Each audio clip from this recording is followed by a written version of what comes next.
Good morning and welcome. It's the Steel Toe Morning Show. Sorry, everybody. I know you wouldn't know because we did get things going on time, but I overslept just a little bit. Woke up at about 15 minutes before showtime, but god damn it, I'm a professional. And we pulled it off. Welcome. We got a great show planned for you today. Little light in the chat for the first 2 minutes, but I can't blame you for that. I mean, shit, if I ain't getting up until, 15, 20 minutes ago, I can't expect you guys to be ready to go. Awesome show planned. It is the, Wednesday morning, so that means we got a show this morning, we got a show tonight, and then we just got 2 more shows after that. And then it's on to the weekend. I think I was juicing myself up, yesterday on chocolate-covered peanuts, 5-Hour Energy, and Diet Mountain Dew. So hopefully that little bit of extra sleep helps out. Corey Adam is here from Austin, Texas. Good morning. Yo. How was your anniversary show experience? From what I remembered, it was awesome. Oh, man. Something's got to give with that goddamn anniversary show. I can't do comedy after 5 hours of drinking. I think the main thing we should do is just have the comedy before the tournament. I feel like that's the easy solution. Yeah, but then you just wipe out the comedy because why do A, doing one outside is terrible, and B, doing one at 2 in the afternoon is a nightmare. You're not. I wouldn't do it. You could still do it inside, but I don't know. The daytime comedy shows are fine. I've done a lot of corporates. That's just what they are. Honestly, you do the tournament. Everybody wants to hang out. You do the comedy show. Then all of a sudden you're telling everyone, hey, stop hanging out. Sit down and listen to these 4 drunks. Listen to these guys. I had fun, but it looked like a lot of people did not. I like that kind of stuff, though. I like those rodeo crowds. Yeah, no, I had a lot of fun at the tournament. Fucking Granite City brings another goddamn ringer. Oh, dude. And, I knew when we were playing him too, because I was like, "Oh, is that your partner?" He goes, "Yeah." I go, "Does he listen to the show?" And he goes, "Yeah, I don't know." No, of course he doesn't. Another ring, and then the first we get up. It's me and Epic Dance Party, and the guy throws his first 4 bags. 1 hits the deck, and 3 go directly in the hole. Yeah, it was so annoying playing those guys because I had multiple rounds where I would sink 3 out of the 4 bags, and I would get a point. I'm sitting there having. I thought we learned our lesson from last time, and we're going to stop him from doing this again. The problem is how. Yeah, I will say this though: at least the dude he brought this year was less of a prick than the dude he brought the year before. Oh yeah, the dude he brought this time was actually pretty decent. Yeah, he's actually a cool dude. Yeah, he was a good guy at least. The last guy, oh what a douche. And then Cowpote made an appearance at the anniversary show and instantly made 3 women feel uncomfortable. I stole his gur. It's remarkable, that guy. He lives. There's no gimmick with Cowpote. He's Cowpote. He doesn't. You meet the guy and you're like, that's not a. His gimmick is literally a shoot. Yeah, he worked himself into a shoot. There's no. He doesn't seem like a Jeff. He doesn't look like a Jeff. He's a cowpote. That's exactly who he is. My favorite is did you see how online he's selling listen shirts now? Oh, is he really? Yeah. Oh man, I wish he'd do more stuff on YouTube rather than Spreaker and shit. That last one he did of Under the Bridge or whatever, that was pretty funny, but I thought that was an old one. Or is he back to doing maybe somebody showed me and it was an old one. That absolutely could be. Yeah, there's an old bridge one that he did, and whatever. Yeah, I thought he was gonna redo the old bridge one then, but I don't know. I think maybe I find it funnier because I've smoked weed under that bridge. Maybe, yeah, it's got sentimental. He's talking about all these people and he keeps calling weed geef. I don't know. He just sounds he calls weed geef. Yeah. Wow, he is an older gentleman. They're under the bridge smoking this geef. God. Aaron DeTires was there. I worry about that man. What's left of him? Holy shit! He's a tiny fella. Just seems like Game of Thrones, right? Seems like the necromancer just picked a drunk, right? Yeah, it's him and Clyburn did an experiment together and it didn't go well. But Yeah, I Aaron did a shot with him and felt immediately bad. Like, I feel like I'm helping. Like, you know what I mean? Yeah, He's like, whoa, and he like it's weird. Okay, first off, he's a lot smaller than I thought he would be as far as just he looks. he's a skeleton. I mean, real thin skeleton. Like he looks unhealthy. Like he looks like what I imagine it would look like if you put clothes on like Holocaust victims. Yeah, he's that thin. And the drinking, if I notice how drunk someone is, they probably have a problem. I'm just gonna put it that way. Yeah, he look, the guy. I don't know how else to put it other than the guy's in rough shape. Yeah. He's in rough shape, and you know. And it was really weird watching him and Deer Butch stand next to each other because it was like watching Deer Butch look at the ghost of Christmas future. Yeah, I know. Yeah, Deer Butch. I was looking at him. I was like, I feel like Deer Butch would be the Aaron DeTires looking guy if Aaron DeTires wasn't here. He'd be Aaron Deer Butch. Yeah, Deer Butch he's a little guy as well, but what another anniversary show. I think I'm still trying to. I know catching up on sleep isn't a thing, but I think I'm still trying to catch up from Saturday. Last night I could not sleep at all.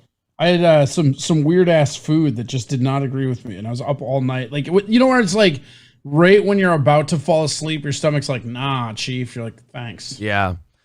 I don't know. I just kept sleeping through alarms this morning. I got up late, and it's just I don't mind those days once in a while, even though it's a rush to get down here and I feel greasy and all that shit. But it's like it's one of those days where you just go, fuck me. You needed it. You needed the sleep. At least the commute's easy. Yeah, the commute. I mean, I did roll down the stairs, but. Ran into a little bit of traffic when you tried to step over Gordy. Right, yeah, I did. I stepped on him. A little bit of wiener congestion. Yeah, I stepped on him. Last night before I went to bed. The little fucker, he runs right beneath your feet. Like he wants to circle your feet and do like a figure eight between your feet. You're trying to walk. So in avoid putting all my weight on him, I went down to a knee. Like I tripped myself on purpose. I feel like this is the common ground between cat and dog owners when they're little. Yeah, like it's like no matter if you're a dog person or cat person, if you've had yourself a little critter, that's something you've done because again, you just misstep, especially because your dog's the size of one of my cats. I mean, like that weight of a normal human being could snap their damn little necks. Yeah, oh for sure. And then you would never you have it way worse too because you're a dad. Could you imagine having to face your kids like, well, dad stepped on the dog? Ooh boy, yeah, I never thought of that. Yeah, I don't want to have that conversation. Like not only do you lose the dog and that sucks because that's your buddy, but just having to face your kids like sometimes dad gets a little stompy. Yeah, he's a little guy. It's like you ever see Paul Bunyan step on one of his fellow lumberjacks? You know, it happens from time to time. Kids, I want you to sit out and know that Gordy got a C in geometry, so you're gonna fucking study. Quick question to the audience. Speaking of, since you brought up the kids, looking for something to do with the kids this weekend. When it comes to we've done all the Paul Bunyans and we've done all the Wild Mountains and all the hour and a half, 45-minute drive shit. To the audience that lives in central Minnesota. Is Summerland worth it? Like, are they going to have fun? Because it's closer to our house. It's like 15, 20 minutes away. Like, and maybe you can go to Raleigh's and get a pizza afterwards or something. But like, can I ask you a question? Yeah. Just go to the quarry, man. Well, quarry is like something we'll do on like Monday, Wednesday, Friday, like during the week. That's a good one. But like, yeah, you like. I think that's like the gem of that area. That place is great. It's fun, but like, yeah, you want to entertain the whole secret is entertain the shit out of them and make them real nice and tired. And they go to bed at like 7, 7:30, 8. Like the next 2 weeks, like not this weekend specifically, although we will do something fun. It's the summer, we always do. Next weekend is going to be really important to get them to bed early because it's Usyk Joshua too. So whenever there's a UFC card or a boxing match or anything going on. That's next week? Fuck yeah, it's next week. Oh, sweet. It's next week. We got robbed from Jake Paul. Ugh. I know. Fucking Rockman's kid couldn't make weight, and then... Dude, what is it now? It's two, like, all of his little boasting and stuff. That's two professional boxers he tried to fight that both backed out. Yeah, they both did. And then I think on the 26th, whatever that last week, 27th, because April and I are going to be in Las Vegas for our anniversary. Keemstar has his boxing promotion YouTuber fights, like Sam Hyde is going to be fighting, which I'm very excited for. That one's going on. I think KSI is fighting on that one. Also, later today, we're going to talk about KSI agreeing to fight Jake Paul next year. Jake Paul's going to Jake Paul's going to kill him. Yeah, Jake Paul's going to kill him. He's going to literally kill him. Jake Paul's been knocking out multi-millionaire professional fighters for the last couple of years. He's going to fuck KSI up. But there's the revenge angle for his brother, and there's KSI talking a whole bunch of shit, and Jake Paul's fun to watch, so we'll see. We'll see how it goes. I'm not looking forward to that one simply for the fact that it's going to be sanctioned murder. Basically. I love sanctioned murder. That's why I watch MMA. I think Usyk stops Joshua this time. I really do. I think Usyk wins, maybe stops him. I don't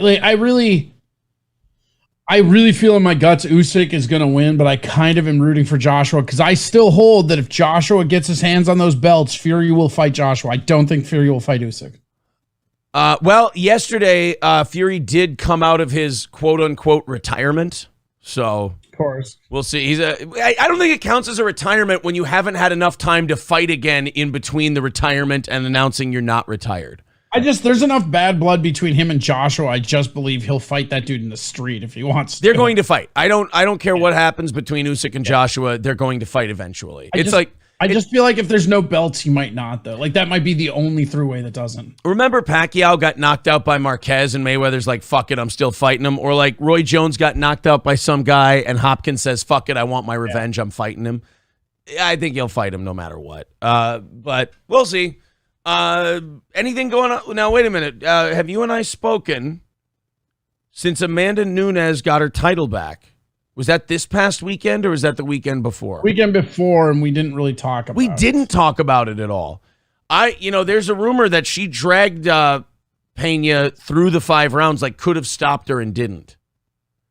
I mean, that would not surprise me. She's trying to prove a point. I think, I don't know how apt you are on GSP, but I think looking back, this will be that GSP moment where like Sarah beat GSP beat Sarah in the rematch, and then it just doesn't matter after that. I think you don't need a third one. I think Pena was lucky, and she caught a Nunes who had been pretty comfortable and then had COVID, And that Nunes that showed up for that last fight looked like nobody I've ever seen. I mean, that looks like the best version of her. It awoken something in her that's like, no, F this, I'm the shit, not you. That southpaw hook shit was crazy. Shit, dude. She couldn't stop landing that punch. And the fact that she just kept like staying in her guard, like that's something that people are terrified with Pena. It's crazy. Yeah. And she, you know what though? I really did think it was the second or third round. I thought she'd pulled it off again. When she got that arm, I thought she pulled it off. I was like, oh my God, she's going to do it again. Because it looked like she had that arm. I didn't know how she was going to get out of it, but alas, I want the third fight now, man. There's just not, you don't get a lot of trilogies in MMA. Yeah, I want a trilogy either way. I either want her to fight Pena again or do one more with Shevchenko, and then it's done. They've already fought 3 times. I thought they fought twice. I thought they fought 3. Oh, shit. I could be wrong. I thought they had 2 really close fights. I think they had 3 really close fights. Jesus. So here, I'll look it up right now. I hate these fucking Russian names. Versus Shevchenko. Let's see. Faced Amanda Nunes at UFC 196 on 2016. Oh, this one doesn't even list the second one. Amanda Nunes versus Valentina. It's like just 2. Yeah, it is 2. Okay, so it is 2. All right. Well, we'll see. I want either one of those. They had a third one scheduled, but it got canceled. I remember that. Okay, yeah. People are saying Summerland is good. It's good for kids. They'll like it. Blah, blah, blah. Mille Lacs County Fair. That sounds all right. Dude, anytime you can get yourself in one of those county fairs, man, that's the way to go. We took him to the Benton County Fair this weekend, and we wore ourselves out, and the kids were fine. So that backfired on us big time. How does that? You just eat pork chops, aren't you? Just walking around eating pork chops. Well, what you do is you go, and it's like 90 degrees. It's hotter than shit, and the kids are running around. They're lighter, so the sun doesn't hit them as hard. And then you get home, and we're just kind of waiting for them to peter out so we can go up to bed because we wore ourselves out. We kind of George Foreman ourselves. And then they just keep going. Like, hey, you guys want to play Wii tennis? Hey, can we do this? Can we do that? And we're like, you start to get crabby almost. You're like, I'm fucking tired. You want to look at the kids and go, I'm fucking tired. You guys just stay up as late coins as you and want. play this weird coin game for prizes. Right. You just want to look at them and go, look, we're going to bed. You guys have the run of the house. But you can't do that. Here's the keys. Lock up when you're finished. Yeah, lock up when you're done. But we made it work. Fairs are tricky, though. They get juiced up. They get all amped up from those fairs, and it doesn't always wear them out. So I don't know.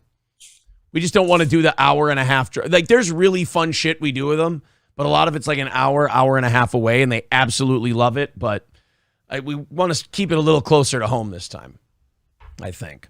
I want to throw out a bunch of thank yous. It looks like we're going to knock that goal out again today. Thank you to Big Earn. Thank you to Sean Raz. Thank you to Jive Turkey for renewing your memberships. That's great of you. With what we went over yesterday, that puts us at 345. And then we have Island Cara becoming a VIP on PayPal. Nice. And we've talked about this before with the budgetary fix on the VIP thing. That, of course, means that we take the red meat now, and we eliminate the cost of the merchandise that we're going to be sending out to Island Cara. $150 comes off the goal for the VIP. You know, I brought that up to the audience the other day. I'm like, we would solve all of our problems here if we just stopped spending $1,000 a month on the VIP merch and counting all the VIP towards the goal. We said I didn't want to bring it up with the audience. I thought they'd get mad at me. And I go, do you guys mind if we take just what we take out of the VIP off the goal? So the VIP stays the same, still $250 in a week to get everything, but we take $150 off the goal instead of $250 because it's costing us like $1,000 a month. And I was really nervous to bring it up, and like unanimously the audience goes, wait a minute, you weren't doing that already, you fucking idiot? I was like, okay, Jesus. I mean, I was worried you guys were going to get mad at me, but I didn't know that you were going to. They did get mad at me, but they got mad at me the other way around. Stupid. Yeah, so, all right, there you go, guys. Thank you very much. 195 away from today's goal already, right off the bat today. Thank you very much. Yeah, we don't have enough time to meet that. Oh, we're too far behind. I don't know how we're going to. Yeah, this is like. We are fucked. This is like yesterday. We had that one day a month. We have the big, like, half our members renew their membership. Yeah. So we knock out like half the evening and morning show, like all in one fell swoop. Kind of like what happens over on Twitch, where it's like you look at the numbers and you're like, whoa. And then all of a sudden all the renews come in. You're like, all right. Yeah, nice. So 195 away from that goal today. PayPal link in the chat, super chats, memberships, the whole thing counts. If you're new here, if you become a member, we do a $100 drawing for all our members at the end of the year. And then if you're a VIP, we put you in one as well.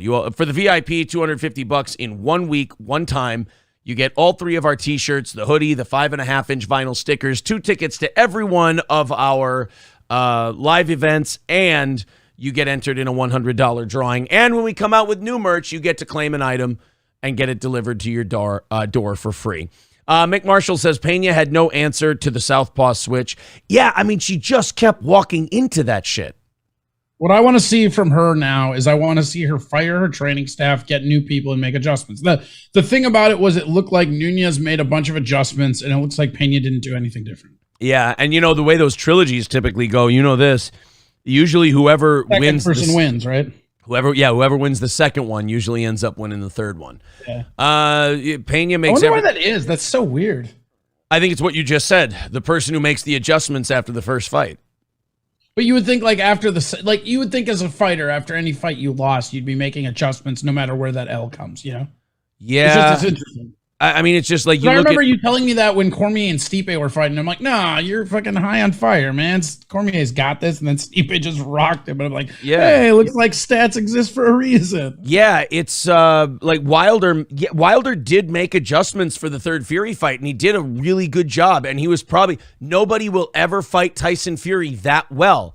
But yeah, I think that was actually that third fight was his best fight as far as that, right? I mean, yeah. There's no disputing that. It was a great performance by Wilder. In fact, when he dropped him twice in the 4th round, I'm like, holy shit, he's going to do it.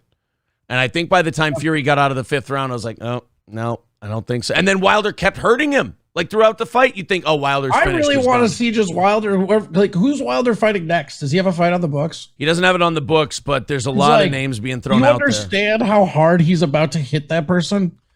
Yeah, and with those new skills he had to learn with the Fury fights. I'm just saying, like, he's gonna hit the person like the all of 3 actual like fights with Fury. Like, because I guess the first one's the draw, but I mean, I feel like Fury might have even won that one. But damn, just hilarious.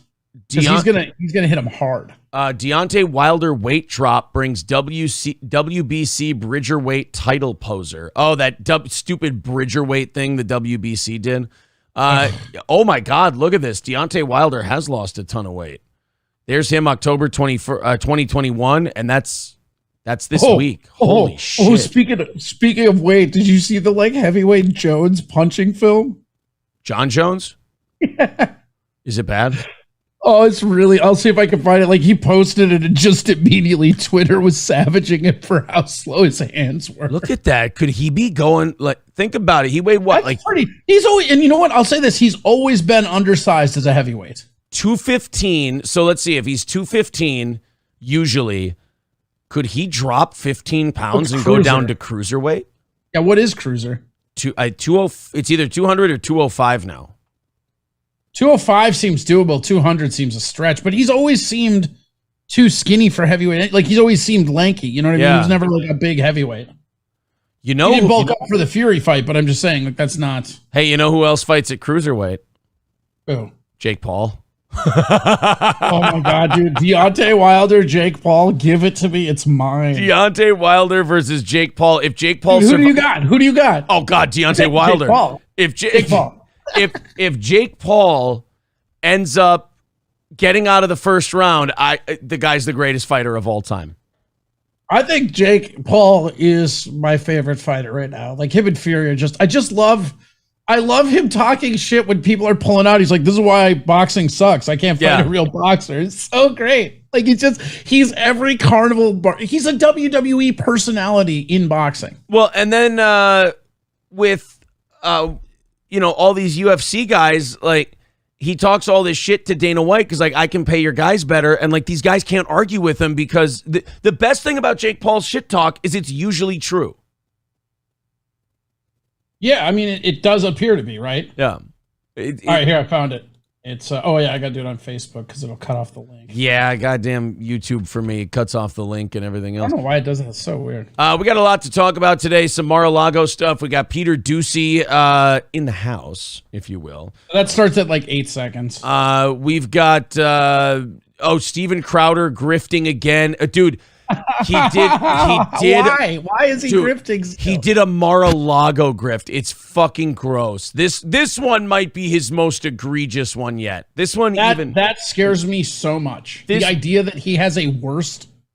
Yeah, it's pretty bad. Let's go to this. John Jones looks absolutely massive at heavyweight. Start at 8 seconds. Oh, they got a little intro thing here. Look at how slow his fucking. I mean, that's First of all, quit. No. First of all, quit punching mitts with your bare hands, you fucking animal. I know. He also looks huge. He does look really big. You know what? People can make fun of his punching all they want. He looks like a fucking monster. He looks like Kimbo Slice. I was just gonna say he looks like Kimbo. But like for John Jones, like look at how slow this punches are. And I know he's just fucking around and stuff. Those are slow. They're so slow. You know what though? That's what happens for a guy who's known for his speed. You know. That's what happens when some of these guys they add that muscle. Yeah. That speed goes away. He posted that on Twitter, and Twitter went off on him about how he looks like shit. Which is just always funny to me because you know all these people saying he looks like shit. He would beat the fuck out of all of them. That's troublesome. Yeah, that speed is definitely taking a back seat to being. Hopefully, he added a lot of power. Yeah, you would hope because he was never really known for his power to begin with. Yeah. People are asking if he has a thong on. I don't know, man. Look like it's a diaper. Look like that ass was eaten. Thank you very much to Eric. Wow, very generous. $50 on PayPal, buddy. Thank you very much. 145 away from our goal today. 145. Amberly Rose says their teasing has returned too much. Now it's like the boy who cried wolf. I agree with Amberly 100%. 100%. Yes, absolutely. Before we jump into the Crowder stuff and the other things I mentioned, first of all, thank you guys very much for knocking out more than half that goal already. We're only $145 away. PayPal link in the chat, super chats, memberships, it all counts. As this subscriber count keeps going higher, and now we're regularly in the 400s during the live streams, and over 3,000 views for each live morning show, and the clips go up and up, and we're over 4,200 subs now. I've noticed that the amount of asking has gone considerably down on this channel. So we're getting, the only part I hate about doing this show is getting easier and easier every day. So thank you guys very much for all of that. News today out of Variety, WWE says Vince McMahon. So now they're digging through all of Vince McMahon's records after he's left the company. Whenever you have these controversies and you leave, it never makes the thing go away. Now you have the shame of leaving, and they're still going to dig into what you did. I think the main thing is that as long as you have the former in front of your name, you don't drag down the product that your family worked their entire life for. And that's exactly what he did. He just kind of sacrificed himself. He handed it off to Triple H, which he should have fucking done years ago. You and I have been saying that for years. Well, Triple H's heart exploded on him, so I don't think Triple H was supposed to do this. I think he was supposed to be at home resting his heart, and now he's got to come back and. Yeah, I just, dude, he was his first move is going back to WWF though. I love that. Wait, what? Yeah, you didn't see that? No, I didn't. Are they going back? Yeah, Triple H says he wants to go back to WWF. Former WWE superstar Mike. Oh God, I googled WWE WWF. First thing I see, former wrestler passes away 9 hours ago. That's who was it? That's nice. Mike Masters. Oh no, not the Master Class. I don't know if that. Oh, he was a guy in the 80s. I don't know who Mike Masters is. Was poker player Mike Matisow. Yeah, I don't see any. The mouth. Yeah, I don't see anything. Triple H WWF. Yeah, I don't see anything about it. Where did you see that? It was in the news yesterday. Let me find it. Well, shit. Quick thank you to Gina. Gina with $20 on PayPal. Thank you very much, Gina. Appreciate that. 125 away from today's goal. Maybe it wasn't real. Maybe somebody fact checked it and it was wrong. Some idiot says that was a kayfabe news article. Oh, that's a gimmick site. Yeah. Somebody says I will say Logan Paul fits perfectly in WWE. I'll tell you this right now. I'm making a call. That guy's going to win the WWE title. You think so? Logan Paul looks legit as a WWE guy. He's a fucking dude. What kind of weird ass demented world are we in where like I'm loving the Logan brothers? It's crazy. Yeah, Jake and Logan. Yeah. Jake's legit as a boxer. Logan's legit as a pro wrestler, and he looks good too. Like both those boys have always had those wrestler builds. But you can even say like Logan's legit as a dude fought Mayweather, man. Yeah, I mean that. You can't take that away from him. I don't give a shit if he's 40 pounds heavier than him or anything else. He went in there and did 8 rounds with the best who ever did it. And look, the more I watch that left hook, the more I see Mayweather kind of held him up like, whoa, we got a show to give him, motherfucker. Say, hang in there with me. Kind of like when Tyson hit Roy Jones with that body shot and then backed off after that. Tyson basically carried him through those last 2 rounds. Yeah, Tyson hit him. There was a moment where Tyson hit him right in the ribs. It was like round 2 where like you could see Tyson knew, I could kill this guy. Yeah, it was round 1 or 2 and Tyson drilled him with a left to the body and you're like, like the animal was out. You're like, oh shit, Mike's going to kill him. And then Mike, you can tell he backed off after that. And Mike in his head is like, I need him to be on my podcast. Right, exactly. And Mike backed off and let Roy in the fight a little bit. That's where Weed Mike really comes into play. Yeah, I think so. I just put up that the goal was $12. I apologize. It's $125. Sorry about that. There we go. But yeah, as far as Logan Paul goes, from podcasting to boxing and pro wrestling, he's better than he's great at all of them. Like I just respect the hell out of both of them for boxing. Like Just the fact that they're YouTube personalities that were talking that shit and then decided to get in the boxing ring, I'm immediately a fan because I just respect that. Did I write that today's show? Oh, God. Now people are pointing out. Christopher says in the chat, 8/19/22. So you're from the future. Did I write? Oh, no. Did I fuck up the date on today's? I certainly did. Oh, well. I'll have to change that later today after we go off the air. There's no way for you to change that ever. Nope. I'll be able to change it later, but certainly not now. As far as Logan goes, though, like him as much as Jake, if not more, they're just good at everything they do. I mean, and they're just the personality of both of it. It's just, if the more I think about it, I really thought you were being tongue in cheek, but the more I think about it, the more I think you're right. I think Logan Paul will get that belt. He's 27 years old. Like that's super. Being in WWE at 27 is crazy. Like that's really young. He's got at least 15 years of pro wrestling in him. I think he can what's grab really the cool title. about pro wrestling is like once you get trained in on it, you don't like the cool thing about WWE is like they can make stars and then, because it's scripted, they like it doesn't matter how good you are. Look, you man, know, like if the great Khali has enough international drawing power to be WWE champion, Logan Paul can do it. Did the Iron Sheik ever have that belt? Oh yeah, but he was like a legit shoot wrestler. He was the real deal. He'd put you in the camel clutch, break your back, fuck you in the ass, make you humble, Bubba. I love him on Twitter. If you don't follow Iron Sheik on Twitter, you're missing out. Iron Sheik is one of my favorite follows. Oh, he's champion class Bubba, the Iron Sheik. Alter says the evidence is put there. Time travel confirmed. No, guys, I want to put to bed any rumors before they fester into facts. I am not a time traveler. I simply screwed up on the date for today's show.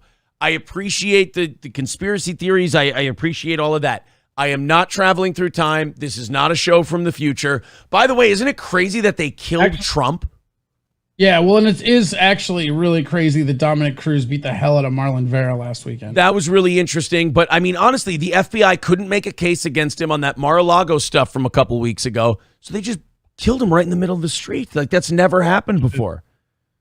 We've been into this one already? What a weird... You thought we were going to wait till the, 9 o'clock hour to talk about Trump's assassination. We're gonna look. There's a lot of. It's weird how they tore him apart Gaddafi style. Pack of dogs. I didn't expect. If you would have made me guess, I would have never said pack of dogs. So weird. That was very third worldy Banana Republic. Well, and where do you get that many hungry huskies? I think that was an Alaska deal, which they're never going to investigate it. They're never going to look into where those huskies came from. Not a chance. And then how about... They say that's husky profiling. And I certainly didn't have DeSantis is trans on my 2022 bingo card. I ironically did. Oh, well, congratulations. So welcome to our show from August 19th of 2022. I love that we're going 2 weeks in the future and everything has just completely changed. Tigger next door with a $12 super chat says, yay, we hit the goal, New Boo Goovin. Well, hey, we're getting close. Another $25 coming in from Sam, and that's going to put our goal at $90 for today. So it looks like we're going to break that goddamn midweek curse that we've had recently. Just that midweek where the morning and evening shows just kind of slow down a little bit. Looks like we're going to break that at least for the morning, and then hopefully that's a good omen for tonight as well, because I think we've been on a 3-week streak or so of those two shows, just everybody slowing down a little bit. Carlos calling this Back to the Future 4 starring Aaron Immel. Yeah. Well, got a lot of news to tell you guys about. I hope we get back in time. Andrew says he's been told by the overlords to deny his time travel. Well, see, I can't win. If I tell you I'm time traveling, you'll say we're just doing a bit. And then if I say we didn't time travel, now I'm a part of the Illuminati. I don't know what to tell you. You can be both. The Gravy Show says, I'm glad I made it for the future. Nice. Thank you. I did try watching that. We've had all these different guests on and everything. We had Cog on yesterday, and we've had all these different people. So I've been trying to do a real boot soup around here. Yeah, I tried to. I tried to dive into a few rabbit holes yesterday, find some new people. Maybe potential guests or whatever. I for the first time sat down and watched like 45 minutes of Jesse P.S. from Pod Awful. He's got a little, a show about our size. I think we got similar amount of subscribers. And he just trashes everybody. I mean, just talks shit about everybody. Kind of very Red Bar-esque. I watched his show on Alex Stein. Not as cringe as I thought it was going to be. I don't know how many of you guys are Pod Awful Jesse P.S. guys. I really, the amount of times I've seen clips of him, I was like, oh God, this guy's like a living gimmick, and this is going to be tough to watch and terrible. Not bad. I can't say I would sit through a whole 3.5 hours of it, but not bad. I mean, it was a decent enough show. A lot of shit about Alex Stein I didn't know. I didn't know he lives with his parents, and he's like a trust fund kid. I was not aware of this. That's awesome. He lives in like the upstairs. Again, this is according to Jesse P.S. of Pod Awful, so I have no idea how true this is. But lives in the upstairs unit of a duplex that his parents own. So he's like a total trust fund kid just going around fucking with people. That's the it fits, right? Yeah. Thank you to Robert Rasmussen for a $4.99 super chat. He says, holy crap, the world went to hell in 10 days. Well, look, man, we're here from the future to just warn you guys that, maybe you can change it. It's up to you now. All we can do is put the information in your hands and hope that you do the right things with it. So anyway, back to the WWE stuff. I'm getting very distracted today. Jumping all over the place. I got so many. I want to get to the Trump Mar-a-Lago stuff and the Steven Crowder grift, but like, it's always whenever it's the first hour, I'm like, how much stuff can I kind of squeeze out before, how much can I really wait until I jump into the real heavy stuff? Vince McMahon, they're looking into all this stuff now with the payments and the fucking chicks. Like, this makes a lot of sense to me because I always wondered, I'm like, why? I feel like Vince McMahon should be fucking more. Like all the women he's brought in, all this stuff. Why? Spoiler alert, he was. Yeah, it turns out Vince McMahon was fucking all the time. And I feel like when you're that guy and you're that powerful, you notice that like there's no divorce talk or anything else. This had to be understood between him and Linda. Yeah. Like, this had to be a known thing. Like, look, this is what I do. We're married. You're on the board of directors. Their relationship, here's a great way to put it. Vince McMahon and Linda McMahon, Bill and Hillary Clinton. She's probably fucking some of those wrestlers too. Right, yeah, you got maybe not now, but like back in the day. Yeah, like if Vince gets to do this, you get to take some hacksaw Jim Duggan dick at least, right? Because you're a hoe. She saw this new guy coming up and she's like, ooh, I like this Shelton Benjamin. He said, no, that's crossing the goddamn line. We talked about this after Junkyard Dog. Yeah. Only Harlem Heat members. Yeah, and only Stevie Ray. You're going to get Booker T. Raid. Yeah, and only Colonel Robert Parker. That's the only one. That was... Dude, when Harlem Heat first started in WCW, you could tell that was a very Southern wrestling promotion because these two black guys from Harlem were being managed by this guy who looks like a plantation owner from the South. Like Colonel Robert Parker's like, I do declare my boys Harlem Heat here are going to run roughshod over WCW as long as I tell them they have to. Little creepy, the Colonel Robert Parker thing. Thank you very much to Hobo Flexible for renewing his... I don't even remember that. I'm trying to remember what that gimmick was. Oh, God. Do you remember G.I. Bro? I don't think I do. Booker T, one of Booker T's gimmicks in WCW was G.I. Bro. He was like a ghetto soldier. Oh, I do remember this. Yeah. It's there. WCW did some shit and I think they ended up getting sued for racism too. So kind of makes sense. Labglass says Linda was taking some boogeyman dick. She's a freak. Oh no, did he chew worms and spit them in her mouth too? Did she have to snowball the worms? I bet she was taking some Val penis. Hey, little Val penis. Gravy. Hello, Linda. The Gravy Show says Linda and the Brooklyn Brawler. Oh, she even fucked the jobbers? Oh, Linda, not Abe Knuckleball Schwartz. Come on. Sir Joseph Pesci says Booker T wasn't G.I. Bro. Oh, who was G.I. Bro? I thought he was. Yeah, I thought he was too. It looked like him. Bro, G.I. Bro was totally... G.I. Bro, it looked like him. What? G.I. Bro is totally Booker T. Yeah, it's Booker T. Whoever said that is wrong. Joseph Pesci, you are out of your fucking mind, sir. That was There's a video I have right here of him screaming in face paint. It's for sure him. That's Booker T. Yeah, dude, this is ridiculous. It's like a camo backpack and he has face paint on. He's just yelling. He's like black. I have it on mute because of the show, but like it's really weird. He's Black Skinner. Big Zombo says no. Green face? Is that a thing? Zimbo says no, she banged the bushwhackers. Look, guys, there's no either or. This was an ongoing deal. She could have fucked them all. It's fine. Hobo Flexible, welcome to the Yeehaw Club. Thanks for becoming a member. $80 away from the goal today. How do you think John Cena got all those titles? He had to fuck the wife first. Nobody's fucked my wife like Cena. Give him the belt again. Maybe Stocko. She squirted 3 times on Cena's dick. Give him the belt. But I get to fuck Sable. Our kid that's not mine is born Cena section. Oh, man. Brock, I know you married Sable, but I got her first. Taste Fairy says 100% chance that Vince and Hogan traded wives back in the day. Well, there've always been allegations of Hogan and Macho doing a little swapping, wasn't there? Yeah, oh yeah. So Elizabeth made the rounds, is what they say. Yeah, she ended up with Luger. That didn't end well. I mean, Luger got to get his shit back together, but it didn't end so well for Elizabeth. J-Dub says Linda and the Ultimate Warrior. Vince, I've been sent from the gods in the heavens above to rain down calm on Linda McMahon. I hate the Warrior. I think the Ultimate Warrior is the biggest thing for me where as a kid versus an adult, because as a kid, one of my favorites. As an adult, I'm like, why did I ever like this guy? Because you were a kid, that's why. Also, Sable's 55 years old right now.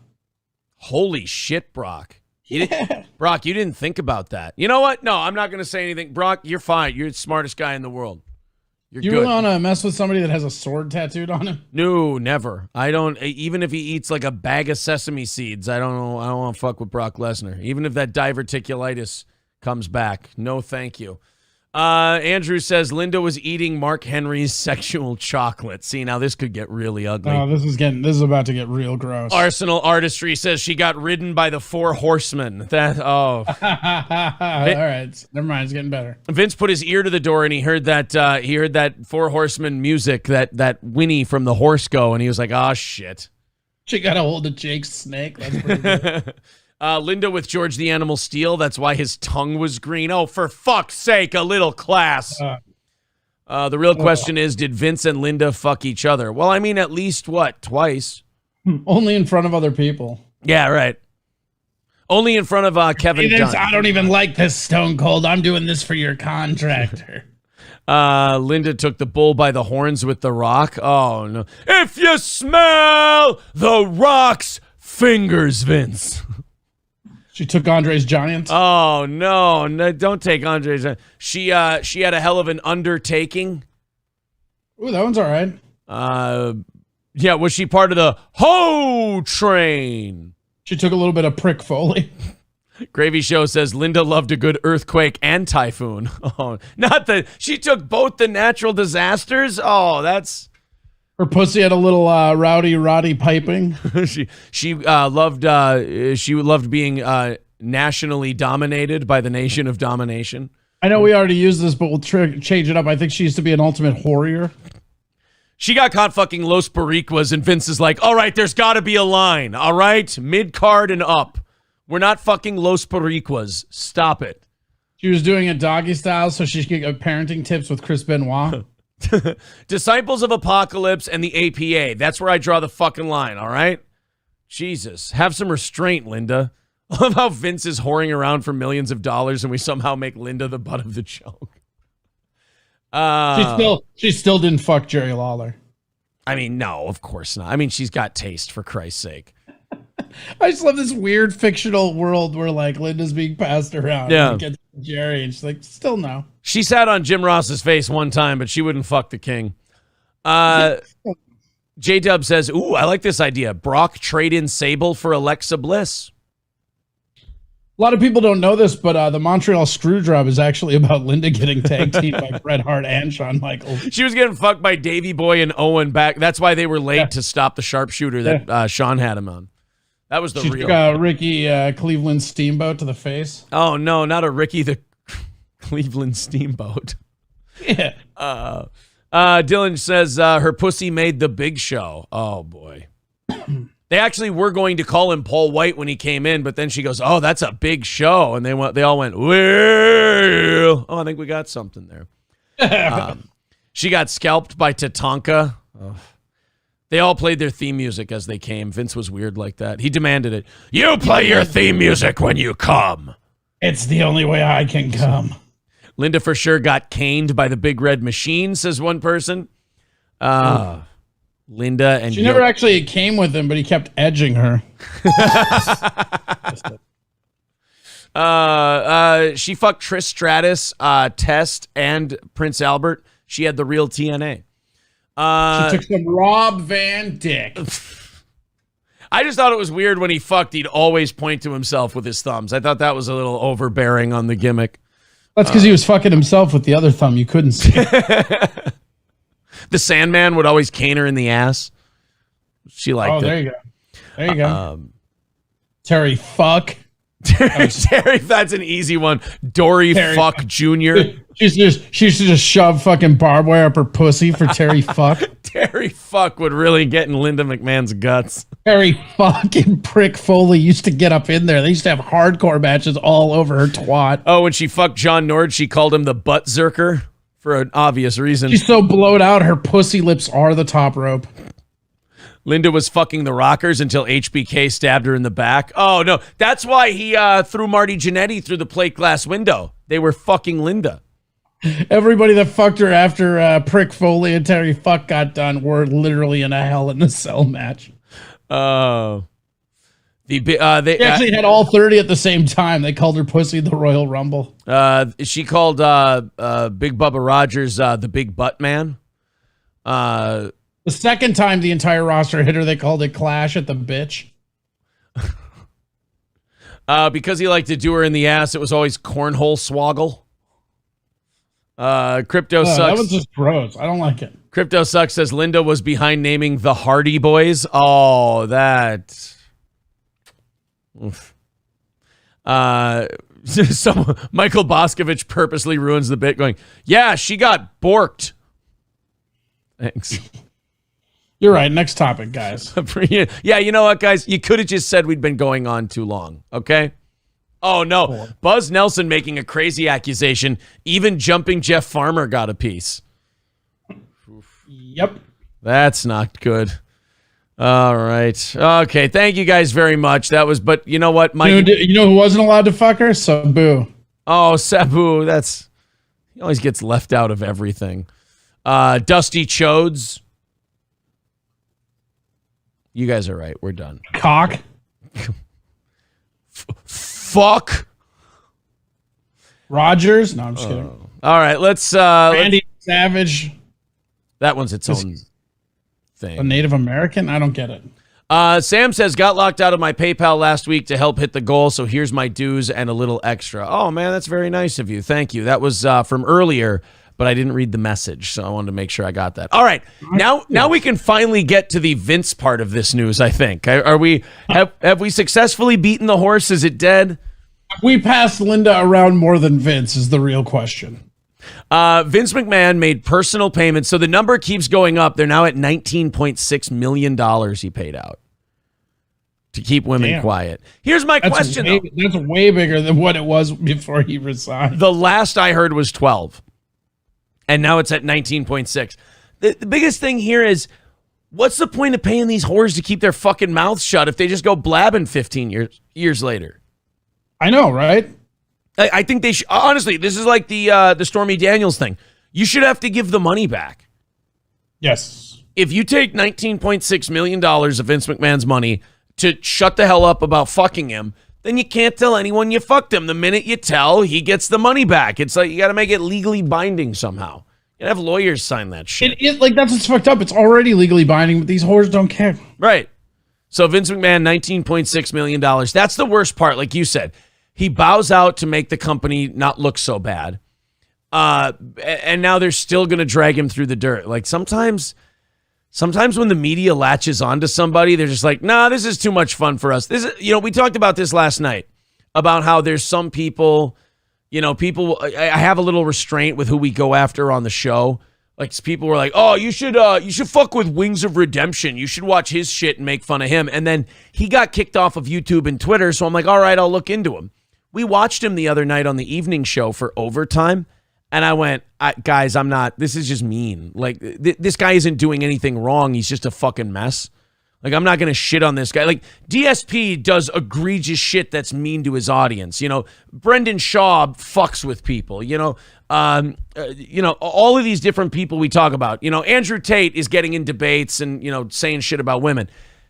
Andrew Tate is fucking off his rocker. He's right. But do you think he's a little bit of a gimmick? I think Logan's going to beat the fuck out of him is what I think. Or Jake. It's Jake that's going to fight him. Are you sure? Like, that kickboxing shit, though, man, that's no joke. Kickboxing, it's just like MMA, though. It doesn't translate to regular boxing. It's a different stance, Unless you've been regular boxing for years, none of that other shit. I would argue it seems like even just having that other, like, talents is a hindrance. Yeah. Because your footwork's all off, the movement's all off. Like, again, I love doing Thai boxing. Whenever I would do boxing, I never actually fought in boxing, but I trained it a little bit. Like, the stance is so counterintuitive to everything else you're using. Yeah. And with kickboxing, the hips are open as well because you want to get the hips involved, or the feet involved. Right. So I start watching this Wings of Redemption guy, and I said on last night's show, I'm like, guys, I don't know if you're here because we talked about Wings of Redemption last night, but I'm not clipping it. I'm not putting it up. It just seems like a guy who's like morbidly obese and mentally ill. And he just like, I don't like just attacking people and going after them, just for shits and giggles. For me, it's like there's a Dexter code. I got a weird code to it. Like, it's got to be someone who's shitty. And I feel like with the media, they're kind of like those people who just want to go after someone because it kills time for them. Like, they keep digging into Vince McMahon, and it's like, guys, you got him, okay? He's gone. He's been held responsible. Let's leave him alone.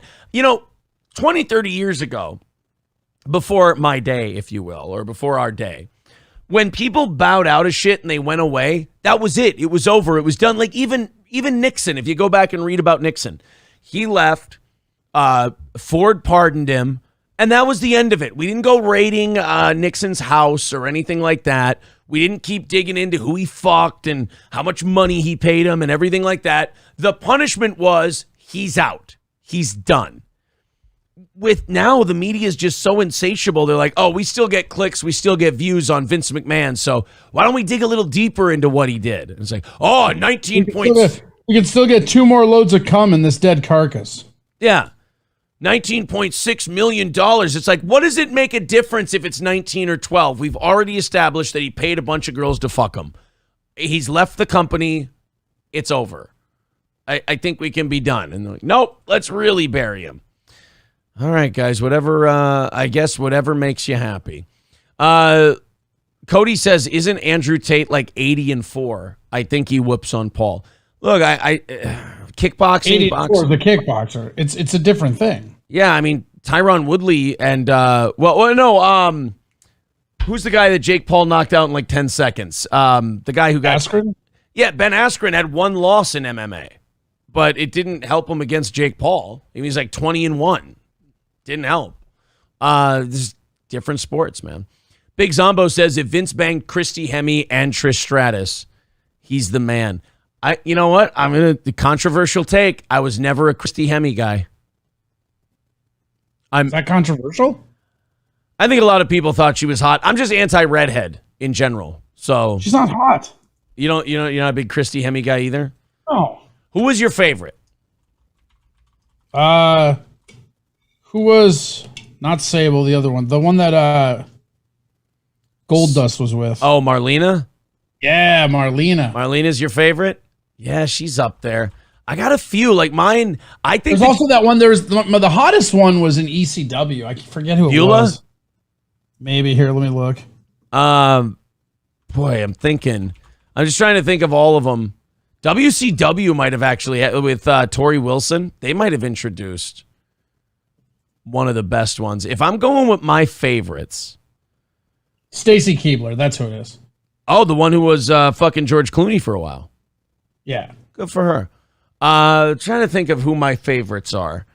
I gotta go. Like, I was always a Maria Kanellis guy, believe it or not. Mickey James in her day was pretty good. Melina, I liked Melina. Tori Wilson. I was never a Sunny guy. You know, people are saying in the chat, they're saying Sunny was gross, I thought. I was never a big Sunny guy. She was Trish Stratus was all right. Oh, Trish was great. That's for sure. Yeah. Kimona Wana. Oh, the Bella Twins, too. The Bella Twins are good. Kimona Wana Leia, is that the ECW chick you were thinking of? No, of course. I'm looking. Of course they had a Kimona Wana Leia. I mean, look, it was the 90s. What do you want? The Buzz Nelson says, are you talking about Virgil?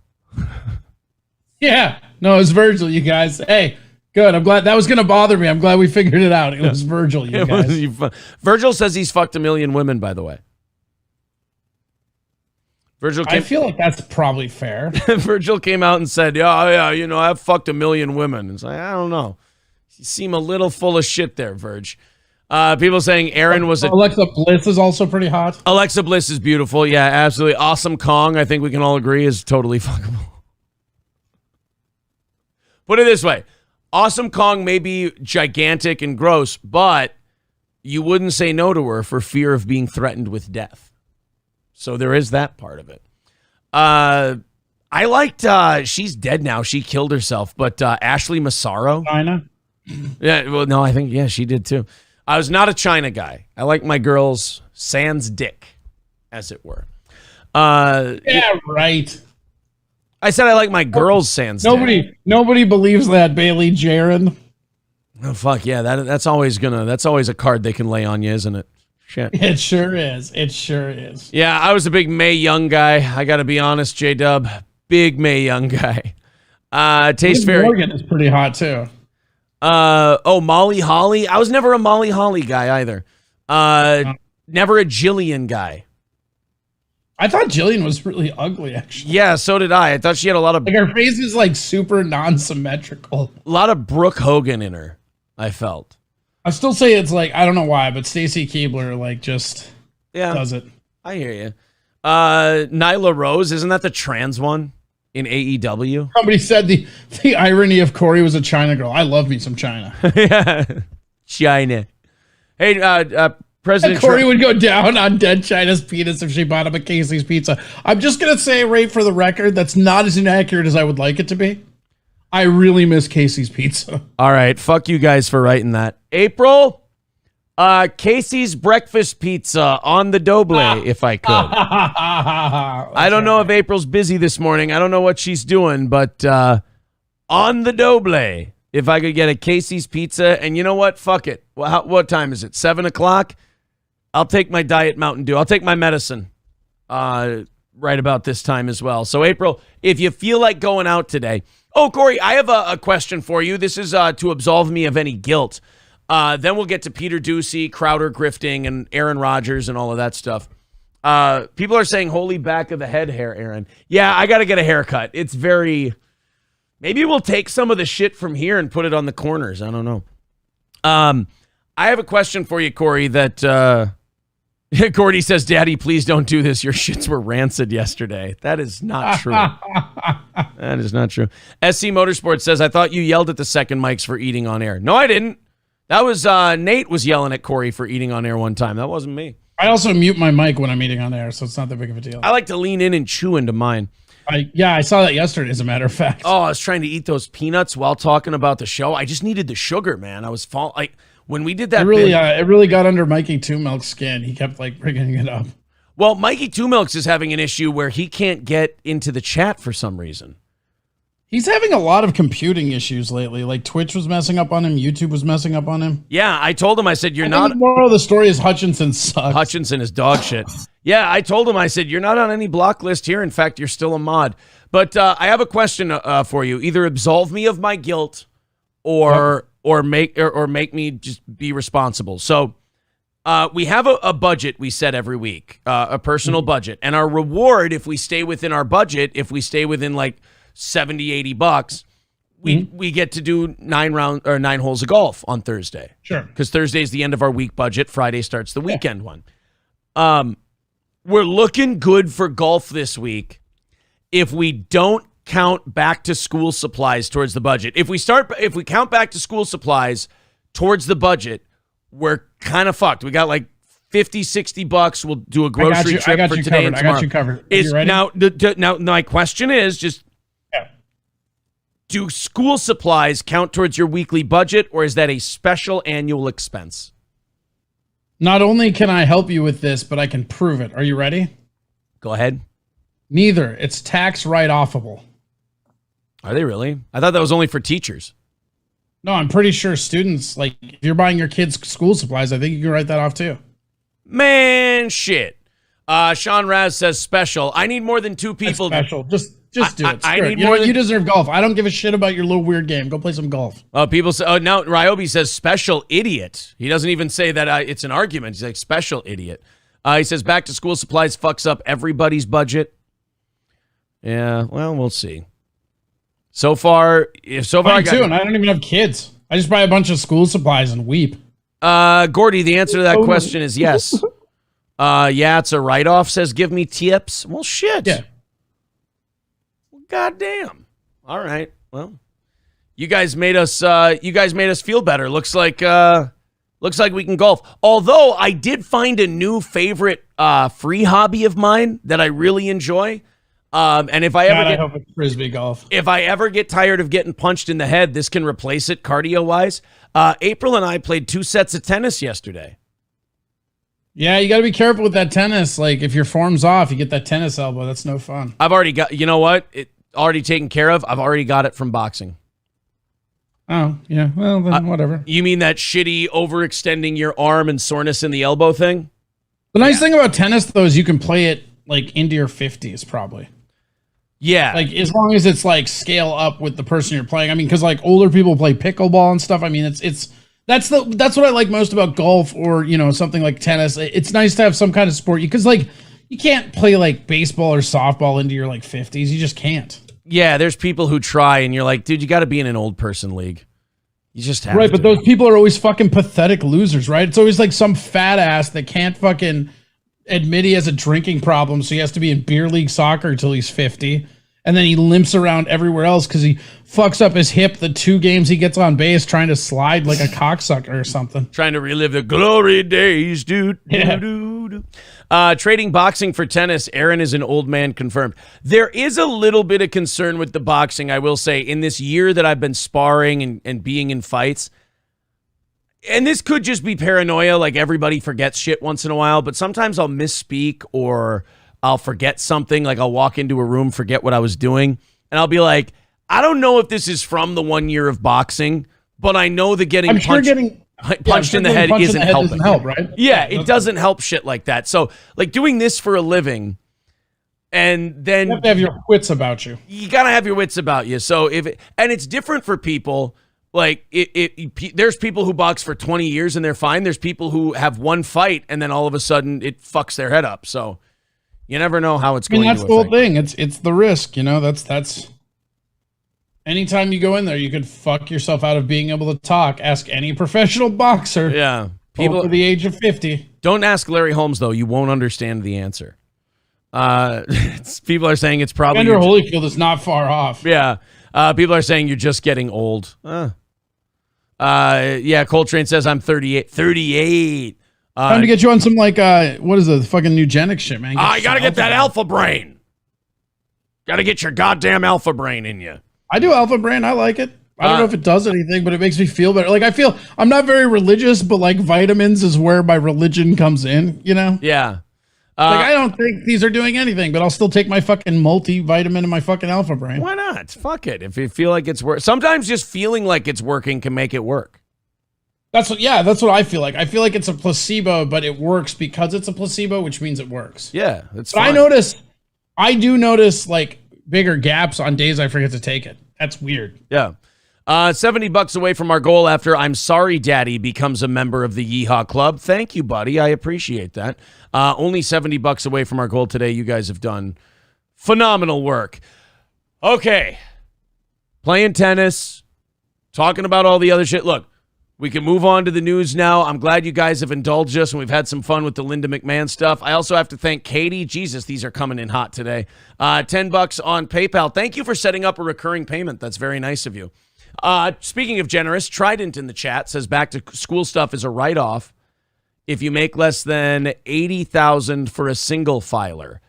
Well, I need to know what a married filer is. I don't know. But it sounds like people in the chat are saying, hey, fuckface, that doesn't count towards your weekly budget. It's all work write-offable if you're a pedophiler. First time I've ever heard a corny rim shot after a fucking pedophile joke. Green is not a creative color. Trident says it's $160,000 for a single filer. Oh, or you mean for married? Well, I guess it depends on how this business does this year as to whether or not. KF, hey, that's not KF. Sage Retard PhD KF. Thank you very much for doing your 4th month of the Yeehaw Club. That puts us at $55 away from today's goal. Let me get into some shit here, for God's sake. All Care Towing, 320-253-5203. For All Care Towing of St. Cloud, if you go in the ditch, your car won't go, and you need somebody to pick you up and fast, All Care Towing's the fastest in the business. 320-253-5203 for All Care Towing. Corey, I've got some doozy. Fuck yeah. Wait, which doozy? Peter. Yes, my favorite. Fuck Steve. I ain't looking for a weatherman and shit. Fucking Steve Ducey. Steve Ducey is old hat. Steve Ducey is the Ken Griffey Sr. of Fox News. The son is Michael Jordan got him killed for gambling? What? Or no, that was Michael Jordan's dad. That was Michael Jordan. I'm like, whoa, Michael Jordan got Ken Griffey's dad. I'm doing this thing. I've been doing it all week to people. Yeah. Like where I just allude to Michael Jordan getting his dad killed. Like, oh, you mean like when he got like say any celebrity you want. God damn it, I said the name wrong. Gary. We're gonna need you to get that alpha brain. Gary Shandling. Oh yeah, I remember when Gary Shandling got his dad killed because of all of his gambling debts. Wait, well, okay, that one could actually be true. Right, that's the thing. Sometimes people don't even question it. And you don't have to do anything else. Gary Shandling was actually a massive boxing fan, and I believe he did gamble a lot. He was he lost a bunch of his money on. Was it Tyson? There was some like sure favorite that he lost a bunch of money on. I remember that. Yeah, was it Tyson Douglas? I think it might have been Tyson Douglas or Tyson Holyfield. I know a lot of people lost huge either money. Holyfield or Douglas. Gary Shandling. Oh yeah, he was big into poker too. Okay, so yeah, he was a big time gambler. Anyway, trying to have a doozy moment. Thank you very much to Zach T for renewing his membership. $50 away from our goal today. Thank you very much. Curly Adams says Dude, Gary Shandling left behind an estate worth only $600,000. Oh, Woo! Fuck him. Did he have any kids, though? Yeah. People are saying if you are making over $160K and living in rural Minnesota, you can afford some pencils and 9 holes. I didn't say I make $160K. Jesus Christ, Ron Finger. But I will say that living in rural Minnesota does have its advantages in that way. He says you can afford some pencils and 9 holes. I'm not here's the thing about me. I'm not an afford it guy. I just set a hard and fast number that I don't want to spend more than, and I'm not spending more than that. I'm not, I don't go based on how much money I'm making or what I just, here's the number. There's like part of that old man in me that just goes, I refuse. Like April's done it at the grocery store too with prices going up. She'll have something on her list. She'll look at the price and she'll go, no, you know what? I fucking refuse. I fucking refuse to pay that much for that. I'm not doing it. Nope. Fuck you. Kind of that way. So I don't know. I feel like I feel like society defeated me if I spend more than I aim to in a week. I feel like I've been defeated by the Illuminati or something. So You don't feel like you're going to show up at random shows acting like you're a part of them while it bankrupts you? hold on, who? Oh God! Oh wow, that was an Adrian Washington reference. No, I was talking about Michael Jordan. Wait, what? You're right. That Michael Jordan bit works. Yeah. Okay. All right, guys. I go to this audience sometimes to guilt me into or out of something, and they do the opposite. I'm like, guys, school supplies count towards the budget. I can't do 9 holes this week, right? And they're like, no. Help me be an adult. They're like, no, fuck off. Go play golf. Fuck you, dude. Go play golf. Who gives a shit? All right, let's talk about Peter Doocy and Karine Jean-Pierre. This is like the most unfair mismatch in the world, and every time we have a clip of it. If their interview were a fight, the towel would have been thrown in interviews ago. Yeah, like Peter Doocy, like at least with, whether you hated Jen Psaki or not, those two never gave each other an inch. Like it was World War I. They'd grow by like yards a day, this way or the other. Like they locked horns and nobody was going anywhere. This new one, I always thought I hated her till she left. Right. This new one is like one of those like Batman things where it's like the Joker. What would we do without her type shit? Well, now we're seeing, and it sucks. Exactly. This new one now, she's like a substitute teacher. She doesn't command any respect. Well, Doocy was asking questions about the Mar-a-Lago thing, and I tell you, man, this chick just is easy to steamroll over. She does that thing where she repeats. And sorry, Corey, they got an ad playing, so I have you muted here. Here we go. All right, now we're up. You're good. You're back now. Yay! She has this thing where she just repeats the answer.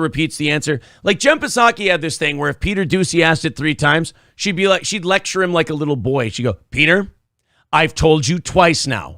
I'm not going to tell you again. You've heard my answer. Do you not take no? Peter, do you not take no for it? Peter, I won't spank you after this meeting. Peter, I will make you fuck Linda McMahon. Oh, no, not again. My dad said she tastes like Fixodent. Well, it was his Fixodent, and you're going to get in there. Oh, no, my dad. Oh, no, I'm snowballing my dad's denture cream. It actually was just a patch kit for her vagina. It literally fixed a dent. Oh, that Herman Cain left somehow. All right, I'm just throwing out random political people. What do you mean, now. the Utes? Let's go watch Peter Doocy ask Karine Jean-Pierre about what they knew about the FBI searching Trump's Mar-a-Lago home, and then we'll get into get all the answers, right? They're going to be completely honest and transparent. I'm excited. Oh, yeah. I mean, their Department of Justice knew about it, but surprise, surprise, they knew nothing about this. They found out on Twitter, they said. I will say this in their defense. If you are the White House, this is how you play it, for sure, because you have no involvement in the DOJ. I mean, this had better be their kill shot on Trump because... Oh, dude, I swear to God, if they miss this, if they don't get a conviction out of this, they put him back in the Oval Office. They did that. At a time where, like, DeSantis' stock was going up and Trump's had flatlined, and this would have taken care of itself. In fact, the only chance you had of winning in 2024 was a primary between Trump and DeSantis where it's so bitter their fans won't vote for the other guy. How thankful do you think CNN is for this shit? Oh, God, are they happy, right? I was thinking about that the other night. Is like, what if this is all just an inside job, like call from like CNN and MSNBC? Like, could you just fucking raid his house? Come on. We could survive on the ratings of covering that for at least 3 weeks. Well, there's a conspiracy theory that some of those media companies knew because MSNBC had a graphic and like a big video package of the Mar-a-Lago thing like an hour after it happened. They had like this, all this production and shit. I actually had it notated for my show today. They had the funniest, like, it's one of their dudes, and he was just like, it was the most like ridiculous propaganda coverage of it I have ever seen. Like, you know how we all know the news is biased, right? Everybody knows that.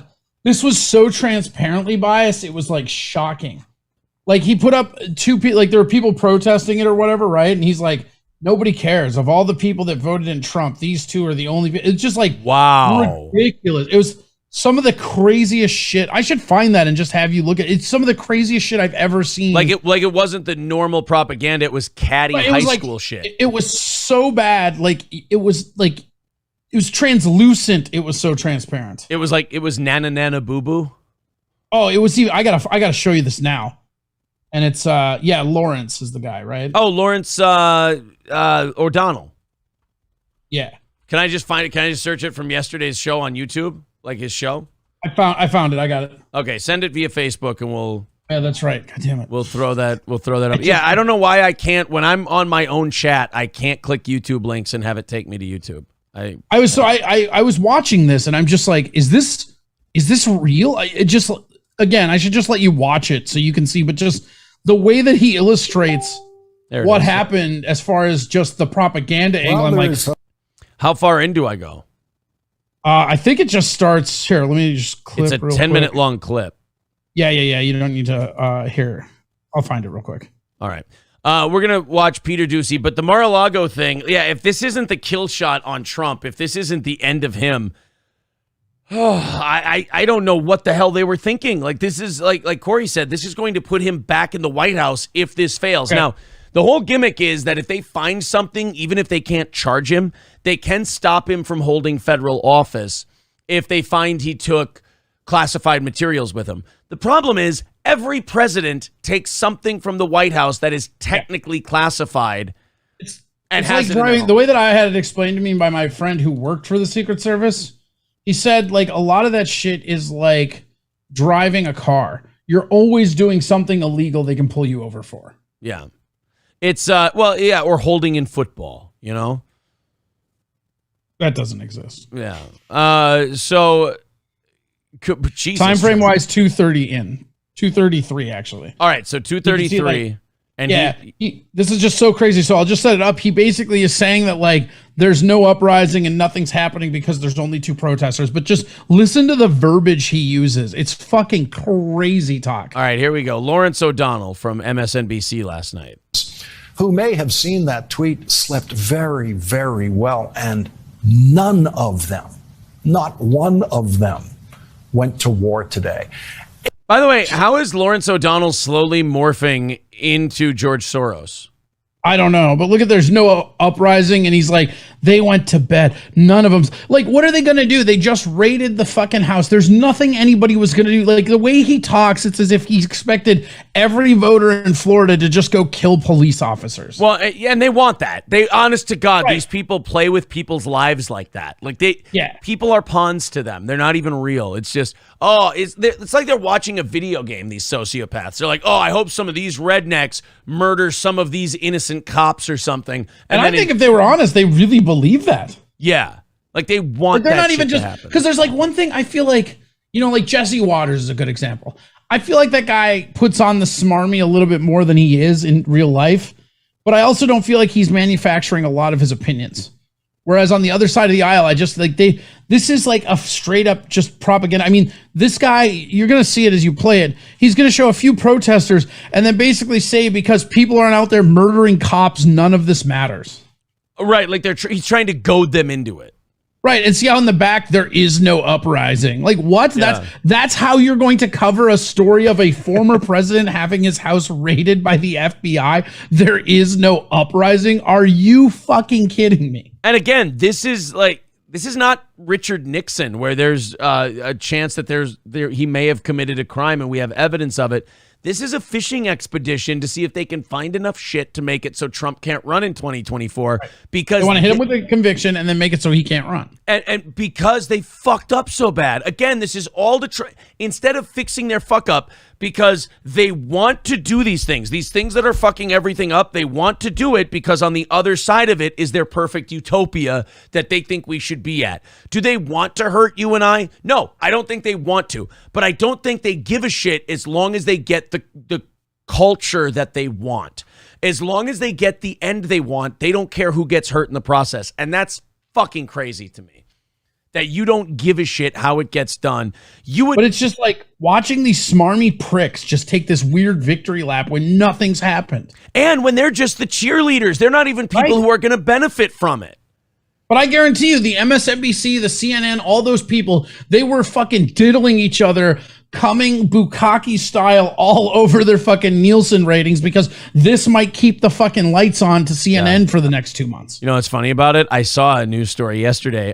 Fox News crushed everyone in the Mar-a-Lago coverage ratings too. Even if they might have gone up in viewership, but like everybody did, Fox grew by the highest percentage. Like everyone went to Fox. Because here's why people go to Fox. I know liberals get mad when you mention that conservatives and most moderates go to Fox.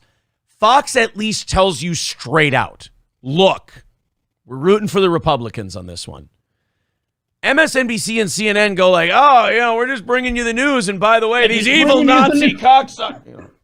It just reminds me of that Bill Hicks bit. Oh, I just came in for some gag. Oh, just bringing you the news. I don't even know what a Republican is, but my wife loves the stuff. All right, so here's Lawrence O'Donnell. Before we press play, just listen to this smarmy cocksucker and listen to the just propaganda aspect of the language. And remember, what he's advocating for is people's reaction to the FBI raiding. There's not a verdict. There's not a trial. There's not anything. He's just chastising people for not overthrowing their government over an FBI raid. It's fucking insane. He's goading Trump supporters into doing something. Yeah. Went to war today, including the guy who wrote the tweet. Outside Donald Trump's home in Florida, there were more members of the news media today than Trump supporters. A couple of dozen Trump supporters showed up. Stop. So right there, they're basically admitting to you that there's no story. There's more reporters than stories. And then listen when he does these interviews, the hatchet edit job he does, and then into his commentary. It's so fucking funny. He's like, there were more reporters than protesters. Like literally this story should have been, at his place, a couple people showed up. That was it. That's it. That's all the story is. That's all it is. Throughout the course of the day, none of them were ready for war, but they did enjoy talking on TV. Yeah, well, we came out to support Trump. I mean, we think it's awful what happened yesterday. We think it's abuse of power. That guy's not going to war. And they cut him off, dude. That's it. That's all they're giving him. Do you know how much more that guy probably said? Yeah. Justin's not going to war for Donald Trump. Hold a flag for a while. That's about it. Yeah, fuck these guys peacefully protesting. You see these queers? Look at these fucking pussies just peacefully assembling to protest what they see as government overreach. What a bunch of assholes. Everybody on the left knows that the way you protest is burning shit down with impunity. Go to war. No, you go to war. Use the same verbiage, Aaron. You go to war. If this were the Dems, they'd be going to war. You know what? They raided a president. Nobody really knows what's going on. But these people, Justin's not fucking going to war. And Justin had a lot of stuff to say, but I cut him off when he said, we don't think, because what did he say? He goes, yeah, we're here. We don't think it's right what they did. And then they just cut him the fuck off. Yeah, Justin's not sitting here screaming about going to war. He never said he's going to war. He said he's just showing up to do a little protest. If you're in a vacuum and you're just watching this and you know nothing about the world around you, you just be like, Justin seems like a reasonable person. Yeah, Justin's just a calm guy. I mean, it's the guy with all the Botox on the news that's scaring the shit out of me right now. Justin just seems like, it'd be funny if all the MSNBC viewers are like, the reason they're leaving and going to Fox is because they're like, oh, all these liberals seem really cunty, but these conservatives they keep showing and making fun of seem like reasonable fellas. Like how fucking just full of propaganda bullshit is that? It's really bad. But you know what? It's palpable to the point where you can see it and you're just like, ugh. But it's so transparent that it's not any good. You know what I mean? Like it's shitty propaganda because you're laying it on too thick there, Larry. I don't think he knows that. The Washington Post interviewed Trump supporters outside of Mar-a-Lago today, and they found one woman who traveled all of 5 miles from her home. What an asshole! What a piece of shit to exercise her First Amendment right by driving to the next town over. 5 miles, get him. This stupid bitch. The real problem is I hear she wasn't ready for war. Yeah, she didn't even shoot any cops. What a queer. Near Donald Trump's home. Remember now, here is some numerical perspective. If I may, this guy's so fucking boring you can hear the air behind him in his show. Yeah, but here's some numerical perspective, Aaron. Okay. To what you're seeing on that little bridge near Mar-a-Lago. There are 3 people protesting. 5.6 million Trump voters just in the state of Florida. Millions of them live within an hour's drive of Mar-a-Lago. Yeah, sorry, but your people made gas so fucking expensive that they can't afford to go protest, you fucking self-owning douchebag. We made gas There's a bunch of people Skyping in their protests because they can't afford gas money. We made gas $4 a gallon with our shitty energy policy and proxy war in Ukraine. You guys can't go to war now. Cool. And all of them, virtually all of them, stayed home today. Those losers went to work and took care of their families. What a bunch of fucking weirdos. The thing that's super important to remember about this is that this was like early yesterday evening when the official thing was we knew he got raided and nothing else. Right. So this guy is just saying that like 7 million Trump supporters didn't burn down some cops, so there's no uprising and they're not ready to go to war. Like, sorry, dude. That's insane. The last time a bunch of Trump supporters got together, the FBI riled them up to go storm the Capitol, and now you guys won't shut the fuck up about it and stop throwing people in prison. So maybe they don't want to go protest, because every time they do, you guys have a congressional fucking hearing about it. Well, now they're just going to antagonize them till they do, right? Right. God, these pieces of shit. They sit there and they go, insane. They go, oh, they protested and they stormed the that's an insurrection. They went to war. We need to investigate this for 2 years. And every time the Dow drops 5 points and the interest rates go up, we got to ratchet up another hearing on it. Whoa. Did you say Dow? You can't talk about the Dow. It's racist, bro. Oh, sorry. And then you get to the Mar-a-Lago thing, like, oh, why aren't these fucking pussies having an insurrection, huh? Why don't you fucking homos go to war, you lazy bitches? What do you want, welfare? I think the thing that's really effed up about it is that, like, how many times do we got to bitch about, like, what a danger to democracy the insurrection was, right? Yeah. And then, like, basically we're just watching this dude, like, badger the fuck out of the, like, hey, pussies, where are you at now, pussies? Hey, pussies. Like, literally, this is exactly what this guy is saying in frank words. Yeah, there's a lot of pussies in Florida. None of those pussies showed up to Mar-a-Lago. Where you at, pussies? Yep, no pussies. There's no uprising because you're all pussies. Fucking Lawrence O'Donnell really wants shit to pop off. He's like, you see this? This is the anarchist cookbook, and you can see in chapter 5, this is how you make a pipe bomb. Now you got the recipe, you fucking queers, and you still won't do anything. Pussies. He makes a pipe bomb live on the air. Yeah. But they literally say that the reporters outweighed the protesters. Yeah. Well, that's because MSNBC has really fat, liberal, blue-haired media people. Yeah, get it. 6 million Trump voters. Don't fucking rim shot me when I fuck up the joke. Take it. There you go. Take okay, it. Here. Wait. Fuck it up again. I got you. All right. That's because MSNBC has all these fucking overweight, blue-haired media people. Fuck. There you go. That's what it deserved. In Florida did absolutely nothing after Donald What are they Trump's supposed to home do? was searched by FBI agents in plain clothes yesterday who obtained the search warrant from a Florida federal judge. Yay, I'm so partisan. Let's cheer for judges making giving out warrants partisanly against enemies of the state that I don't like. Woohoo! I'm gonna bitch and moan about the broken justice system, but now I'm on its side. Hey, it's that fucking Remy song where it's like, I'm going to now fucking cheer for all this stuff I glossed over for 4 years. Hooray. And they'll complain about whatever the backlash is in November. Right, but it's weird to me because, again, even if the roles were reversed, let's say this was like Biden or Obama or whoever, right? Yeah. What exactly is the American public supposed to do when there's no information and if Trump, if this, let's say they found something and they threw Trump in jail, right? Yeah. Then this would be an interesting dialogue as far as the country. Yeah. But right now it's just partisan justice system raided Trump, business as usual, but let's just blast every single Floridian who didn't show up ready to kill cops. Why aren't you throwing Molotov cocktails at the police station, you fucking pussies? It's like, well, no, we want to vote for people who want to disband. We're being funny, and I'm so glad we are. But I have been saving a rant on this, so I'll not do the rant. I'll just make the cliff notes of it, so we can go back to making. Come on, I want you to be the inner angry libertarian. I'm going to call you Rant Paul from now on. No, I look after this inflation protection bullshit bill that they're passing.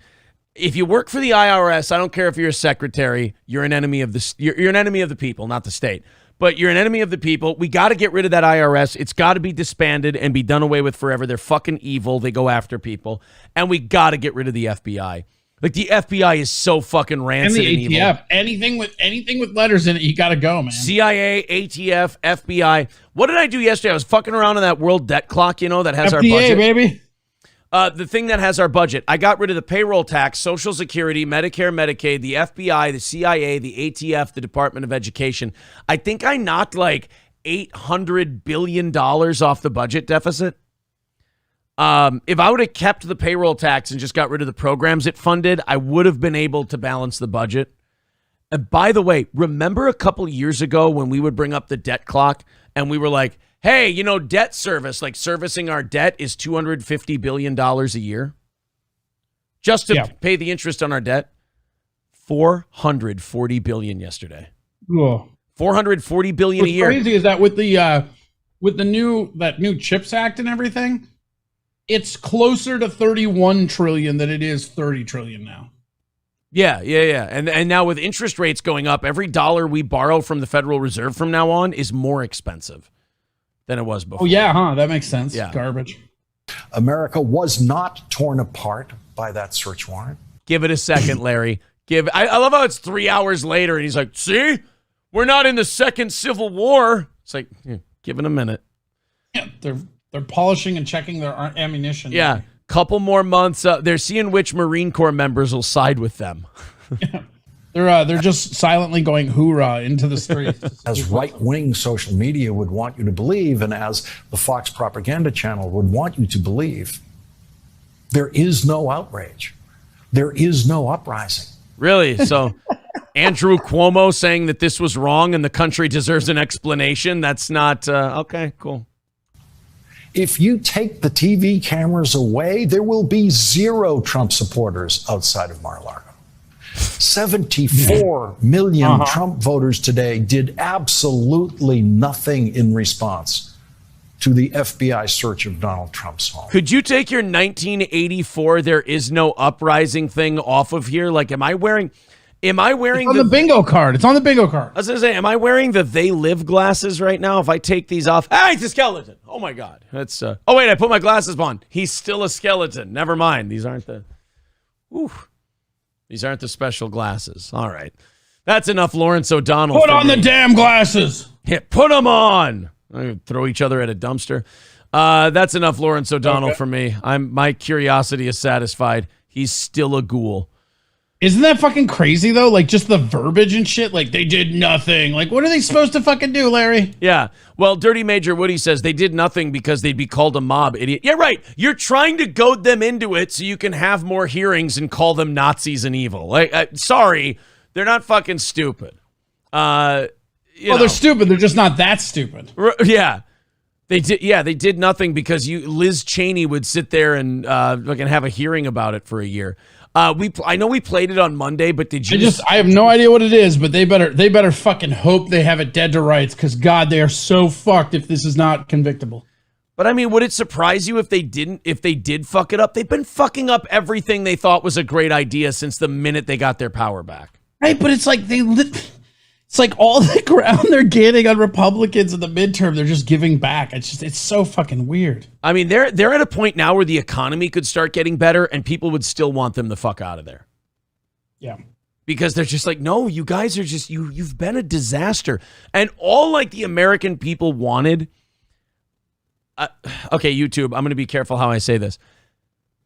If mail-in voting did sway the election one way or the other, where otherwise it wouldn't if it had been a traditional election and there had been no pandemic, let's say Biden still would have won. The only reason he would have won is because people were like, all right, I just want a little more normalcy. There's a little too much craziness going on. I don't want all the craziness and the psychotic drama and stuff. Yeah. I think there's like a return to normal that he was peddling. But now we've got more insane, crazy drama than we did before. Like insane, crazy drama when Trump was president was, did you hear he called Africa's third world nations shithole countries? Oh, that's crazy, isn't it? Hey, did you hear a former president's house was raided for being an enemy of the state? Which one's more dramatic? I mean... Do you hear? I don't even, honestly, none of that bothers me. What bothers me still to this day is the fact that we know, and the DNC has admitted that Steele dossier was made up, which means we went through an entire impeachment trial off bullshit that we all know, but nobody's fucking talking about that at all. Like that, there should be legal repercussions for fabricating a fucking impeachment on a president. Yeah. Fabricating. We got a couple of super chats here that are making some decent points. First, $5 from Sage Retard PhD KF. He says, I legit stopped working the defense field as a software engineer because of conscience conflict. No regrets. That's actually one of the most honorable things I've ever heard someone say in our chat. Because that's hard. Like, I get people doing shit for a paycheck. I really do. I don't begrudge people for doing that. But to, like, walk away because you're like, I can't work for these fucking animals, that's pretty admirable. Coltrane. I did with timeshare. I sold timeshare for a while and just had to walk away because, like, there were two people I talked into buying that I knew couldn't afford it, and I felt like such a fucking shitheel. I had to be like, I'm done. That's why, like, the Edward Snowdens and shit to me are like, that's a ballsy way to be. Like, the fact that he's not cleared of charges and recognized for the hero he is fucking insane to me. That's another thing where, like, you can definitely shit on Trump for. Like, you wanted to drain the swamp and you wanted to do all this shit. Assange and Snowden were not pardoned. Neither was Tiger King, Trump. And Tiger. Well, that's the one I'm most upset about. Carol Baskins is out walking around, but we can't get the Tiger King free. This is bullshit. Coltrane says they wanted January 6th again, but unfortunately, Ray Epps was on vacation. Aw. Ray Epps, we needed you, buddy. $40 away from our goal today. There's the PayPal link in the chat. Super chats and memberships. Hopefully this is a good omen for tonight's show, too. And we can break that Wednesday slump that we've been on for the mornings and evenings and just knock it out of the park. Thank you very much, guys, for your generosity. Peter Ducey, Kerry Jean-Pierre. All right, let's get into this now. Here we go. I've already set this up twice, so you guys know. His handling of COVID last week. You've mentioned his January 6th response a couple days ago. So can you say, based on all that, I didn't say anything about Mar-a-Lago. I'm just asking you if you consider the president. I'm saying from here, I'm not going to comment on that. Does the president? All right, how about over there? Can we move you over there and you'll say something? If you go stand over there. Yeah, can we move her to the left a little bit? She's not answering questions over here. She said from here she's not going to say anything. Ducey just goes, well, Psaki and I used to go out for drinks after every briefing. Sorry, was I not supposed to? Would you want to go get some dinner or something? We can talk about it there. Yeah. Hey, you look really sexy when you're not answering my questions. I know you're gay and everything, but they say that Ducey dick changes people. Look at what it did to Kilmeade when my dad would fuck him. I don't know why. Once you go Ducey, Michael Jordan got his dad killed for gambling debts. I mean, sure, but like, I got to stop the show and address something. Why did I have to make poor Brian Kilmeade the victim of a Steve Ducey anal invasion just to make a little joke? You know, sometimes there's victims and there don't need to be. And I'm sorry. I don't know. I think you're doing the Lord's work personally. All right, so Ducey grilling this lady. And still want to think that he would be very fortunate to run against Trump in 2024, like he had said before. Again, I'm not going to comment on. It's just I'm not from the president. In the next election, I'd be very fortunate if I had that same man running against me. Does he still? All I can tell you, Peter, is that the president intends to run in 2024. Is there a concern here that if you guys don't say more, then these Republicans who are accusing this White House of weaponizing the Justice Department, weaponizing the FBI, that's going to become the public sentiment. If you guys don't say once and for all, we are not doing that. First of all, we're just not going to comment on the department. All you have to do is say no. You just have to say we're not, even if it's a lie, you just have to say you're not weaponizing the Justice Department. That's it. Remember you just have to lie. Remember when the Bush Justice Department released that CIA lady's like work, Valerie Plame, because her husband was like really critical of the wars, and everyone went, "Oh my God, George W. Bush's Justice Department, he's weaponizing the Justice Department against his enemies," and all it was some guy leaking that his wife, who was no longer an undercover CIA agent, was an undercover CIA agent at one point. And they're like, oh, he's weaponizing the Justice Department. This is unheard of.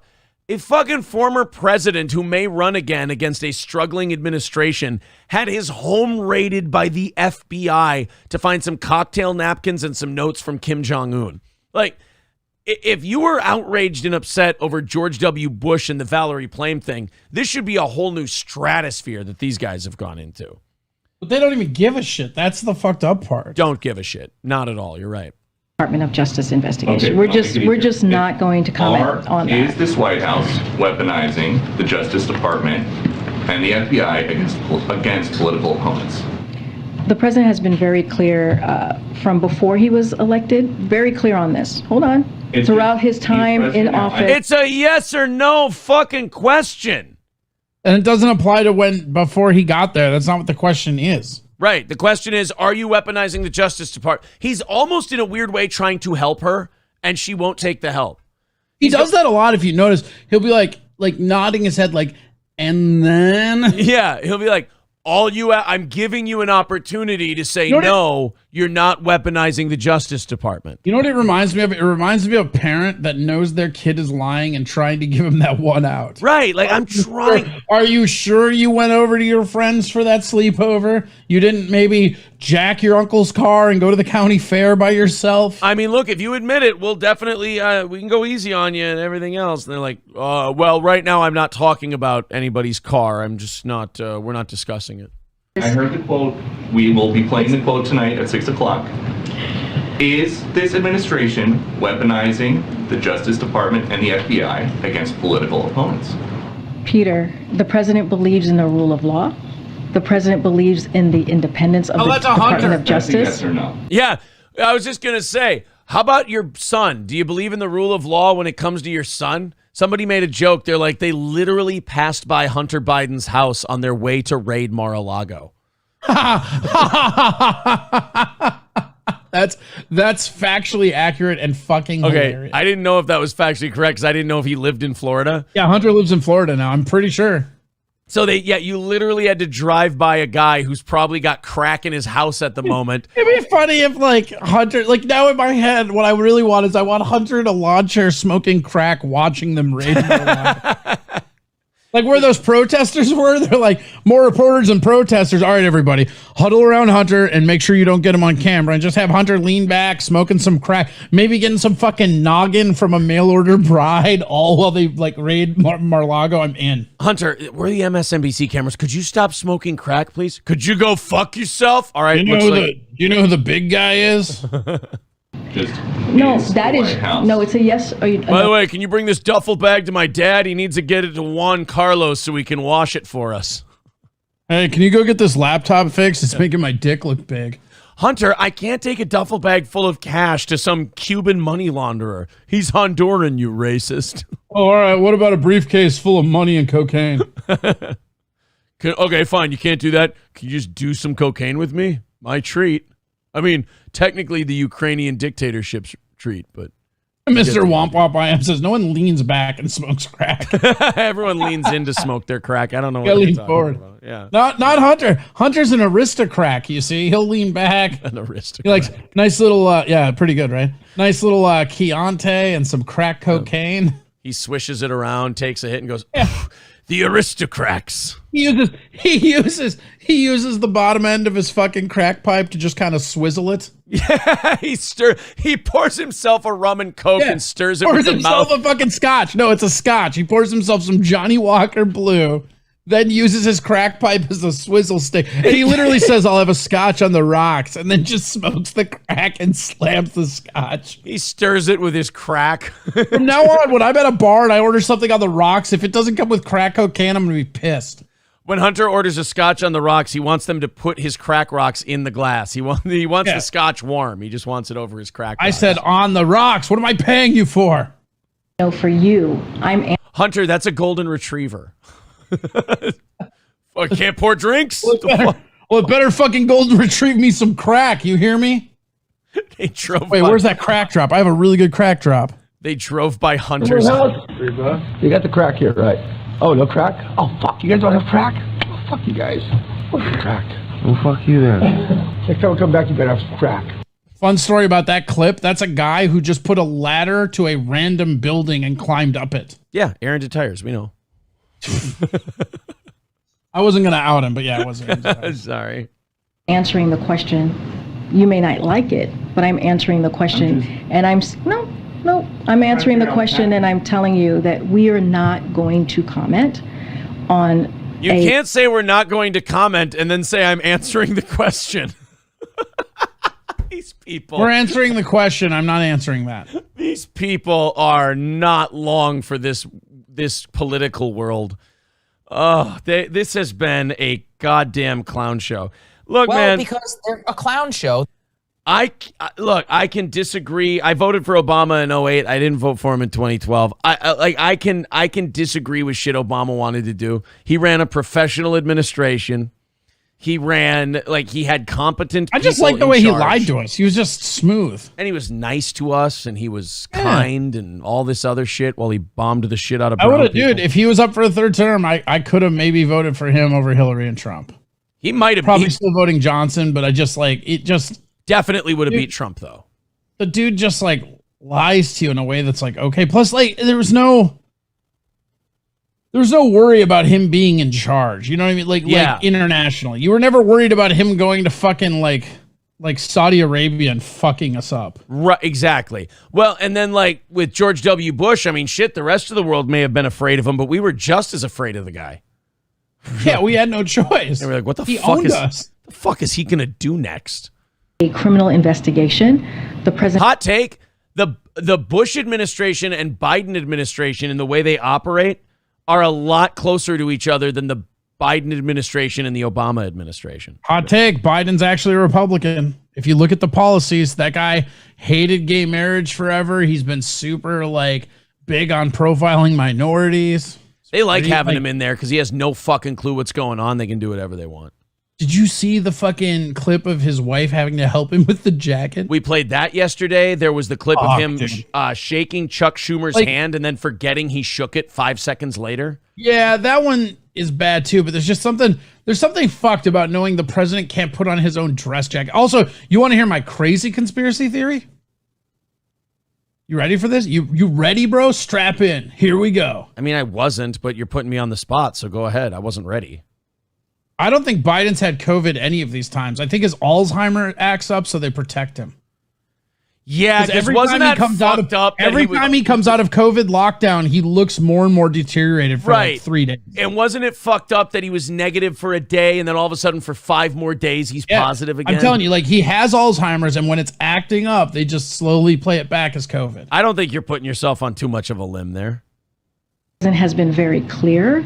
I laid out what his thoughts were back on January 7th in 2021 about how he saw the Department of Justice. And I'm just going to leave it there. We're not going to comment from here, from this White House. I'm ready to disband. That's the end of that clip. I'm ready to disband the Department of Justice, and I'm ready to replace it with the Department of Sid Justice. I'm ready to put Sid in charge. I mean, he's only if we can get the old skyscrapers and get the Undertaker in there as VP. Your terms are acceptable, and excellent. Then perhaps maybe Mark Callis, right? Wasn't that Sid Vicious and Mark Callis? Mean Mark Callis, yeah. Mean Mark Callis, that's what it was. How about could we do this? Could we do? Could we get Harvey Whippleman as the manager? Yeah, we could get Sid Justice. We could get Mean Mark Callis as the vice president, and the press secretary Harvey Whippleman. Paul Bearer, press secretary. Now that's gonna be a tall order. He's fucking dead. Oh yeah, I'm back from the dead. All of Mar-a-Lago. I'm back from the dead. Shut up and listen. Yeah, now all of a sudden he's Mark Stephanie, the weepy voice killer. Thank you. Don't talk, just listen. Mar-a-Lago had to happen. Thank you very much to Gavin for $20 on PayPal. Very generous of you, sir. That cuts the goal in half. Just $20 away. You guys are going to like today's show. We're never going to make it. No money asking today because we are at $20 away from that goal, and it'll be knocked out in no time. And you guys might even cut into tomorrow just a little bit. Captain Gordy says... Don't talk, just donate. Gordy says Captain Lou Albano as the manager. Captain Lou... I'm down with that. I'll take that. Captain Lou is responsible for my favorite quote. It was a wrestling quote, but it's good for, I think, any industry. When he was breaking in Kevin Nash into the business, he told him, look, kid, there's a lot of marks in this business who are going to, play by all these stupid rules. And he goes, I'm going to tell you this right now. There's only 2 things real in this business, and that's the money and the miles. That's it. And it's one of my favorite quotes of all time, and it's Captain Lou. Use that in your workplace. Like whenever anyone's playing like office politics or like, you should do this because it helps you. It'll help you with the boss and this and that. And you tell them, the only two things real in this business, the money and the miles. That's it. And then he told my favorite. I mean, that's really good. I think my favorite quote is "Give me a hell yeah." I think my favorite quote is, right now you got your beady little eyes locked on the world's toughest son of a bitch. I think that spoke to me as a child. I think my favorite is, we're coming for you, Hogan. Hulk Hogan, we coming for you. Now, see, I can play that Hulk clip. Hogan, we're coming for you, DuckTales. I can play that clip if it's just him. I can't say it. Booker T can say it. And now, guess what I'm going to do? I'm going to fucking play it. I've also been a huge fan of Devon Get the Tables, but that's an old ECW thing. That runs deep. Let me tell you something, Gene Oken, you out here talking about a clique. The only clique you need to know about is the Harlem Heat and Sister Sherry. See, because what you dealing with here is the brotherhood. It's non-stop from this point on in WCW. We take what we want, and after we take Lex Luger and the Giant, we want the gold sucker. Hulk Hogan, we coming for you, nigga. It's just so, he never should have put his hands in his head or anything else. He should have just been like, yeah, that would have been the most badass wrestling promo of all time. Like, yeah, it still is. Yeah, you've got the hottest act in wrestling history, and you just called him the N-word. Like, that's ownership right there. I like how, is that Cheryl? I like how she's like, it's okay. Yeah, Sherry's like, you're fine. So what? You said the N-word. I yell it all the time. You're banging me.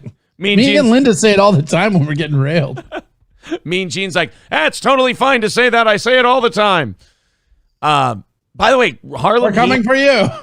Is Harlem Heat, do they get the respect they deserve, or are they criminally underrated? Do people, they list them as like one of the greatest tag teams ever, don't they? I don't know. Here's the hot take. Is Harlem Heat that good, or was Booker T that good? Booker T, even back then, like when he was just starting out, he was fucking awesome. Like Booker T is awesome. I think Booker T is super underrated, but I don't know that I would say the same thing about Harlem Heat. Yeah, maybe you're right. Although I don't even know that other guy's name. Stevie Ray, bro. Don't you even. That's right, Stevie Ray. And I think they are. Yeah, I didn't actually know that. I think they're Shoot brothers. I think they are for real brothers.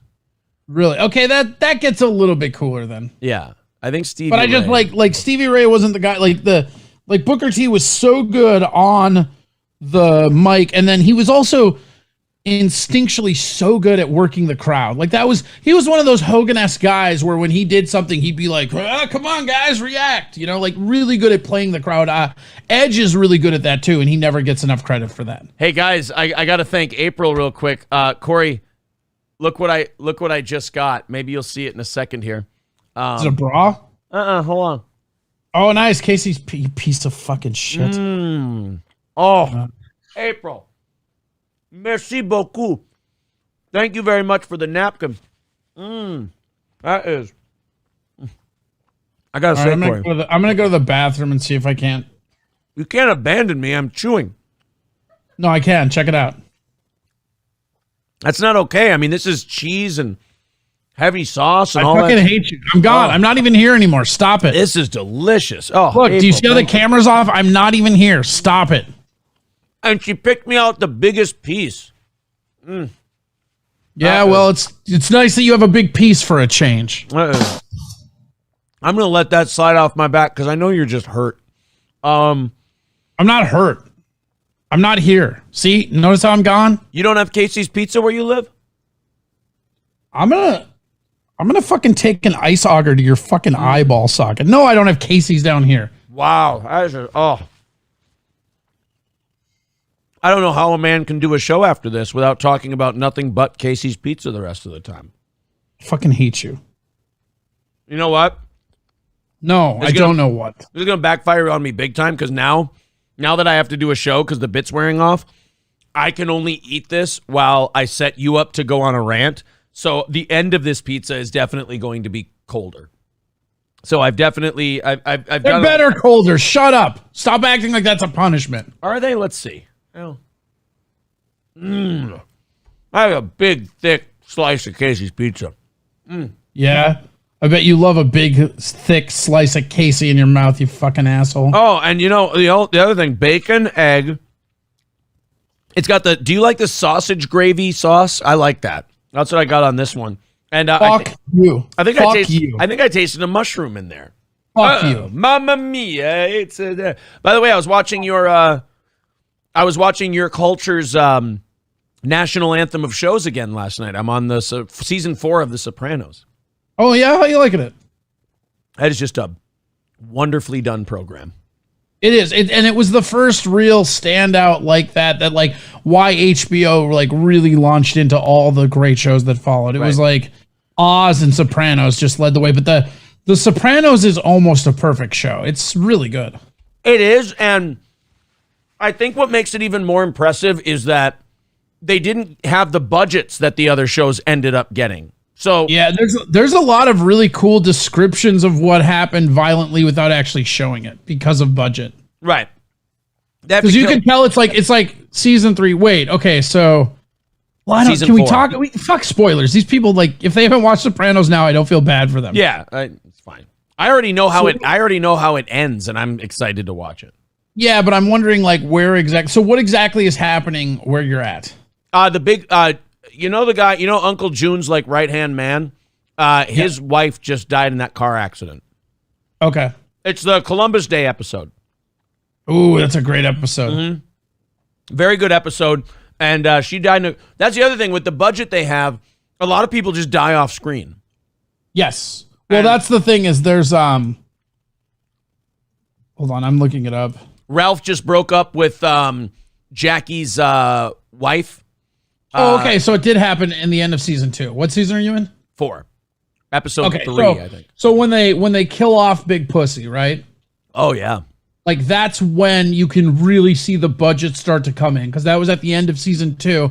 And then season 3 and on, they actually kind of start showing some of the brutalness because they have the budget for it. I cannot fucking wait for Ralph to die. All right. I can't wait for that sack of shit to go. I don't know how he dies, but I know he's going to die. I'm going to be very sad. Like, Paulie's in jail right now, and Paulie's in the middle of this heel turn with the New York boss. That's bumming me out, but great show.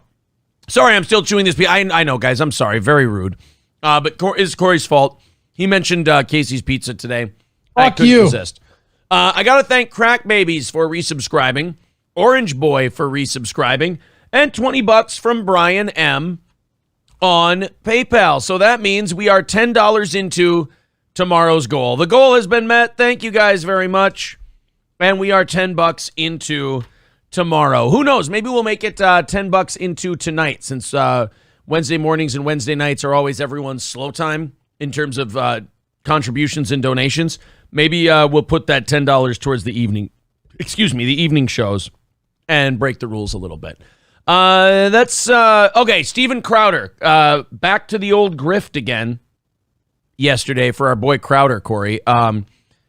These motherfuckers, the closest Casey they have is in Oklahoma. Oh, God boy. damn it. Oh, you poor thing. I got a napkin, too. I'm just a lucky man today. Fuck you. Got a napkin. April, I think we should go golfing tomorrow. I hope that goes right to your tits, you piece of shit. Well, look, there's consequences to all actions, So anyway, Steven Crowder was back to the old grift grind again yesterday. And the night the Mar-a-Lago thing happened, which was, what are we on, Wednesday? So Monday night, when the Mar-a-Lago raid happens, Crowder puts out a tweet that says, "Get ready to fight like hell tomorrow." That's what he said. He goes, "Get ready to go to war." That was the specific thing. He says, "Tomorrow is war. That's what we're going to do. Tomorrow is an absolute war. We're getting after it. We got to fight." And I'm not kidding you. This sack of shit, just before yesterday morning's Louder with Crowder starts, I'll put this up for you guys. Crowder puts up a fucking tweet of him shilling his merchandise with Fight Like Hell t-shirt and says it's time to fight for every square inch. Use code FIGHT for 15% off your Crowder merch. Dude, fuck him. If people ever ask me one more time, "Aaron, why do you hate Crowder so much?" Why do you think he's such a piece of shit? That's exactly why. This guy is a complete phony. He's one of those guys who, if it became more profitable to become a liberal, he would tomorrow say, I've changed, I've had an awakening, and do a big YouTube video with dramatic music. He'd just say he was a liberal the whole time. He'd be triggering the conserves. Right. And so when you do that, he does that all the time. Again, I don't mind that he takes memberships from his audience. Hell, we ask for donations from our audience. I don't mind it. But if you're going to do something that requires you to ask people for money, which requires a little bit of sacrifice of dignity to do so, you have to be humble about it. You can't sit there and go, get ready to go to war. Tomorrow we go to war. And then you're like, this is the war. Buy my shit. If you buy my shit, and you buy my t-shirts and you join my mug club, then you're helping fight back against the FBI. I don't care if you sell 1 million t-shirts, motherfucker. It ain't going to change a goddamn thing of what they do. And you have these dumb conservatives on the internet who have no friends and no girlfriends flocking to you because they actually believe that you're helping them. Again, that's the thing that's fucking hard to take. Like, yes. They believe they're, like, at that point, you're like, it's like vulnerable adult shit almost. Right. I wouldn't mind any of this stuff if it didn't work and people were like, oh, what a fucking weirdo. Desperate people cling on to this guy. They buy their mug and they act like they're helping. I have pizza in my mouth. No, I want you to fail now.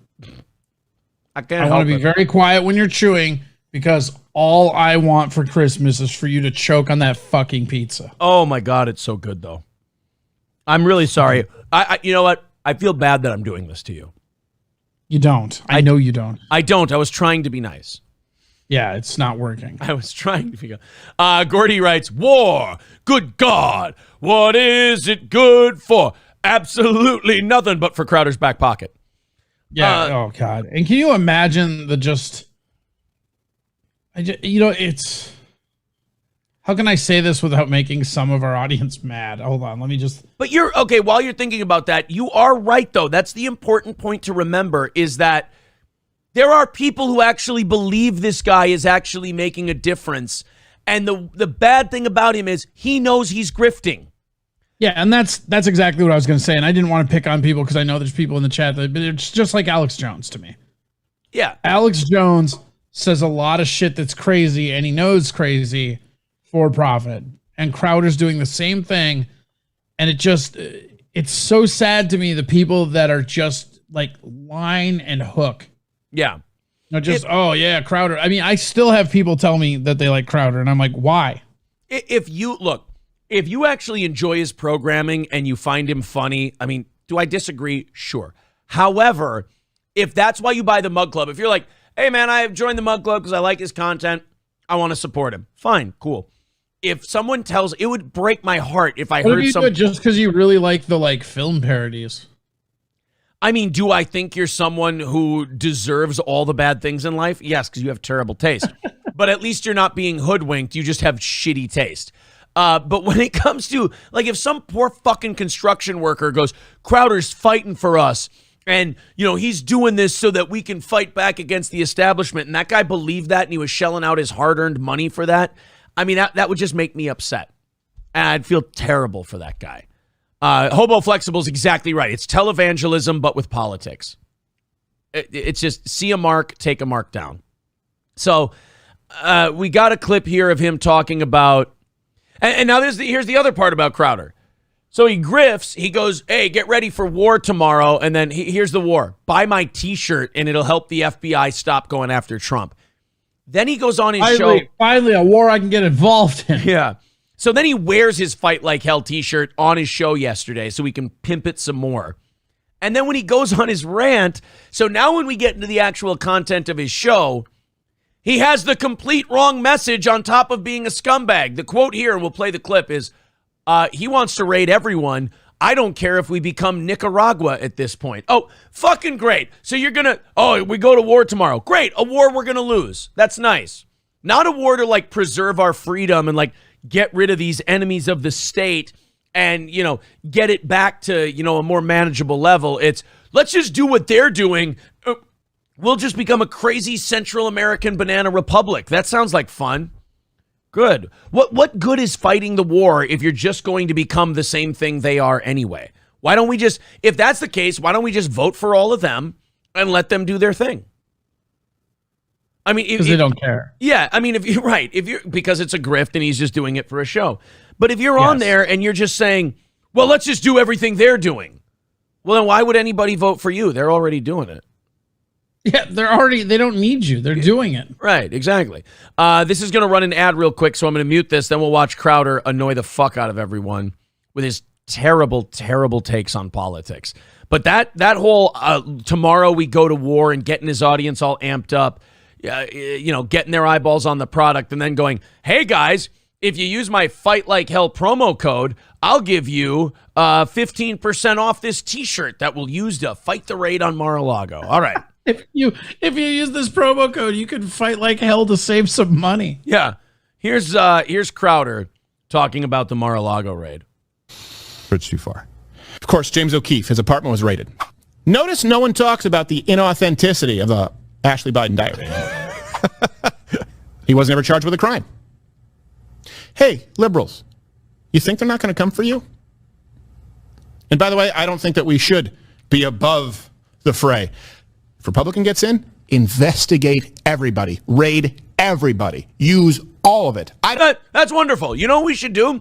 Become the Gestapo if the other... This is why I hate picking sides. Hey, why pick a side when you can just have a fascist regime? Right, where it doesn't matter. This is why I hate when people get too invested into the right or the left of politics. And, I will give Jesse P.S. from Pod Awful credit. He did say one thing during his Alex Stein thing yesterday. He said, you got a disease called politics, and it's gayer than monkeypox. If you're into these sides and shit. He goes, you have a gay disease called politics. It's a gums disease and it's gayer than monkeypox. I thought that was great. But that's what Crowder's doing now. Is monkeypox gay? I've heard that maybe 2 or 3 of the cases might have been homosexual males having sex with other males. I don't think so. I think you're just being a bigot. Well, I've got a monkeypox case a little bit later. No. A story. I don't have a monkeypox case. I have a monkeypox story. Corey, help me here. I meant to say that I have a story. Oh, it makes a lot of sense. You've had monkeypox around your lips since I've known you. Oh, you know what? You know where I probably got it since I've got it on my lips? This delicious Casey's pizza. Mikey just texted me and said, you're eating on air again. I'm out. Oh, boy, is that is God, numb. I fucking hate you. Oh.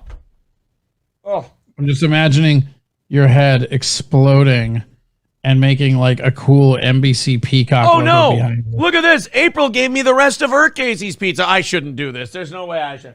Oh, no way. Oh.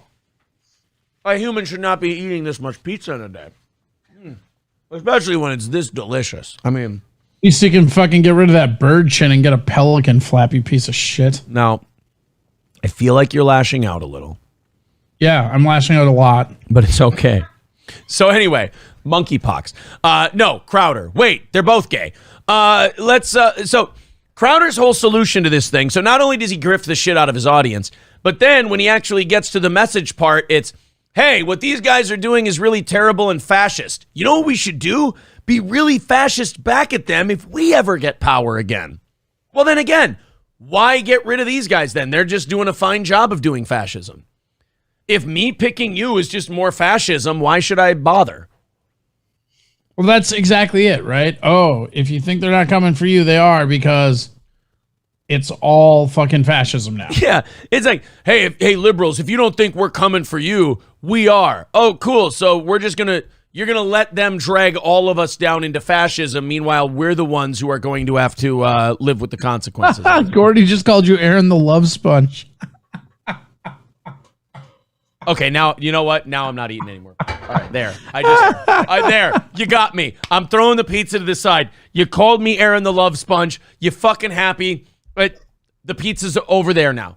It's over there now. Just remember, guys, whenever you want to get under his skin, Aaron the Love Sponge works. Can confirm. All right, let's finish off Crowder. God, I'm having a gay day today. Jesus Christ. Let's finish this Crowder clip. I don't care if we become Nicaragua at this point. You've already rung the bell. You can't unring it, Buttercup. Here's something else that we know. Whoa, he said Buttercup, dude. This guy's tough. Did you really just say Buttercup? Why don't you just do your show in drag? You like being a woman. Embrace it. Why do you keep... Don't be like that, darling. Yeah, why do you keep... Yeah. Oh, yeah, that's... Oh, you can't unring that bell, Magnolia. Thanks, thanks, old Westy Canadian Crowder. It's just such a terrible take. Like, you can't unring that bell. Now we're going to lock you up all in prison on trumped up charges. Oh, fun. So we're doing this for the country. Stick to what he's good at. Tombstone covers. Oh, and the occasional 300 parody, because who doesn't think those are good? They were doing in November 2021. The whistleblower revealed that there was a whistleblower who revealed that the Bureau was investigating parents as domestic terrorists.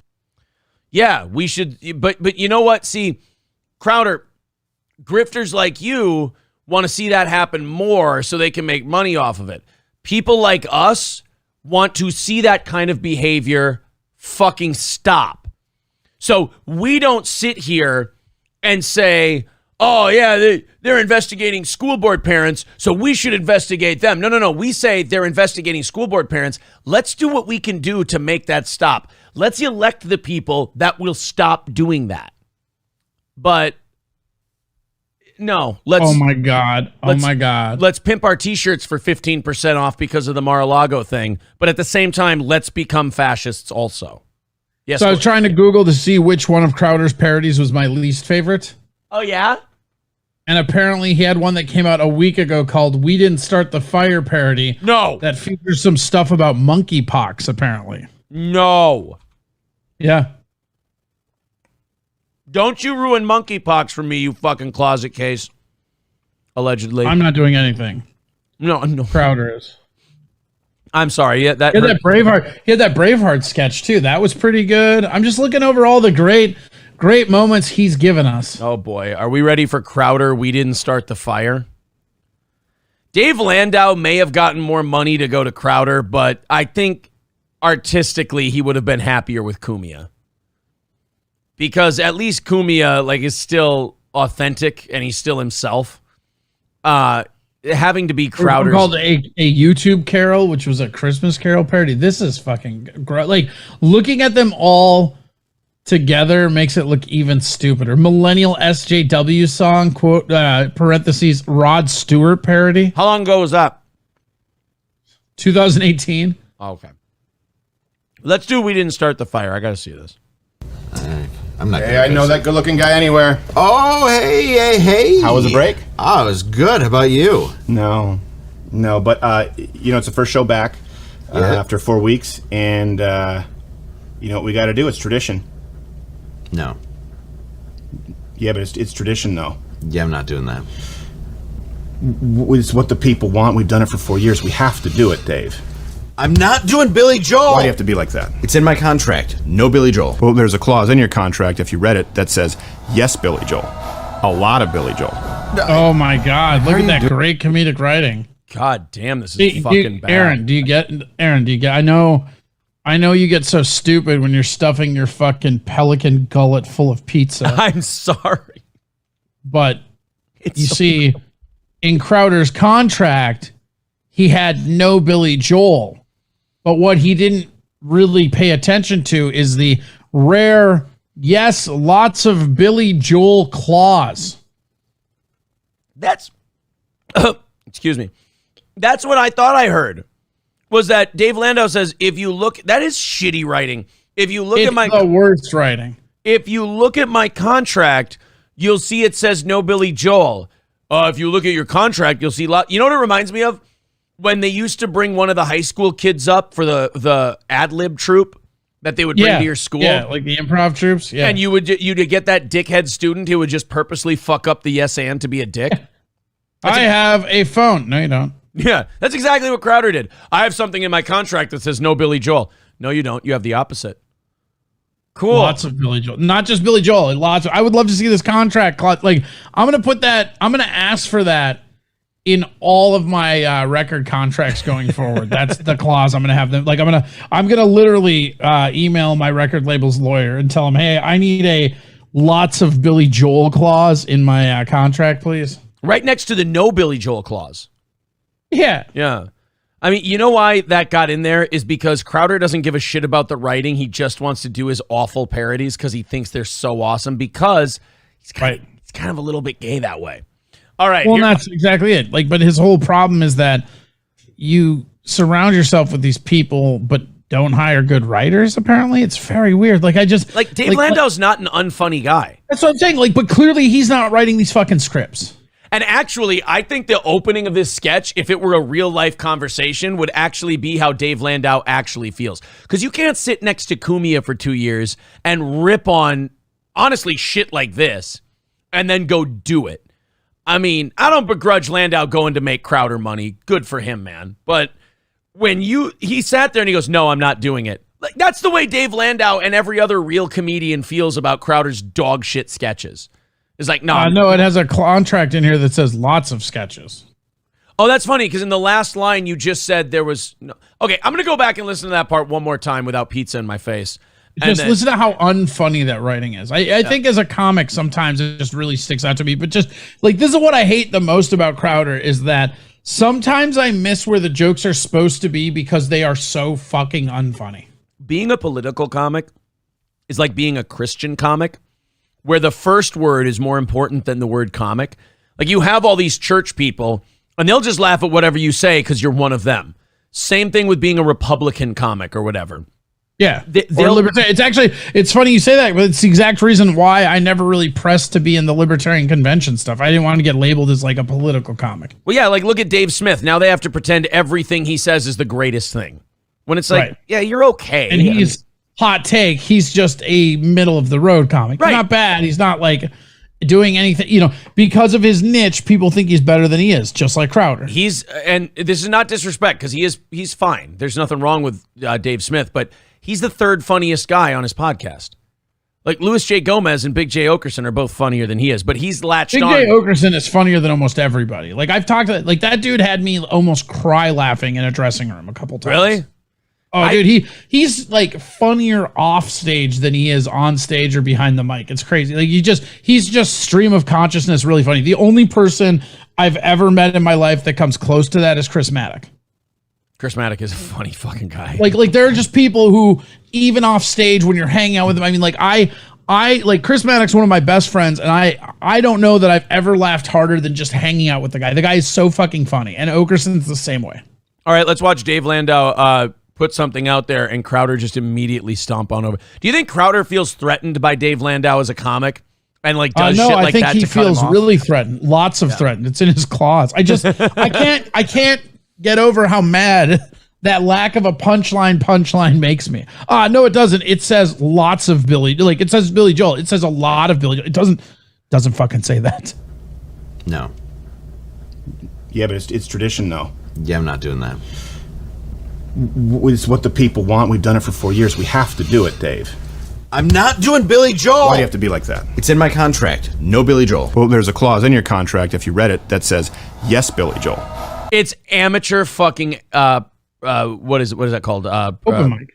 No, it's amateur, why can't I think of the fucking word? I'm getting brain damage. Improv, thank you. It's amateur improv. A lot of Billy Joel. Wait, how are you doing? How are you wearing that? Did you just change into this? What's happening to me? Why is it so dark in here? Because that's the power of the piano, man. Oh, come on. Look at that.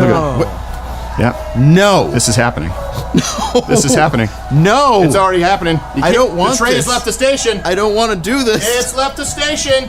Okay, now I'm confused because now I actually think if you're a Crowder fan, you'd better be doing it because you think he's saving the country. Because if you do it because you think he's funny, you need your head caved in with a cinder block just to see if we can knock something loose in there. I don't think there's anything to knock loose except for compacted sand if you find that funny. I'm running out of real estate to give you guys an excuse to like this guy. It can't be the comedy because he's cringe as fuck. It can't be the politics because he's as transparent as Lawrence O'Donnell. So what's the draw here? I don't get it. Are you just secretly gay? You don't know how to tell your wife and you like show tunes? Okay, now that's the out I'm giving you. Closet cases. Totally fine with me. Look, wait, hold on. We got a listener saying, looking for a funny morning show since Stern is winding down. These guys just aren't funny. Yeah, fair enough. They're talking about us or Crowder? Because if they're talking about Crowder, I agree. Now, if you're talking about us, that hurts my feelings. Now I'm going to ban you. Hold on, wait a minute. Hurts my feelings, but let me check. Oh, I think I'm going to be all right. Actually, there's a clause in your feelings that says you're not going to be all right. You're going to be a lot of not all right. Why do you keep doing weird improv that sandbags our own bits? No, I'm not doing improv. I'm also not doing improv. Crowder watches this clip and he's like, the host is a dick, but that co-host, I think he's got talent. America on the edge, and Frank had white privilege. Gavin Newsom on DeSantis, New York gun control. Why does that hurt so? Like, that hurts my ears. Because Crowder's doing it. Like, did they? So he's going to do. First off, they don't have anybody audio engineer to mix that at all. Yeah. Second off, why his fucking voice is the worst. Glenn Beck must be cutting the budget to the show, I'm thinking. But also, like, it's just going to be conservative patter now to Billy Joel's "We Didn't Start the Fire." Hey, white privilege, am I right? Hey. Biden family dirty felons. Nancy has some big old melon. Saudi fist bump falling stocks. Outbreak of monkeypox. Hey, they just found the cure for AIDS. Shinzo Abe in Japan, touchy-feely Vince McMahon, Fauci COVID times 2, Trudeau penis hairdo, Paulie Walnuts R.I.P. There's no cups on AOC, oil to China, price of gas, Affleck marries giant ass. Affleck marries giant ass. You see, it's a Jennifer Lopez. It's a Jennifer Lopez show. Remember 1997? That's not even the, like, what was the, like, penis hair for no reason at all? Yeah, like, just, well, because he needed something to rhyme with Shinzo Abe or whatever. I don't know, whatever the fuck he said. Now and getting louder. We were on hiatus and the liberals hate us. Oh, we were on hiatus. We're on hiatus at a liberal status? No, the liberals hate us. Oh. Yeah. You see, the grift is strong. You know, we're fighting the libs, man. Fuck. Just be funny. Back now and getting louder. No, we didn't start, but the fight goes on. Inflation. The fight. Oh my God. You're not fighting. Glenn Beck doesn't even say he's fighting anymore. He's like, I do a show. Hot take, Glenn Beck funnier than Crowder. Yeah, I'm 100%. Glenn Beck's funnier than Crowder. Glenn Beck's had some moments. Crowder, the problem with Crowder is he tries. That's the cringiest part.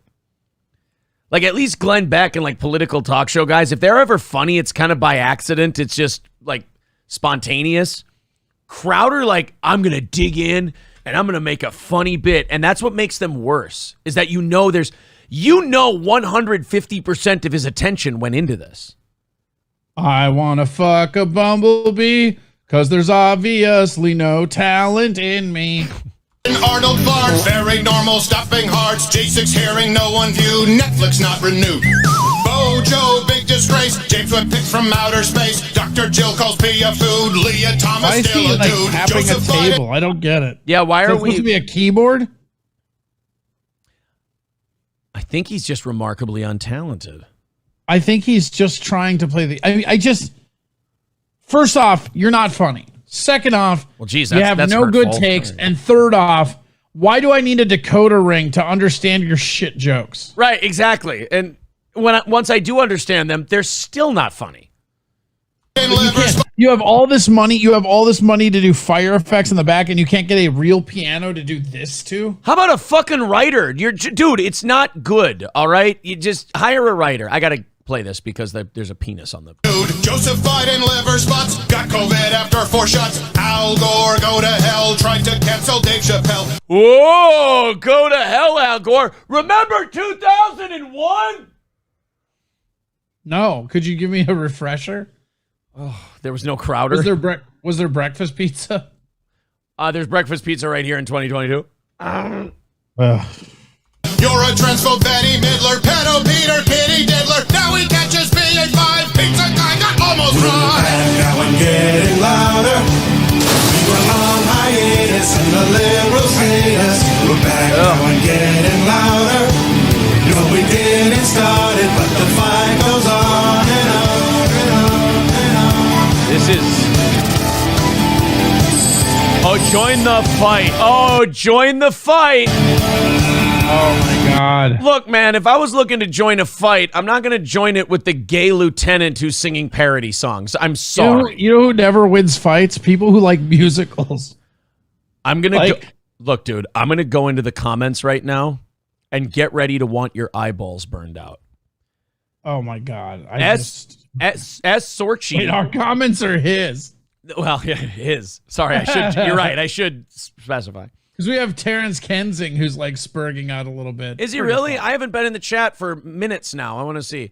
Oh, It's there's like some guy that really doesn't like us talking. You're just not compelling. You're not saying anything. Oh, It's really he funny. probably likes Crowder. No, he said he used to love Stern, and now he's looking for a new morning show, and we're just not funny. Why are you like? I'll tell you this, Terrence. Just between you and me, buddy. I'm having a great time. I'm sorry that you're not, but I can tell you this. I would definitely not stay here if I wasn't having a good time. I'm just letting you know. Me neither. I wouldn't stick around. Michael B says, try Daywave. Why? Wait a minute. I like Royce, but why are we? Oh, my God. All right, let's, so here, the comments. This first guy. Your parodies are freaking hilarious with a pinch of truthfulness and a dash of reality. I'm so glad. Oh, these are his fucking comments? These are his comments. Oh my God. This is, I need blood pressure medication because I feel like this is going to cause a conniption fit. I need this on a 24-hour loop, one person says. Who the fuck? What? No, what? Robert, Could you imagine saying that and meaning that? Oh God, this new Crowder track smacks. I just want it on a fucking tape. Robert says, I look forward to the Billy Joel We Didn't Start the Fire parody every year. You guys are awesome. This is hilarious until you realize it's all true. Ha ha. Well, yeah. Oh, got him. Because, yeah, all they did was list a bunch of things that exist. The beginning was flippin' hilarious. I've never laughed so hard at Dave, and I've laughed hard. Such good acting. I love that fucking caveat. I've never laughed this hard, and I have laughed hard. Dude, nobody's saying anything bad about this in these comments. This is... Steven, oh my God, please, I'm crying. Fun massive during dance parties. Oh... I just, I'm scrolling through. They're all positive. All right. You know what, Crowder? No way. No way. You know what? They're deleting the negative comments. You know what, Crowder? You win. Society loses. No, you know what? He doesn't win. I'm leaving a negative comment right now. Fuck this guy. See if it's still up there tomorrow. Here. I'm clicking the dislike. And now we're going to the comment. This sucks balls. A lot of balls. More than I'm comfortable with? Your contract loophole. I wish someone would start a fire around you. There you go. Around him so he can't escape. Well, yeah, and it's just nuanced enough. There you go. It's on there. 0 seconds in, posted. Who knows? Here's the real question, right? Can you see my comment, or do they have it moderated? All right, hold on. Let me go to the newest. Let me go to newest comments, and I'll see if sort by newest first. Nope, yours isn't up there.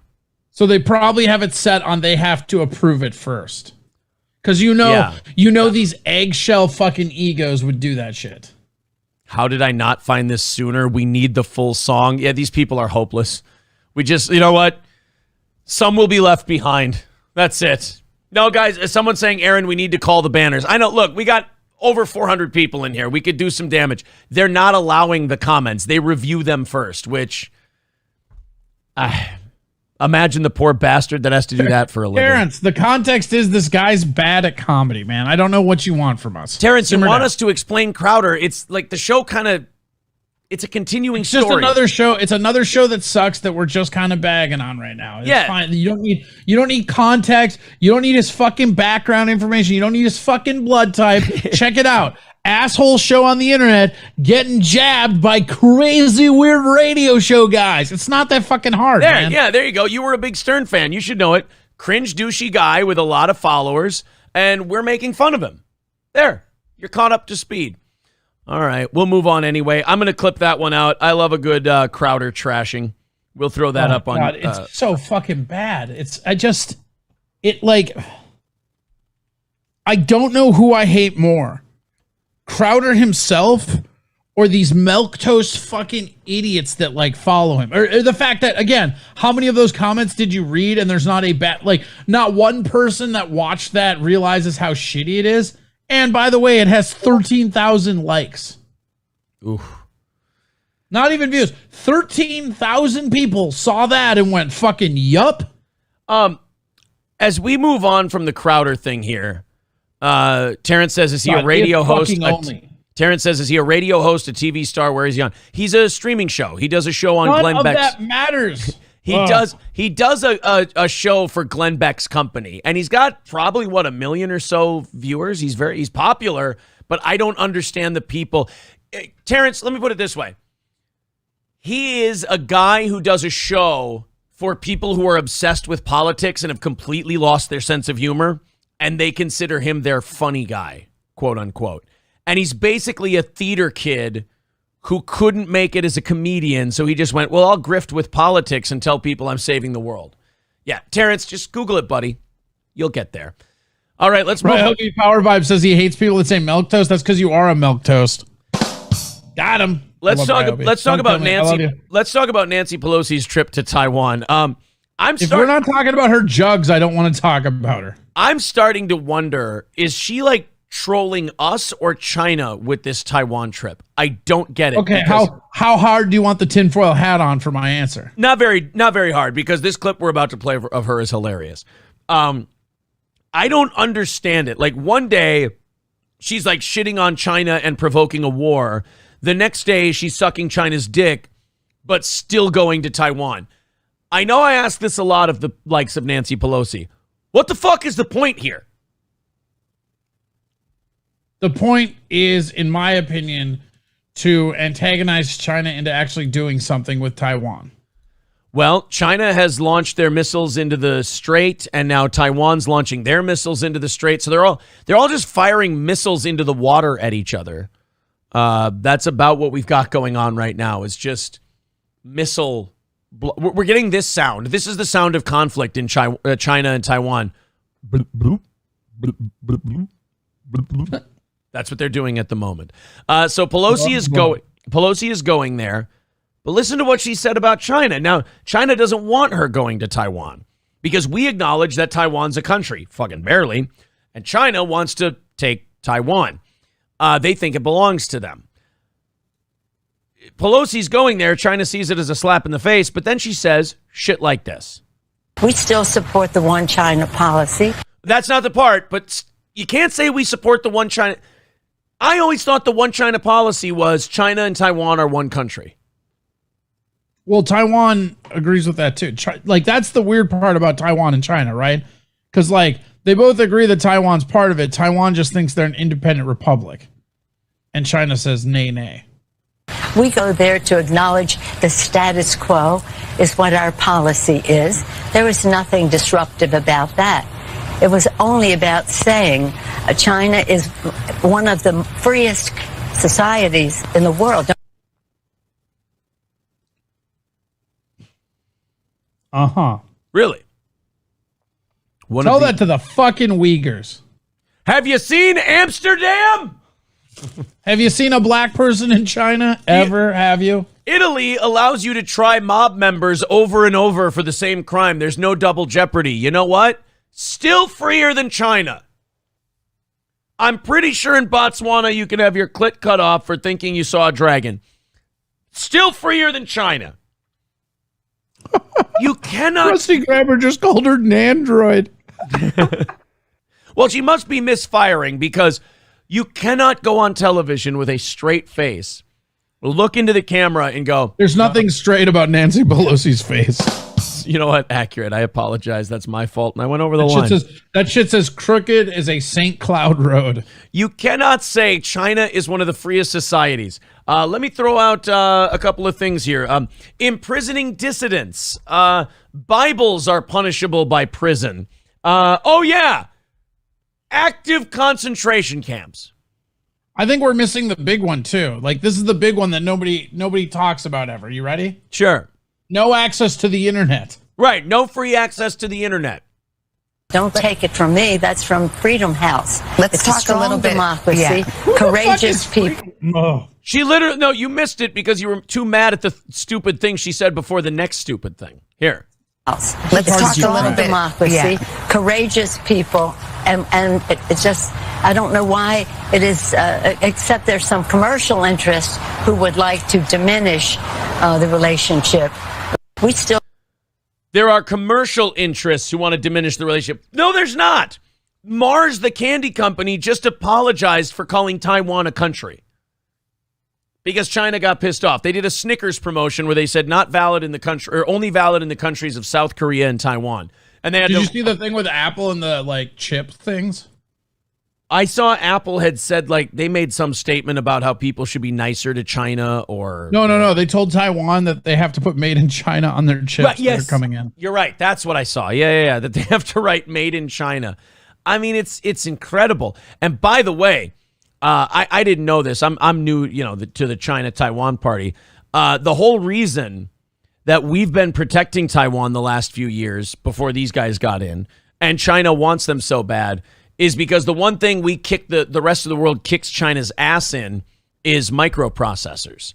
And Taiwan makes like 90% of the world's microprocessors. Okay, so conspiracy theory time. Tinfoil hat on. Nancy Pelosi's going to Taiwan to get her microprocessors adjusted.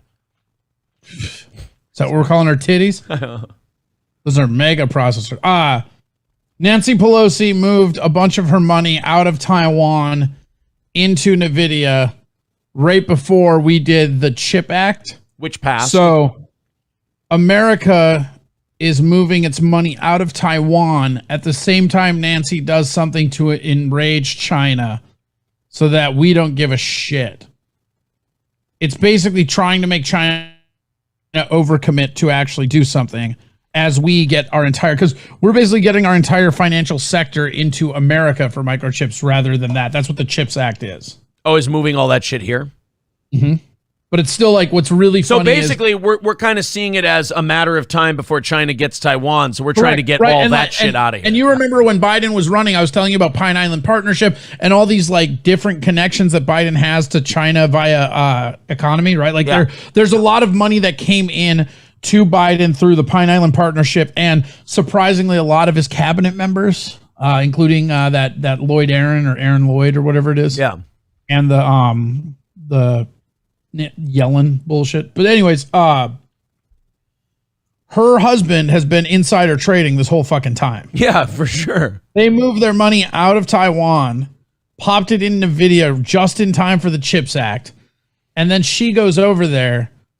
Because what happens is now, if America's money's out and China gets pissed that they do something, America can sit back and kind of do nothing because even though we have a treaty with them to defend them, we're not really good at fucking keeping our word on those. We are really good at backstabbing our smaller friends in the back, though.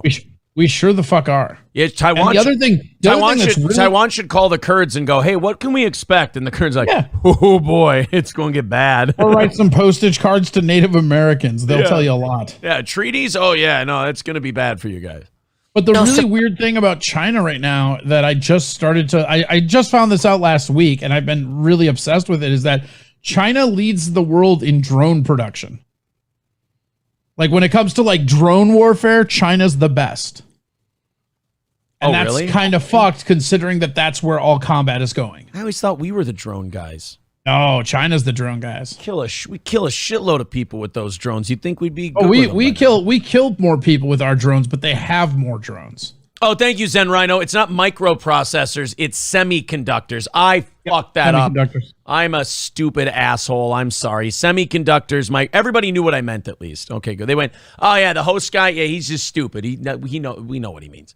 The thing about China is their economy is so fragile, though. Can they move on them? It's very interesting. There's a lot of different like house of cards acting, because the other thing that's really interesting to think about is if China rolls on Taiwan right now, how much money are we going to give to Taiwan with all the money we have tied into Ukraine?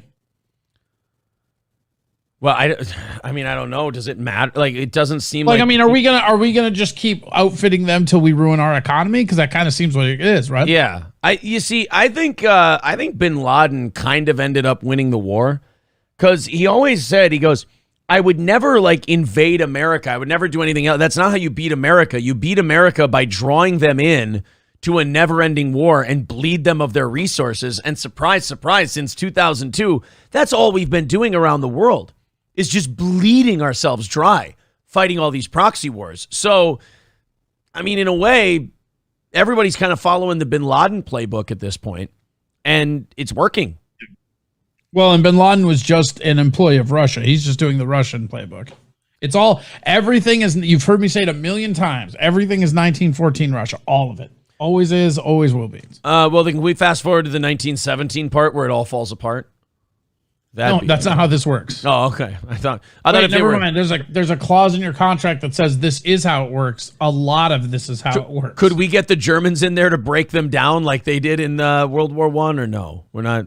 We don't. Get I feel that like part. the Germans are not in a very good position right now. They're burning coal. They're not going to be a lot of help. You got to think about it. Technically, isn't Germany and Russia are 1-1 in world wars at the moment? Like Germany, well, and you can make the argument that they're the only reason they lost World War II. Right. Like if the Russians hadn't like opposed the Nazis, we're probably speaking German right now. So yeah, I mean, she's going. Maybe not us, but most of Europe. Yeah. I mean, sorry. We have a lot of British refugees at that point. Yeah, exactly. Yeah, we got a lot of some of our British brethren are living over here. America is not the drone leader. I'm telling you, do some crazy research. I thought they were too up until a week ago. I uncovered this shit and it's not talked about, and it's absolutely horrifying. So Nancy, they have like 3 classes of drones we don't even have. Sorry, go ahead. So Nancy Pelosi's going to Taiwan, pissing off China, but at the same time saying she supports the one China policy, and China is one of the freest societies in the world, according to Freedom House. That teaches me one thing. Never listen to Freedom House on anything. I thought you were going to say don't elect women. I always thought that was a given. I feel depressed when I have to repeat myself. Freedom House. I got to look these people up. Expanding freedom and democracy. They're obviously quacks. Oh my God! It was founded by Eleanor Roosevelt. Okay, so a communist. I mean, what? Kinda. Nonprofit based. They probably take a lot of money from China if they're saying China's free. Yeah, they're a nonprofit. They had $49 million in expenses last year. They're based in Washington. Freedom House funding. Primary funding for Freedom House programs comes in the form of grants from USAID and the U.S. State Department, as well as from democratic governments, Canada, the EU, the Netherlands, Norway, Sweden, and private foundations, including the John D. Rockefeller Foundation. Wait, hold on. It's even better. Are you ready? Yes. Click on that map. Click on China to see what it says. It doesn't say. It says they're not free. They gave them a score out of 9 out of 100. Oh, really? Yeah, it's complete bullshit. If you look if you scroll down to like the first thing, there's a tracking democracy and freedom around the world. Explore our interactive map. And if you click on that, you can go over and click on China. And China has a 9 out of 100 score. Political rights are -2 out of 40. Yeah, 9. They're hard purple, which is not free. Political rights, yeah, -2. Civil liberties, 11 out of 60. Where's that 11 coming from? Japan is free. South Korea is free. Mongolia is free as fuck. Good for them. Australia. Who's the freest country in the world? 95 for Australia? Get fucked. Prior to COVID, they were absolutely the most free country in the world. Like I was actually looking at maybe moving there until they decided to go nuts. The other one that's really free is Argentina and Chile. Chile. Oh, wow. Chile doing just fine for themselves. Argentina's an 84. What are we? What are we? 83. Oh, yeah, fuck us. Probably because we have guns and shit, right? Canada's a 98. Canada's a 98? Okay, Freedom House is full of fucking shit. Oh, dude, Finland and Sweden are 100. So is Norway. Finland, Sweden, the and Norway Scandinavian countries are 100. Okay, all right. Okay. Germany's 94. Yeah, right. I see what we're doing here. Okay. The trend, United States, no change. No change. Who's getting freer? Oh, Ukraine went up by 1. Getting invaded will do that to a country. Oh, wow. Canada's a 98 and we're in 83. Oh, Michaela says we have an incredibly high incarceration rate. Well, that's true. That is true. New York's trying to fix That's that, though. One of the things with the whole Griner thing that pisses me off is we're going to get so mad about that, but we have American citizens who are in jail for longer for less weed. I was just going to say, like, we would lock up someone for 9 years for weed. Yeah, dude, let somebody get caught in the airports in Georgia with weed and see what happens. Hey, Russia can't put Brittany Griner in jail for 9 years for pot. That's our job. They do the liar, liar line. They go, do you think it's fair that Brittany Griner got 9 years in prison, America, for smoking weed? No. I'd got her 10. Yeah, I got her 10 or 11. Aaron Rodgers was on a podcast recently, and the host decided to be a smarmy dick about COVID to him. Well, he just had to be on his level. Oh, this was a Barstool show? Yeah, it's kind of... He didn't like this very much. This guy was, I guess, decided to be a cunt and decided to ask him about his COVID shit. Aaron Rodgers did not like it. Also, Aaron Rodgers pissed off Packer fans this week, too. Did you see what he said about their ownership of the team? No. He said... I just saw the ayahuasca shit. Yeah, the league's not going to punish him for him saying he took ayahuasca. But he did say, they asked him about, isn't it cool that you work for a franchise? And by the way, this is right after Aaron Rodgers and the Packers have kind of smoothed things over after it's very clear he doesn't want to be there anymore. And they traded away his best receiver. They asked him about, hey, isn't it cool that you work for a franchise that's owned by the fans? And he said, I don't know. If you own stock in the Packers, you kind of own a worthless piece of paper. Jesus, bro. Like, I thought we were cool now. Like, you're still taking shots at our ownership, huh? It's just Aaron Rodgers is just testing how much of a cunt he can be to Packer fans and still have them cheer him for how fucking good he is. The answer is how many wins. Yeah, exactly. This is him on the Barstool podcast. There's an ad here, so I'm going to... Okay, there we go. It's coming up here. This is Aaron. You said, like, you know, there's a certain image out there of you that you've tried to, well, you don't care really what, like, strangers think necessarily, but it's not necessily accurate. Big Cat. I mean, Dan, yes, I do care about him. Yeah. How would you describe yourself? I think in general, I'd like to... Wouldn't that be funny if he said that? He goes, I think I'm kind of a douchebag, but I mean well, and most people will find I would love that honesty out of him. I would. I know over the COVID thing, I rode a roller coaster with Aaron Rodgers. I'm a Vikings fan, obviously, like a lot of people in here. And so I have to hate him. But like during a lot of the COVID stuff, I was like, you know what? Kind of liking Aaron Rodgers a little bit. And then he's shitting on his own franchise, and I hate that franchise more than I hate Aaron Rodgers. So I'm like, are we doing the Brett Favre playbook? Is he going to be here in 3 years? Like, are we going to be abandoning Cousins for Aaron Rodgers for a couple? I suppose he has to make a layover stop. Don't even fucking say that. He needs to make a layover stop in New York. I would love to be a man and threaten to never watch the Vikings again if that happens, but I love the Vikings too much. Who would you what would you be more excited for? Whatever the other option is most likely. Brett Favre in 2009 or Aaron Rodgers in 24? Brett Favre 2009. Okay. That's an honest answer. I never disliked Favre tongue in cheek because I was a Viking fan. Yeah. And actually, in all honesty, I kind of got a little bit bitter about disliking him because he just like the dude was like a football legend. You know, he plays that fucking best game of his career on the night his dad dies. Like just fun little shit. And he always looks like he's having the most fun. And then he came over to play for the Vikings. It's like, fuck yeah, this is awesome. Yeah. You know, I never... And I always said, oh, fuck Favre, fuck the Packers, all that shit. But I've never liked Aaron Rodgers. Like, I would rather I would rather lose every game in a season than have him on my team. I really would. I think like after 2000 or so, Vikings fans started saying the same thing. They were like, I hate the Packers. God damn it, I respect Brett Favre. Yeah, I mean, that was the thing. And the cool thing was the way he finished his career here, we were the only team in the entire NFL that didn't like him because it was like our right. It was like a tongue, like the rivalry between the Packers and the Vikings.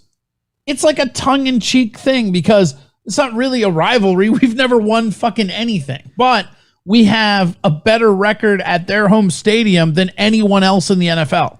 It wasn't really even a rivalry until Favre got there. Like, everybody kicked the shit out of the Packers. Right. And then Favre got there and just completely rebuilt the entire franchise on his back. Well, anyway, here's Aaron Rodgers describing himself. And then this interviewer is about to take a little cooler than he actually is. He's going to play a little too cool, get a little too familiar with Aaron Rodgers. He's not going to like it. I'd like to present myself how I see myself. So, unapologetically authentic. And you like me or don't like me, that's not my concern at this point. He might seem like a bitch to some people, but you got to remember where he comes from. He's kind of hard for a Californian. He's a bitch. I mean, for a California, you got great on a curve, though. He comes from fucking California. He's a bitch. That's my concern is just speaking the truth. Hey, hold on. Let me check my contract loophole. Yep, a lot of bitch. If you look at your contract clause, there's a no bitch in there. Oh, great writing. And, and people say, oh, immunization, vaccination. Yeah, I did. I said that a lot. Yeah, you did. Yep. But how many people do you think you ooh, that got a little icy for a second. I said, yeah, you did. Yeah, you did, cunt. Yeah. A lot. Yeah, you did. Yep. But how many people do you think you killed? Oh, damn. How many grandmothers? Let's just do grandmothers. I mean, I know you got. I'll give the Barstool guys this. And let me preface it with this. I'm kind of over the Barstool thing, to be honest.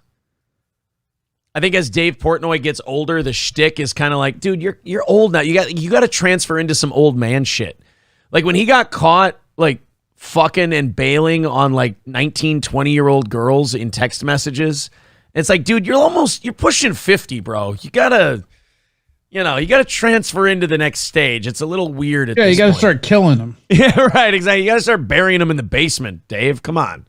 You guys are fucking around. I don't find that part funny. I really don't. Okay. Oh shit, we got John Cena. No, yeah. No, it actually is one of my favorite things I was able to do off of that whole immunization thing is tweet that you should be in jail, and then I would have people who get the joke, and then there would be like a ton of people who would be like, oh, you think COVID is so real, he should be in jail. And it was just, my mentions would just be a mess. And probably a lot of people said, fuck yeah, put him in jail. Oh, yeah. Oh, yeah. No, I have an army. Get that liar in jail. Yes, Get him in jail. Get him in jail. Yeah. You know what? It's fun to watch the guy in glasses get a little timid and really back the fuck off after Aaron Rodgers is like, yeah, I don't find that shit funny. And he's like, oh. Yeah. Whereas and the other guy's just like, I don't give a shit. We're talking about yeah, it. Big Dan, who's been around for a little bit, he kind of spun out of it. He's like, all right, Aaron Rodgers clearly fucking pissed at me about that one. Hey, why don't I bring up the time I kind of trolled people on his behalf? Right, Aaron? And he's like, yeah, we're cool.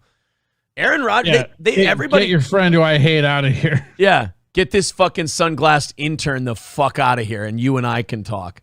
It is that weird thing where you can't be this little douchebag with sunglasses and talk like that to Aaron Rodgers. If you're this guy, though, there is a double standard, and I endorse the double standard. Dude, I'll fucking do it. I'll put on some sunglasses and talk that little bitch down. Hang your fucking man bun out of your fucking Packer hat. I'll slap the shit out of you. You know who you are? You're fucking James Reston in Frost Nixon. You're fucking Sam Rockwell's character. Fucking good. No, you're Sam Rockwell's character who hates Nixon, and when he comes into the house, they're like, are you going to shake his hand? I'm not going to shake his fucking hand after everything this guy put this country through. And then Nixon comes up and goes, oh, Mr. Reston, how are you? And he just shakes his hand and goes, hello, Mr. President. Like, bullshit I am. Bullshit I am. James Reston. I would look at him, I would take my fucking hand away and I would look him right in the eyes and go, ooh. You're going to James Reston it with Aaron Rodgers. Bullshit. I think you underestimate how deep the purple pride runs. He's going to come in and there you're going to be like, fuck that guy. I'm going to fucking look him right in the face and spit in his eye. And then he goes, hey, how you doing, Corey? You'd be like, I'll take a sawzall to his fucking wrist. I ain't touching that fucking hand. Come on. You're shaking Aaron Rodgers' hand. I'll reboot scenes of Dexter before I shake his fucking hands. Wait, which Dexter? I'll be like, Aaron, get the tarps. Dexter or Dexter New Blood? I still haven't seen New Blood. Don't. You know what? Good call. I stopped watching Dexter like the season before the last season. It was funny. I don't remember the exact episode, but I do remember the feeling. I was watching an episode of Dexter, and it wasn't even the end of that season, but I just got done with the episode, and in my head, I'm just like, that's enough Dexter. I never went back. I'm good on Dexter. And the first 2 seasons were awesome, and then it just slowly declined to a point where I'm just like, that's enough. I don't care. Once they killed Rita, it kind of untethered it from all kind of reason and rationality. 100%. Like the Rita stuff was what kept it real in the moment. Like it just, there was like this weird human connection to it that was just gone. I'm like, oh, okay, now I'm just watching serial killer shit. Like, I'm sorry. I don't have a vagina. I don't need to sit here and watch hours of true crime. I got to go. Yeah. When Rita died, it was like, okay, there's nothing tethering this guy to reality except his kid, which the kid just became a thing that when it was an inconvenience, he just left it with somebody. So it didn't really matter anyway. Where do we put this plot device? Oh, Uncle Ernie's watching him. Yeah. Okay. He's like, oh, we're going to get Deb into children now. Like she's going to maybe want one with somebody. Terrence says, Terrence is back. He says, where's John Lithgow? New listener here. Why does the bearded guy look like he's wearing a Mickey Mouse ear hat? Maybe move the poster with the boot a little. You see the boot. He says the boot makes it look like you're wearing Mickey Mouse ears. I'm a mouse. How about me? A lot of mouse in my contract. When does it look like I'm wearing a yarmulke? Tell me. Stop me when I'm wearing a... I mean, you always look like you're wearing a yarmulke. There. I'm Ben Shapiro. Let's fight wars with countries that Israel doesn't like. Thanks for watching Aaron Frank on Steel Toe, everybody. Yes.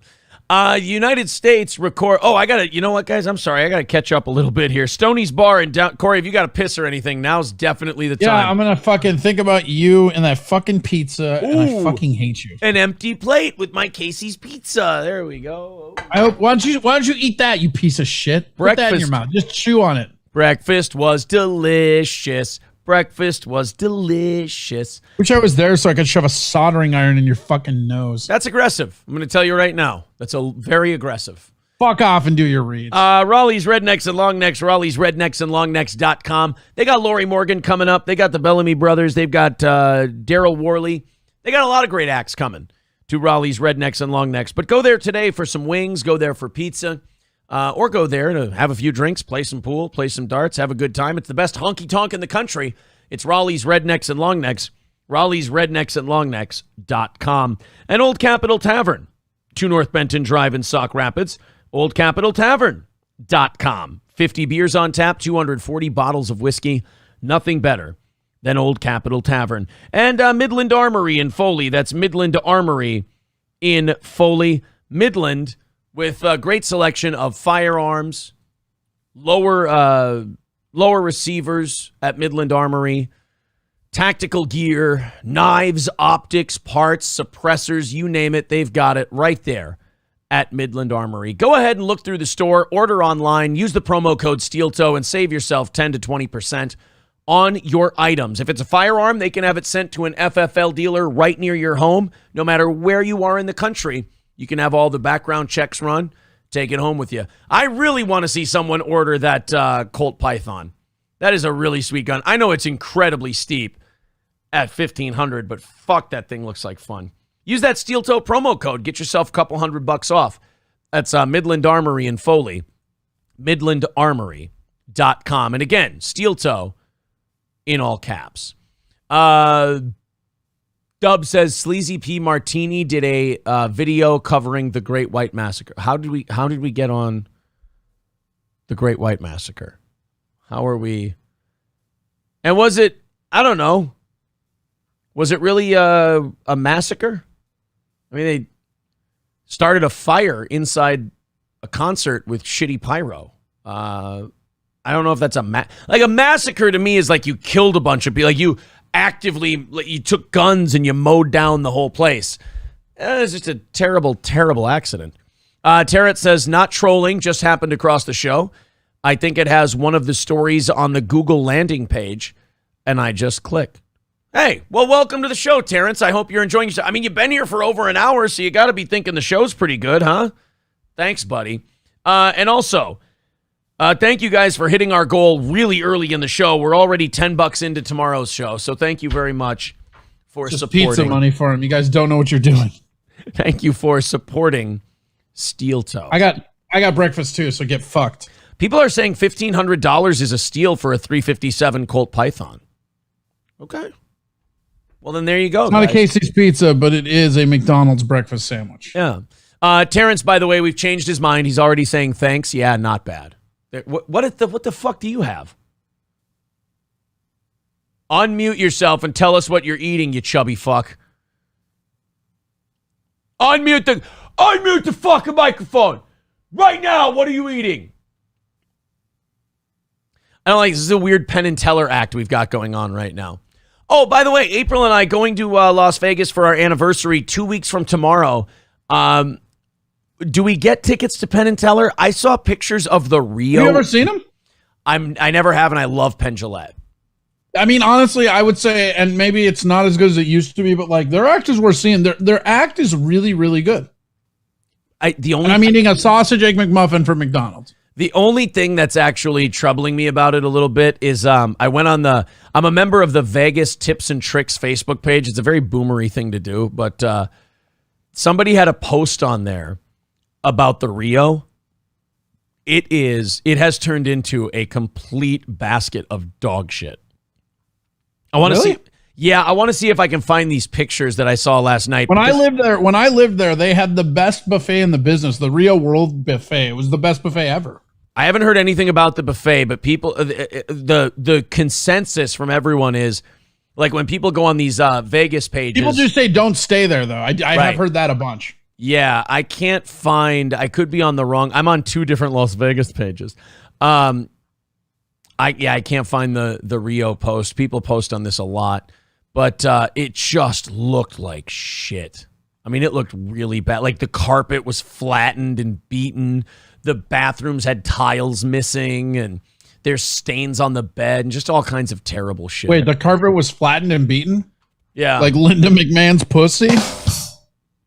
I love how we did a story about Vince, and we just turned it into Linda's a whore somehow. Linda... That's what makes us superior fucking entertainers. Yes. Thank you to the Mood for 5 fucking gremlins, whatever that is. I don't think those are euros. What do we get? Greek lira? I appreciate it. Fucking Mikey's texting me. Oh, good. Now that you have food, eat your food and talk into the microphone while chewing as much as you can to show him how much it fucking sucks. I'm supposed to pay you back for this. Go ahead. This was by fan request. But he doesn't care. Nobody cares but him. Nom, nom, nom, nom. It's good stuff. Yeah. I mean, if I had pizza right now, I'd eat while he ate, and I'd see how bad it could get. I'm probably going to get stabbed by this kitten over my food, too. Do you see this little asshole? The little fucker's just sneaking around back there. Oh, dude, this cat is just ridiculous. Like, you want to talk about, I have kicked this cat because he loops into my feet while I'm walking. Like, you know how we were talking earlier how you don't want to step on your dog? Yeah. This little motherfucker here, he'll scoot in between my feet as I'm walking, and I'll just fucking launch him with a kick that's just me mid-stride. I'm like, oh shit, sorry. Is he like, looks like a Muppet flying across the living room? And like, he doesn't understand like English or anything like that, so it's hard to convey to the animal that you didn't mean to. So he's like, I don't know what the fuck I did, but I'm never doing that anymore. Right, and then he's just a bitch to me every time I'm trying to sleep. He's like, oh, are you trying to sleep? Looks like foot toys for me. Mikey just fucking texted me, stop doxing me, bro. I don't know how you got yourself removed from our chat, Mikey, but I can't find you anywhere on any banned list. He did show me a screen. It's all jacked up. His Twitch is all jacked up too, though. Like, I think it's something with like his phone or his internet. He claims that that's not the case, but that's just my feelings. Bro, unplug it, plug it back in.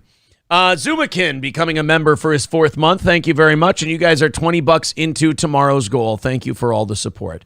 The United States recorded, get ready, 1,424 new monkeypox cases on Monday. 14. That sounds like just the cusp you need to have mail-in voting for the midterms. I've got to say, To the male gay community, to the man on man ass community, you guys have impressed the fuck out of me. Your selfishness and degeneracy knows absolutely no bounds, and I'm blown away by it, figuratively, not literally in a bathhouse. This disease is just, there's pus-filled sores all over a bunch of gangbanging gay dudes' faces, and they will not stop sucking and fucking each other. They won't. Not even for 2 weeks. I picked a really good time to eat. Yeah, I do my fighting subtly. I see that. But, it won't stop. It's 100%. It's like 98, but that's statistic 100%. It's nothing but gay dudes fucking multiple gay dudes at bathhouses.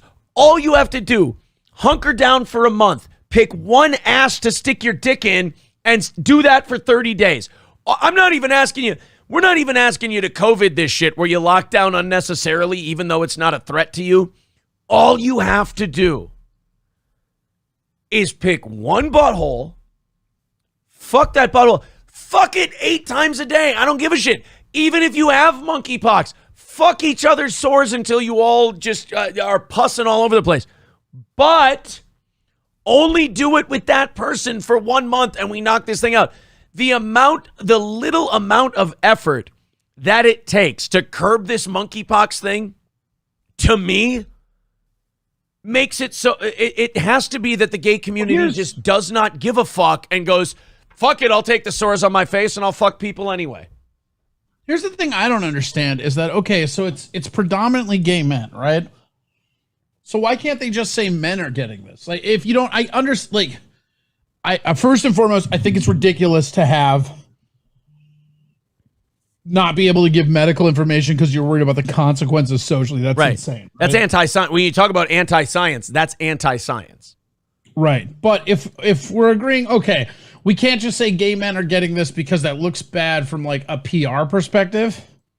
Why not just say men are getting it and tell people, oh, it's sexual, this and that, be careful, this, just really preach to like men calming down. You don't have to go the gay or straight route on it, but they're opting to just not tell anybody anything. I mean, they have studies that have come out in Britain now, 2 of them, and America's just acting like, nah, that's just homophobia, man.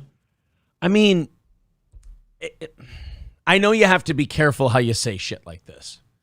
Do you, Aaron, as we are on our 3rd platform? Do you? It's me saying that so I can just say what I want to say. Ooh, I know that's a pro move. That's a fucking pro move. I know you have to be careful saying this.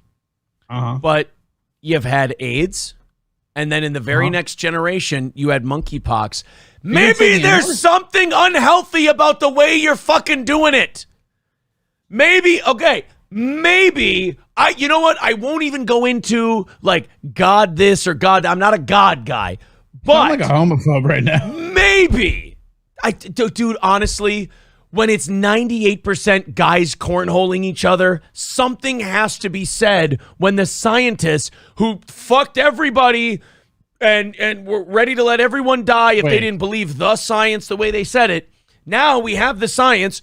You won't fucking come out with it because you're worried about looking homophobic. It's guys fucking each other in the ass. They've got to chill for a month or so. That's all you're asking. You're almost being more bigoted by not wanting to say it because you're worried the gay guys will get irrational if you ask them not to butt fuck 8 people at a time for a month. Are you telling me that a bunch of men are getting this from cornholing? They're just throwing and you're bags. Tell us this after the anniversary show? Oh, shit! I apologize, but I really wanted to have the cornhole tournament.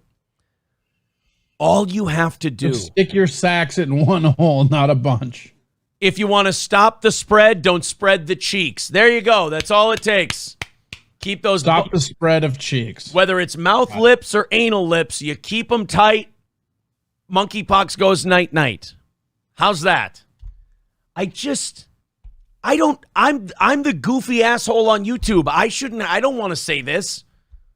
Skeezy, look, Skeezy, I'm glad you put that in question form. And like I said, I'm not a God guy, but holy shit, you do have to wonder. And maybe it's not God. Maybe it's nature. Maybe what nature's trying to tell us is maybe indiscriminate sex with 7 or 8 partners and being sexually promiscuous to an alarming degree is maybe bad for the public health in general. Well, I'll tell you this. If that's what God's saying, it's time to find a new God, because fuck that. 1,424 new monkeypox cases in a single day. And fears are growing. And this is the worst part, is the CDC and shit pretending they don't know why. We have all the data. We know why monkeypox is spreading. But they're pretending they don't. Trump just made me laugh. Trump 24 made me laugh with a comment. Holy shit, are you recording this? Oh, that is hilarious, but true. B-U-T-T. I mean, that's some of, I just think I have a low bar for him. That's some of his best work. But they're now saying, oh, this could the outbreak could get really bad as kids go back to school this fall. If kids start showing up with monkeypox, I want their fucking teachers arrested on the spot. I was gonna say, wait. So hold on. So let me get this straight. Yeah. We've been fighting to make sure teachers don't talk sexuality with their elementary school kids. No matter what side of the issue you are on, that's a fight we've been having culturally, right? Yes. And now maybe those kids get monkeypox? I feel like we know who was on the right side of this. Right. Like maybe the whole teachers talking about sex with kids thing, not the best way to go. If what it's leading to is kids getting fucking if a kid, dude, there's going to be a parent. If a parent finds out their kid got monkeypox from school, there's going to be a parent showing up at the school with a bat. I mean, how far are you going to push these fucking people? And how about you warning them ahead of time? The parent also shows up with monkeypox. Ooh, there's an interesting twist. I mean, you are on Primarily Insane Cloud. Just saying. Shout out to Stearns County Syndrome. That's true. Thank you very much for the $2 from Sage Retard PhD KF. Says just tagged you on Twitter with a fun story. Well, I love a fun story. All right. I love like watching this monkeypox thing. Like there's a huge like gay community in Houston, and that's where all of them are coming from. There's a bunch in Austin right now. Dallas, not very many. Like all the like hardcore like red places, not so much. Ew. San Francisco resident David Watson contracted monkeypox through the casual contact of hugging a friend. Bullshit. He went to the ER. Hugging his dick with his mouth. Somebody's got a wife on the sly that he doesn't want to know about the fucking penis mouth hugging that he's doing. Not that anybody cares, but there's a like graph map that you can track all monkeypox. In Minnesota, there's 55 cases so far. Hey, Corey? Yeah. That story was not done yet. Oh, God. He went to the ER 3 times with extreme pain that, quote, opioids could barely touch. It took 12 days to get monkeypox. Now, again, this resident is saying he contracted it through casually hugging a friend. His husband, so somebody didn't want the gay husband to know that he's been fucking around and getting monkeypox. His husband and also their 2 dogs were infected. So he's fucking the dogs. You can only get monkeypox through skin-on-skin contact with the open sores. That's not true. That's not true. You can also get it from tainted peanut butter, Aaron. I feel like we're splitting hairs here. I feel like the peanut butter becomes tainted. Pussy hairs for peanut butter. Jesus Christ. So the guy... What? So this gay married man is going to have us believe that he just casually hugged a friend and then came back with monkeypox and gave it to his husband and 2 dogs, and we don't get to say anything? Look, we let you get married. We treated you as equals. Now we get to point out when you're being fucking depraved degenerates, and we get to have a laugh. I'm sorry, you don't get to have everything your way. If you butt-fuck your way, if you butt-fuck your way into an African smallpox disease and then spread it all over the country, we get to point out that maybe you guys got to cool it on the butt-fucking for a little bit. Can we just call it butt-pox? I mean, it would be a little more... It's jarring. I feel like these things need to be more jarring because we're treating it with kid I'm looking gloves. at this map and I can't unsee the fact that Montana looks like Biden is sniffing Idaho's hair. What map? The American map. Oh, I thought you were looking at a monkeypox map. Well, I'm looking at the monkeypox one. Here's a fun thing, okay? Where do we have fun. Okay. Go ahead. Where do we have the most gay population in our country, would you say? Probably California or New York.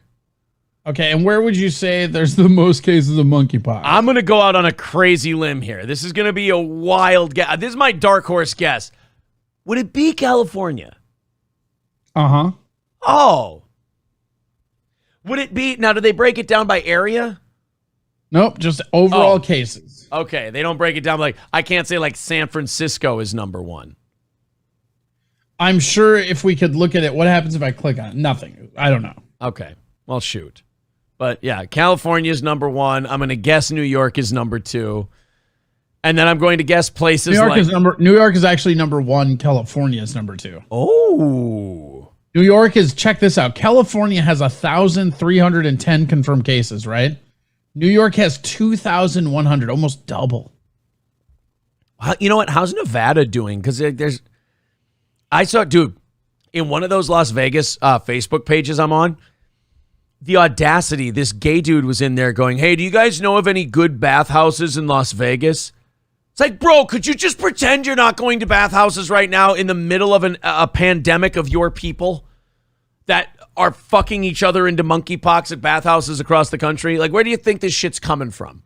Just chill, all right? Use Google, maybe. Nevada has 55 cases. Oh, wow. See, oh, you know what? People probably get it in Nevada and then leave. Yep. Okay. Wyoming has 0 cases so far. They're the only state. And that's kind of funny because during COVID, they were a long time having 0 cases as well. I'm not trying to get banned from a platform here. This is just a joke. But Wyoming has 0 monkeypox cases. Uh-huh. Also where the Matthew Shepard murder took place. I'm just saying maybe people are scared. Say there might be a little bit of fear in Wyoming where, they've got a history of maybe being a little heavy-handed on how they feel about homosexuality in that particular state. Veldrain with $5 says, if you get it straight, it greatly reduces your chance of getting monkeypox. Yeah. I was telling people at the anniversary show, I got vaccinated for monkeypox. It's my wedding ring. There you go. Look at that. No monkeypox for me. Isn't that amazing? I take it off. I just get a load of blister cum right in my face. The Mood with €5 says, these are euros who are a whole 3 cents more than $1. So enjoy that 15 cents. Well, thank you, buddy. That's very considerate. Profit margin, baby. Oh, Mega Dreads Gaming Channel just writes, shout out to Wyoming. No, that's not what I was saying. Straight killing it, Wyoming. Get it? That is not what I was saying at all. Like, Corey, no. Dub says, I once viewed a YouTube video of a woman that had her dog German Shepherd on camera describing how she had sex with her dog and how the difference was from men. She wasn't ugly either. Well, then she was clearly molested. I've seen a lot of Linda McMahon's videos. I go into YouTube to find that story, by the way. Apparently, Mersh from Revenge of the Sis and Pod Awful are fighting again. Oh, boy. Those two. What are they fighting over? I don't know. Those two girls are always fighting with each other. I think they should just fuck. I mean, just when you get that bitchy and pissy with each other, and it's one of those podcast beefs where they both take it seriously, where nobody should be taking any of this shit seriously. Even if you're fucking with each other, it should just be fun. It's no fun to fight with someone who's like serious about it and wants to get like into it. And it's like, we're fucking around on here. But those two just, they pushed each other's buttons for a while, and apparently they feel like going after each other again. So I think Jesse from Pod Awful starts it, and then Mersh feeds into it, and then they all start fighting again. Just fucking internet beefs, man. Speaking of Nevada, Lake Mead is continuing to dry up, and just this week they found more bodies. Yeah, what's their total? 5 now? This is the 4th finding and the 6th body. So we're getting more and more. Are they, I haven't heard any follow-up either. Like, they never tell us if they've, like, done DNA testing to find out who these people are. We're not finding out, like, who are the people who have been thrown in Lake Mead? So why? I always thought that they buried bodies in the desert. So why are we finding them in Lake Mead? Did they use both? Or was at one point in Vegas history, it was Lake Mead, and at one point it was the desert? I don't know. It just... They turned, like, Lake Mead was there. It's the Colorado River that they redirected, and then that was just the, like, Bay of Secrets for the mob. Right. So they found that one dude was, like, in a concrete barrel. Yeah, they're finding people in barrels. Maybe we'll get Hoffa out of this. That's kind of what people were thinking. They were like, well, because they killed Hoffa in Chicago is the rumor, right? So the one guy, I still believe that guy that fucking whatever movie is based on that we always like, the fucking Irishman. The Irishman. Because that dude basically said that he put him in an incinerator. And I believe that's what happened. Yeah, I don't feel like you'd keep his body around someone that high profile. No, but they wanted it to be a mystery of, like, because every time they mention, like, where he is or what happened to him, the moral of the story is don't fuck with the mob. Right. Yeah, exactly. Yeah, don't let them wonder where you are. It was an early way for them to stay in the click cycle. They just wanted their clicks and they wanted their relevancy. Jimmy Hoffa was a clickbait job. Yeah. That's what it 100%. Was. Jimmy Hoffa was the Andrew Tate of his day. You put him in the thumbnail if you wanted to get some hits if you were the mafia. Although their hits were a lot different than the ones we talk about. Speaking of viruses, real quick, I just want to bring up this Langya virus. Stop me if you've heard this one before. China sounds alarm as 35 people fall ill with newly identified Langya virus that is thought to have jumped from shrews. Shrews? Yeah, the little rat mole things. Huh. Because diseases just jump. That's what they do. There's a shrew running around in the ground, and he crawls across your shoe, and then, boom, a virus transforms and infects you. Got bad news, guys. This sounds a lot like the "it came from pangolins" thing that we were hearing before. Does Biden just have China on the phone and he's like, look, man, things are really shitty over here. Remember when things were really good and you released that virus for us? Yeah. You got anything else up your sleeve? Have we been working with you on anything that might bring back those mail-in ballots? Because those work swell. I'm telling you, that's like a big conspiracy thing. This is happening just in time for mail-in ballots again. We got some monkeypox. We got some Langya virus. Doctors have raised the alarm over a brand new virus that has infected dozens of people in China. Oh, and by the way, if they're saying that it's infected dozens of people in China, it's probably infected at least hundreds of people. At least. Yeah, it was detected in 35 people in the country's eastern Hainan and Shandong provinces. It belongs to a family of viruses that are known to kill up to 3/4 of humans in severe cases. Great. Good. That seems even more than what. None of the new cases have resulted in death, and most are mild, with patients experiencing flu-like symptoms. I've heard this before. The novel virus is thought to have been passed on by shrews, small mammals from the same family as hedgehogs and moles. A study published last week revealed the virus was first detected in humans in 2018, but dozens of cases have been found since. Chinese experts investigating the virus believe human cases are sporadic. They are still trying to work out if it can be spread from person to person. That shrew flu. Yeah, there you go. The Wuhan shrew flu. Precisely. How far is Shandong? What province is Wuhan in? What province? I'm Googling this. I don't want to know the answer. What province is Wuhan in? Oh, it's in the Hubei province. Okay, good. So this isn't... okay. Wuhan is off the hook on this one. This one might be legit, I think. But, hey, if monkeypox don't get them back to mailing in the votes, it'll be the Wengya or whatever the fuck this is. Raz of Chaz says, did you say... Wengya, don't dream, it's monkeypox. Did you say shrew or Jew? Yes, let me enunciate very clearly. Shrew. What would the Jew flu be like? The Jew flu? You just, I think that's what we're all getting from the stock market right now. I think that's the little thing that they used to adjust the smokestacks in Auschwitz. Oh, man. Why? We were having so much fun.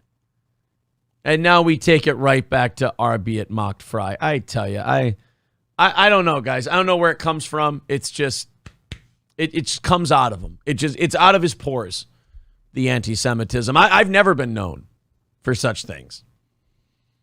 All right, fine. I'm jealous. Yeah, you are. I was going to ask you, I never got a chance to ask you at the anniversary show because I drank for 5 hours before comedy time. Everybody drank for 5 hours. What is, the last time you talked to us about comedy, you were you thought that the economy was definitely having an impact on like live events and stuff like that. Has it warmed up a little in Austin, or are they still kind of feeling the pinch a little bit? So it's hard to say. I think they're still feeling the pinch, but it's definitely there have been a little bit uptick of butts and seats, but a lot of that I'm coming to find out. So in Austin, the summers are just brutal. I mean, it hasn't been 2-digit weather for months. I mean, it hit 100 in May, and I think it's rained 3 times. Like let me just grab my phone real quick and see exactly. Yeah, right now it's 84. It will be 104 today. Ooh, 102 tomorrow. We're actually hit a low front Thursday, Friday, and Saturday. We only get 97, 95, and 94. Oh my God! And that's the first time in weeks it's been in the double digits.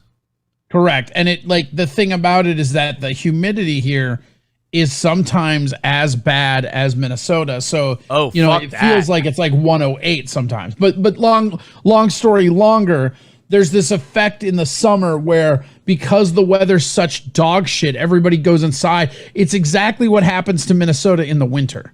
It's just juxtaposed. Okay. So the spike up of people coming out to comedy that I've seen a little bit more, I don't know if that's because it's that or just because it's the busy season for that right now.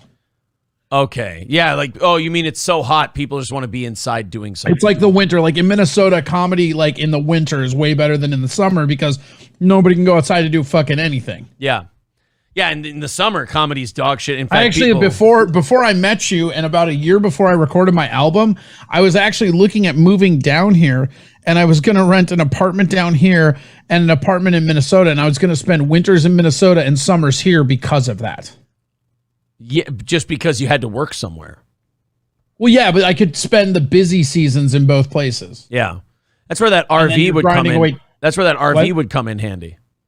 Fuck yeah, dude. You think I'm joking, but the next anniversary show, I might show up in a stealth step van. RV. You'll be like, what is this van? What is this van parked outside the anniversary show? And then I'll just drunkenly stumble out of it like fucking, what's his name from Christmas Vacation? Oh, Randy Quaid? Yeah. You'll do a Cousin Eddie. Yeah. You know what? I bet you a Towler would live in it with you and you could do RV streaming. I can do it without Towler. Jesus, man. What? I don't want to live in an RV with another dude. What am I, Andy Dick? I mean, if you're gonna do the gimmick, I mean, don't you have to live the life? No. Okay. I'm gonna be the crazy cat dude. I'm gonna have 2 cats in the RV. Oh, you know what? That's stream worthy. There you go. Yeah. I bring up the comedy thing because Texas is in the news right now because they're having a little them in New York City are having a cunty little bitch fight over busing people. New York City is pissed off. Their mayor. Hold on. Scruffy just said Corey probably still wants to get laid there, and Towler would prevent that. It's a good point. Yeah, I can't. You're right. Towler's an interesting cat, man. I talked to him for a little bit at the anniversary show, and I can never understand. I can never decide if he's doing a character all the time or if he's a really shy, nervous dude. It's his greatest weakness and his greatest asset. Is he just a really shy, nervous dude, or is he doing a bit? Yes. That's the answer. Because he came up to me, he's like, Corey said that I might be able to do some time tonight. I'm like, yeah, Corey and I already talked about it. You're on our tab. There you go. Go drink on us and do a few minutes. Sure, absolutely. Okay, because I just, I don't want to get in the way. He started making excuses as to why he maybe wouldn't or shouldn't do it. He was worried he was inconveniencing someone. And I'm like, I finally told him, like, I don't know how many more ways I can tell this to you. You're on tonight. Go have a few drinks. Enjoy yourself. Loosen up, bro. I was like, is he like, there was like halfway through the conversation, I'm like, is he like really this nervous about performing tonight, or is he fucking with me? It's both. It's literally both. Yeah, I had no idea. He gets nervous about performing and he likes fucking with people. Oh, Mr. Approachable says it's both. Yeah, it's for sure both. So he was also pretty fucked up at that show, though. Oh, was he? Okay, because I mean, everybody was. Dude, they gassed my first bourbon. They told me they were going to.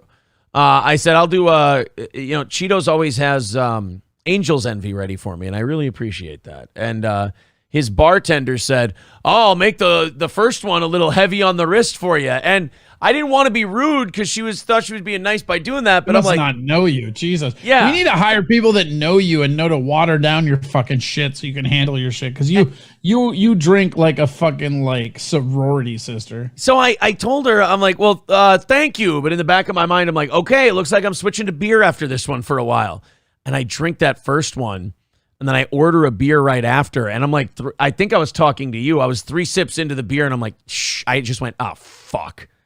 And whoever it was I was talking to goes, what? I said, I'm getting fucking drunk already. I said, Yep. I'm one drink and half a beer in and I'm already fucking buzzed. I knew like it was like before the second round of the cornhole or whatever, you were drinking like a really, really light lager out of nowhere. And I was like, oh, he's already trying to pace. Yeah. I wanted to have a couple of whiskeys during the tournament. I had one, and when I tasted it, I was like, we're going to beer. You always switch over to like light beer though when you're like buzzed up and trying not to get trashed. Yeah, I went to I think they had Stella. No, they didn't have Stella. They had Dos Equis. I switched over to Dos Equis after the first bourbon. Swinging Sticks and Buzzing the Greens Golf says, Aaron just wanted to stop in and say hi, but can't stay. Great show last night, by the way. Keep it going, man. Well, thank you, buddy. Last night's evening show was an absolute shit show. I think we had multiple people who were high off their ass, and they were very talkative and chatty in the chat. And people were accidentally deleting people's comments, and moderators were accidentally timeouting people. And I'm losing my fucking shit because in the evening shows, we'll do a story and then we'll hang out with the chat for a little bit. It's a little more low key. It's a little, got less people watching. So it's a little more, we treat it like a smaller room, kind of like comedy. If you have a smaller, more intimate room, you might do a little more crowd work. And they were just, I'm sitting there losing my mind. Meanwhile, it was one of the weirdest shows because while the host is sitting here going, guys, can we fucking get this shit under control? And the audience going, oh my God, this is the greatest show ever. And you've had those shows where as a host, you're like, no, guys, this isn't good. Like you're trying to talk your audience out of liking the show you're doing because you're not doing the shit you want to be doing. You're just chastising like every them. time they make you tank and you're like, no, God damn it. Yeah, cut the fucking shit, guys. This is bad. And they're like, dude, I'm having so much fun. You're doing great today, Aaron. I'm like, no, I'm not. I'm drowning over here. New York. So anyway, New York City, their mayor is pissed at Governor Greg Abbott because Greg Abbott has had it with these policies on immigration that are causing him to take in 200,000 illegal immigrants every month. And now this month that Title 42 or whatever has expired where they can't send them back over the border once they catch them. They have to give them a phone to track their location and give them a court date. That's all and then they got to turn them loose. And the amount of people showing up for that court date is like nothing. Oh, God. Yeah, right? So Greg Abbott decided in his desperation, he said, you know what? I'm just loading these illegals on a bus and I'm sending them up to these cities who think it's fucking awesome that they all get to come in and they'll get to see what this is doing to our budget and doing to our cities and our states. It's not a race thing. It's just we can't be taking in a lot of low-income people and subsidizing them. Well, surprise. It's kind of bullshit. You can put people to work. Like we need workers right now. That's the thing that really gets under my skin about that mentality. Right, but it's also like how much it costs to live. But we have Americans that don't want to work. We could bring in immigrants that would take those fucking jobs. And those immigrants are mostly Catholic. Guess who they're voting for? Spoiler alert, it's red. You know what's funny is that Democrats had this grand plan that they were going to bring in all of these all of these illegal immigrants, and it was going to change the landscape of voting in Texas. Meanwhile, we're finding that more and more of these Latinos, like you said, are going Republican because they've had it with this incredibly progressive social But not shit. only that, but they're Catholics. Like a large majority of Latino Americans, like Central and like South Americans, are Catholic. There's a huge base of Catholics there.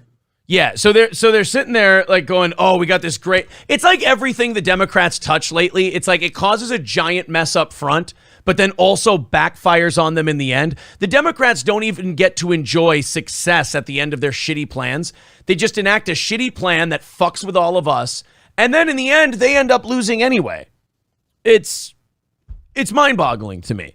So now it's what's really funny is watching the Democrats, and they'll talk about opening the border and doing all that, but you never hear them about bringing Cuban immigrants in ever. No, we don't want to talk about the Cuban immigrants. Those people will never vote for anything socialism. You know what's funny is we'll let like Mexican immigrants come up hundreds of thousands a month. We had one Cuban kid one time that wanted to stay here. It's still in the news cycle. And we went into that guy's house with guns, pointed them at the child in the closet, and dragged his ass back to Cuba. That's fucking right. Like 200,000 a month coming across the southern border right now. One Cuban kid wants to stick around, and ATF agents go in with automatic weapons and drag his ass back to Havana. Not on my fucking watch. We're not having any more Cubanos here, motherfucker. We have enough sandwiches. Meanwhile, if the Border Patrol grabs one Mexican by the wrist too hard, it's like, we got to get him. We got to prosecute these people and get rid of these fucking Nazi border guards. Meanwhile, hey, we got a bunch of Cubans that came in inner tubes. Get them in the first fucking boat back to Cuba, or we'll throw a grenade at them.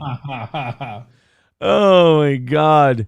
So anyway, the New York City Mayor Eric Adams now is pissed because they got, count them, one Greyhound bus with some illegal immigrants in it from Texas, and they're freaking the fuck out. We don't have the shelters for them. We can't support them with our social services and everything else. Saying this unironically. Meanwhile, Greg Abbott's like, yeah, asshole, how do you think we feel? Welcome to the party. All he's doing is giving these cities like Washington, D.C. and New York a taste of their own medicine. And boy, did they not like it immediately. They hate their own medicine. Like there's one thing that Democrats can unite on. They hate their own medicine the most. Absolutely. That whole, what is it? What's the acronym for not in my backyard? NIMBY? Yeah, NIMBY. Once the policy has to go to their backyard. Ugh, no, I hate it. Hey guys, we want to do to you what you're imposing on the rest of the country. No, fuck that. That's a terrible idea. Right, exactly. That's what we've been saying. You just got done gentrifying the Bronx. Leave us alone. Yeah, exactly. So now you're gonna love this as a Texan. Now, Eric Adams is saying, well, then you know what I'll do? I'll bus a couple thousand New Yorkers down to Texas to campaign against Greg Abbott. I'm going, like, I have relatives in Texas, and I can tell you, Texans are not going to want to listen to what a bunch of fucking New Yorkers say about who they should vote for. You want to get... They don't want to even hear, like, they don't even want to hear my, like, it's funny, like, actual Texans, right? Like, they don't even want to hear my fucking opinions, and I've been down here almost a year. Yeah. And I'm a libertarian. I'm like a conservative libertarian. They're like, get the fuck out of here. I tweeted at somebody who tweeted this yesterday. They said, like, oh, yeah, Mayor Adams is going to send 4,000 people. He's going to bus them and pay for them to go down and campaign against Abbott. And I just wrote back to him, you don't have to bus New Yorkers down to Texas. They're moving there right now in droves voluntarily. Yeah. You don't have, but sorry, they ain't. The thing that's fucked, though, is like New York and California, they're all busing down to Texas. And then these motherfuckers are going to continue to vote blue. It's so weird. You got it, right? You vote blue and you turn your whole place into a shithole. And then you're like, oh, this is a shithole. I better get out of here. And so you move somewhere else and then you just keep voting to make it a shithole. At no point does it register in your head, maybe I shouldn't make this a shithole. Well, yeah, and then in California, it's even worse now because they've at least gone through, they've hit rock bottom and they've said, okay, we have a problem with like homelessness and crime.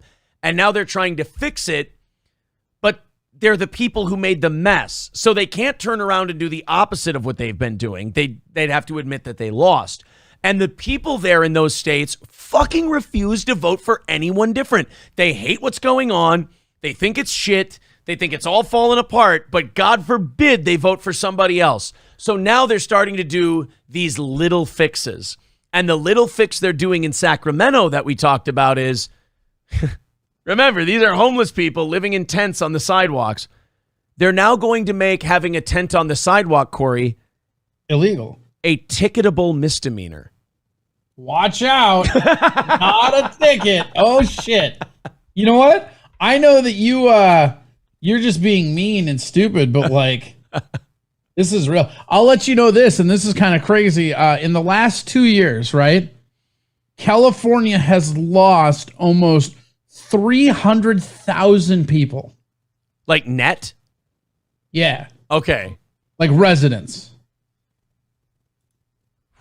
And that's like so like last year the numbers were around 117 residents. Like, but the long story longer, they're probably going to lose a couple of congressional seats.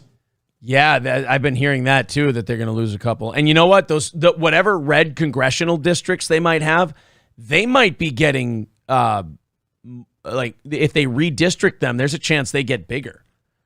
Those red districts. I don't know, but I do know that making that sleeping in a tent thing a misdemeanor, that's really going to fix everything, because you know what homeless heroin addicts do? Pay all their tickets and show up for all their court dates. It's going to help a ton. Tucker Carlson is apparently there's rumors that he's worried about Alex Jones's texts now being in the hands of the January 6th committee. I saw that. Like, I didn't realize him and Trump text a bunch. Him and Alex Jones. Tucker and Alex Jones. Or Jones. Tucker Carlson reportedly petrified that his daily texts with Alex Jones will be made public and that the leak could be highly embarrassing. I don't really see Tucker Those as two are banging, bro. Yeah. Hey, Tucker, you want to see, what's this wart on my dick? Is that from you? I need to know. Well, Alex, I told you, after I'm done with my show, we can go down to your house for some sexual fly fishing. Fox News. Yeah, have you been working on those calves, you fucking sissy? Like he's just belittling Well, it's him. weird. It's easy to skip leg day when I'm blasting your butthole full of cum. Whoa, you wouldn't think that you would put that in a text message. That's kind of forward. Fox News host Tucker. I want to get monkeypox with you, Alex. Jesus. Hey, man, they could be reading this. Not a chance. Your lawyers would have to voluntarily send it to the prosecutors. How about you use your InfoWar butthole and Illuminati this dick? Fox News host Tucker Carlson texts with conspiracy theorist Alex Jones on a regular basis, according to the Daily Beast newsletter Confider. Oh, well, that's all you need to know then. Last week. Ryan, Craig, next topic. Story closed. By the way, I've heard that in your state that $45 million judgment is not going to stand because you guys have like a limit.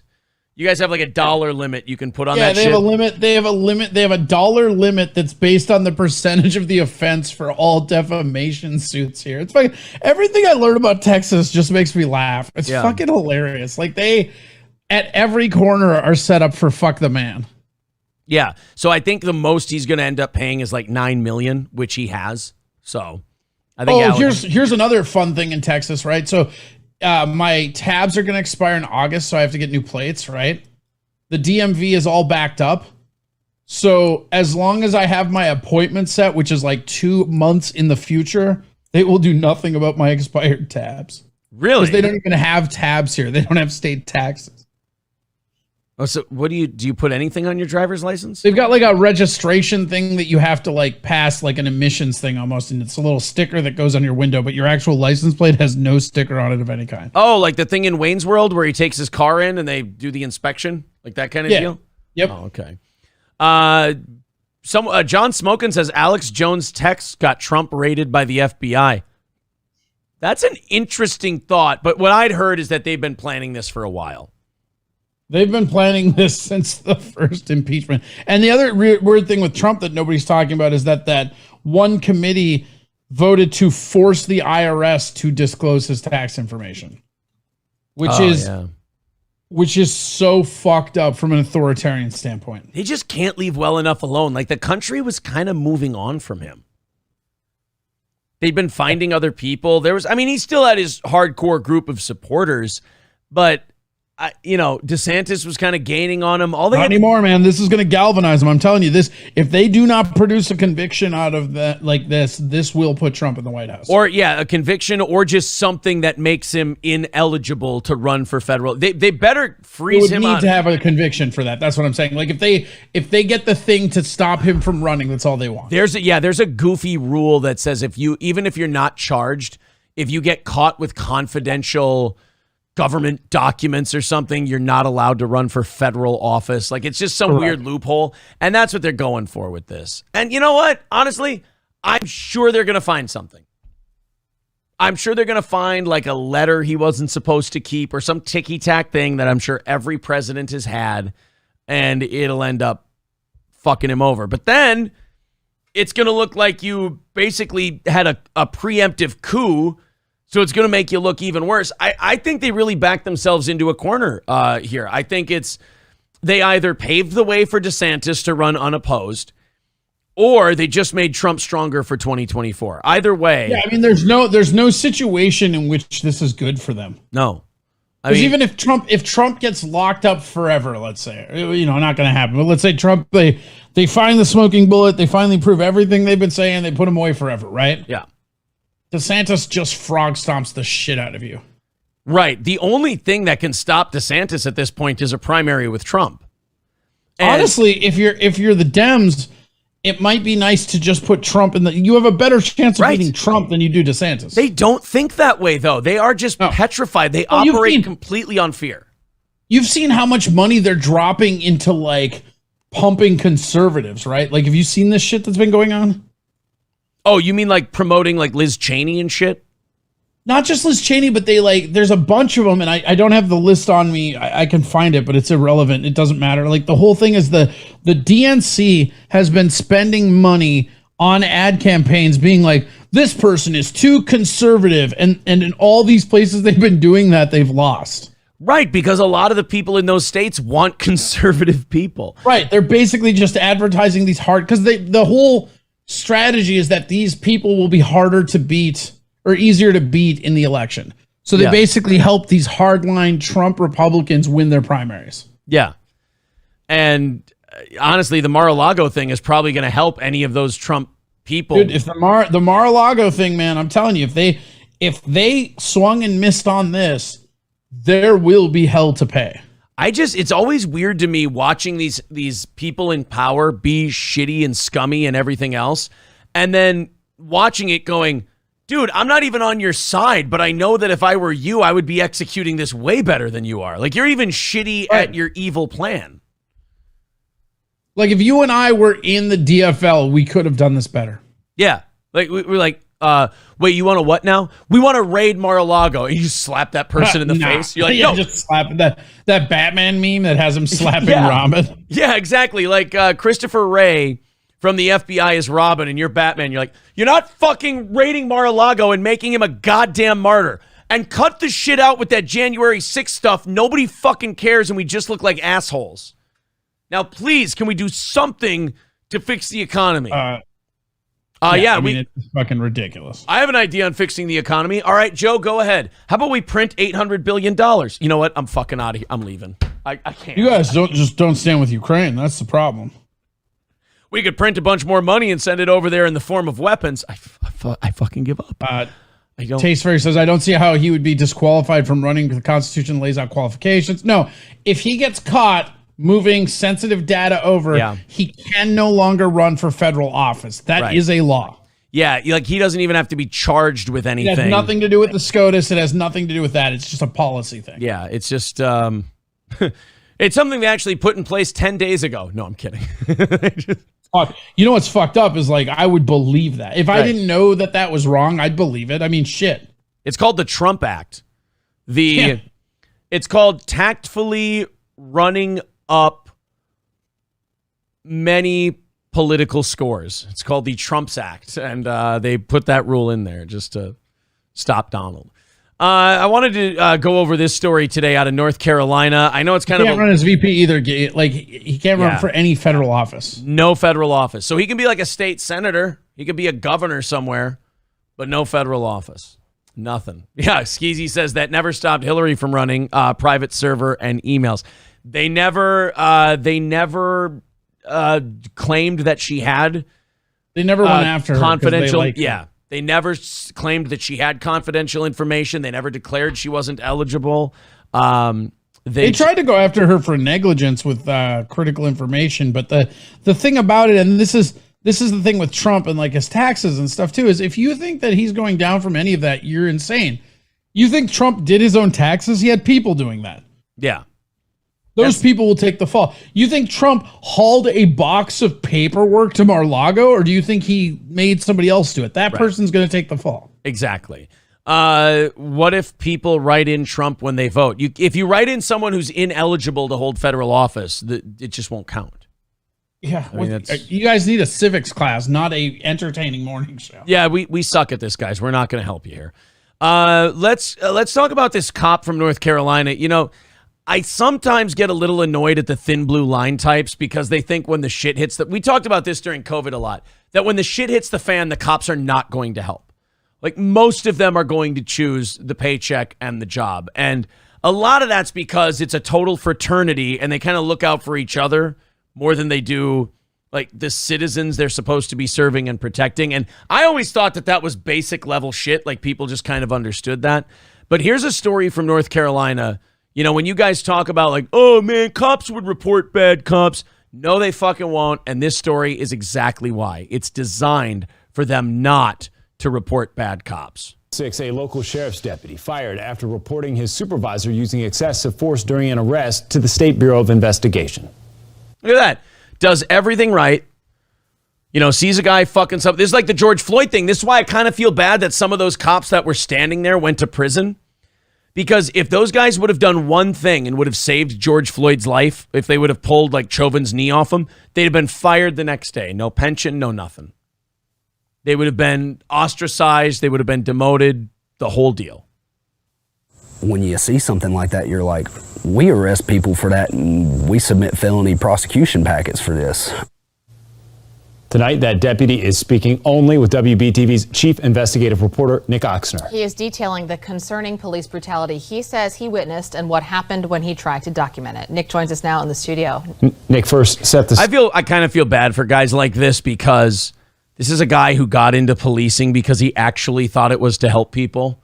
And like, that's the whole rub of it, right? Is like all this shit is doing is forcing the good cops out. You know, not to call him out or anything, but he talks about it all the time. But even our own Bone Cold here. Bone Cold's talked about like how fucked some of this shit was and how harder the job becomes when you get away from diplomatic immunity. Yeah. Like they don't understand that the more you like take away the ability to defend themselves, that like nobody's gonna be. Why would you be a cop then? Like go fucking work at a mall. Yeah.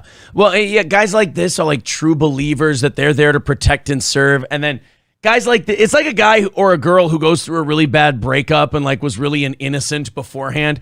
It just turns them into embittered fucking shitty shells of themselves. Like you take these guys who actually believe in the police force. He's like, oh, well, my superior did something wrong. I'm going to report it to the higher ups and they're going to punish him and we can get the bad apples out of the bunch. Like, bro, that's not what we do here. We get rid of the good apples for narking on the bad apples, and then you guys can get fucked. Scene for us here. Yeah, Alex, Molly, Tyler Thompson was a deputy with the Lincoln County Sheriff's Office until last week when he was fired 1 day after the sheriff learned he'd called the State Bureau of Investigation about an incident that happened in late May. Could you guys wait more than a day before you fire the fucking guy? I mean, could you not make it completely? No, they have to do it immediately. Otherwise, they get like more bullshit. Just, could you fire him like 2 weeks later and plant coke in his locker or something? I mean, do you have to go so gung-ho right off the bat and clearly make it look like he was a rat, so he had to go? Where Thompson says he watched his sergeant choke a man whose hands were cuffed behind his back. My supervisor grabs him by the throat to the point to where it's firm enough to where I hear an audible struggle, and I'm like, holy crap. The man in handcuffs was Barry Green, seen here in this booking photo. Holy shit, Barry Green got the fuck beat out of him. You know what? Oh, damn, dude. This cop might have a point here. If I were the police, if I were the police department right now, I'd be calling to settle. This is how many commas we're gonna need for this? Looks like Ethan Ralph after a trip to Portugal. My God. Visible injuries. Or just on any day. That guy's ugly as fuck. Ethan Ralph's disgusting no matter what. He was under arrest for DWI and assault on a government officer. You saw your sergeant put his hands around the neck of a guy who's got his hands cuffed behind it. It was his right hand, and it was enough to where I heard an audible struggle come from the individual that was handcuffed. Thompson says he had to tackle Green, punch him, and tase him to get him under arrest, all before Sutton showed up. He called medics, and while the deputies were taking Green to get checked out, Thompson wrote in his report from that night that Sutton pushed Green into the ambulance, where he landed face first. His face is already injured. At this point, he's in handcuffs, he's in our custody. We got to take care of him. He's got to get medical attention. Why are we causing more? Thompson says his face is already injured, and then we just beat the fuck out of him some more. I love how this officer, remember, in the report, it just said, this guy, the guy who's ratting on his superior, he even said, he's like, look, the guy was being unruly. I don't deny that. I had to punch him in the face myself. I had to tackle him, punch him, tase him. But then I got him cuffed, and they just started smashing his face into the ambulance and shit. It was like, so even the guy who had to hit him to subdue him was like, guys, a little too far here. After the incident, he watched his body camera to detail everything that happened, both his force and Sutton's. But Sutton, the sergeant in charge of approving Thompson's report, had an issue. Ultimately, I ended up changing my report. Because he told you to. Uh-oh. Yeah. This is why you maybe don't fire these guys, because then there's no secrets anymore. Yes, I felt like it was not going to be approved, and he's the only approving individual. Thompson's report says he saw Sutton grab Green by the neck, but Thompson originally wrote he saw Sutton grab Green by the throat with a firm grip. By quote. Oh, that's a little different. Conversation we had while he was giving me these edits in person was firm grip, huh? Better. And then he got monkeypox. Did you hear that? He goes, then he was telling me, basically the sheriff was, or the sergeant was like, no, that's not what happened. You're misremembering. Write this down. This is what you did. And this is what you saw. And this is what happened. And this guy's like, I've got the body cam. Hey, smartass, shut the fuck up and write this down. It's a good way to do it, though, right? I mean, until the guy snitches on you.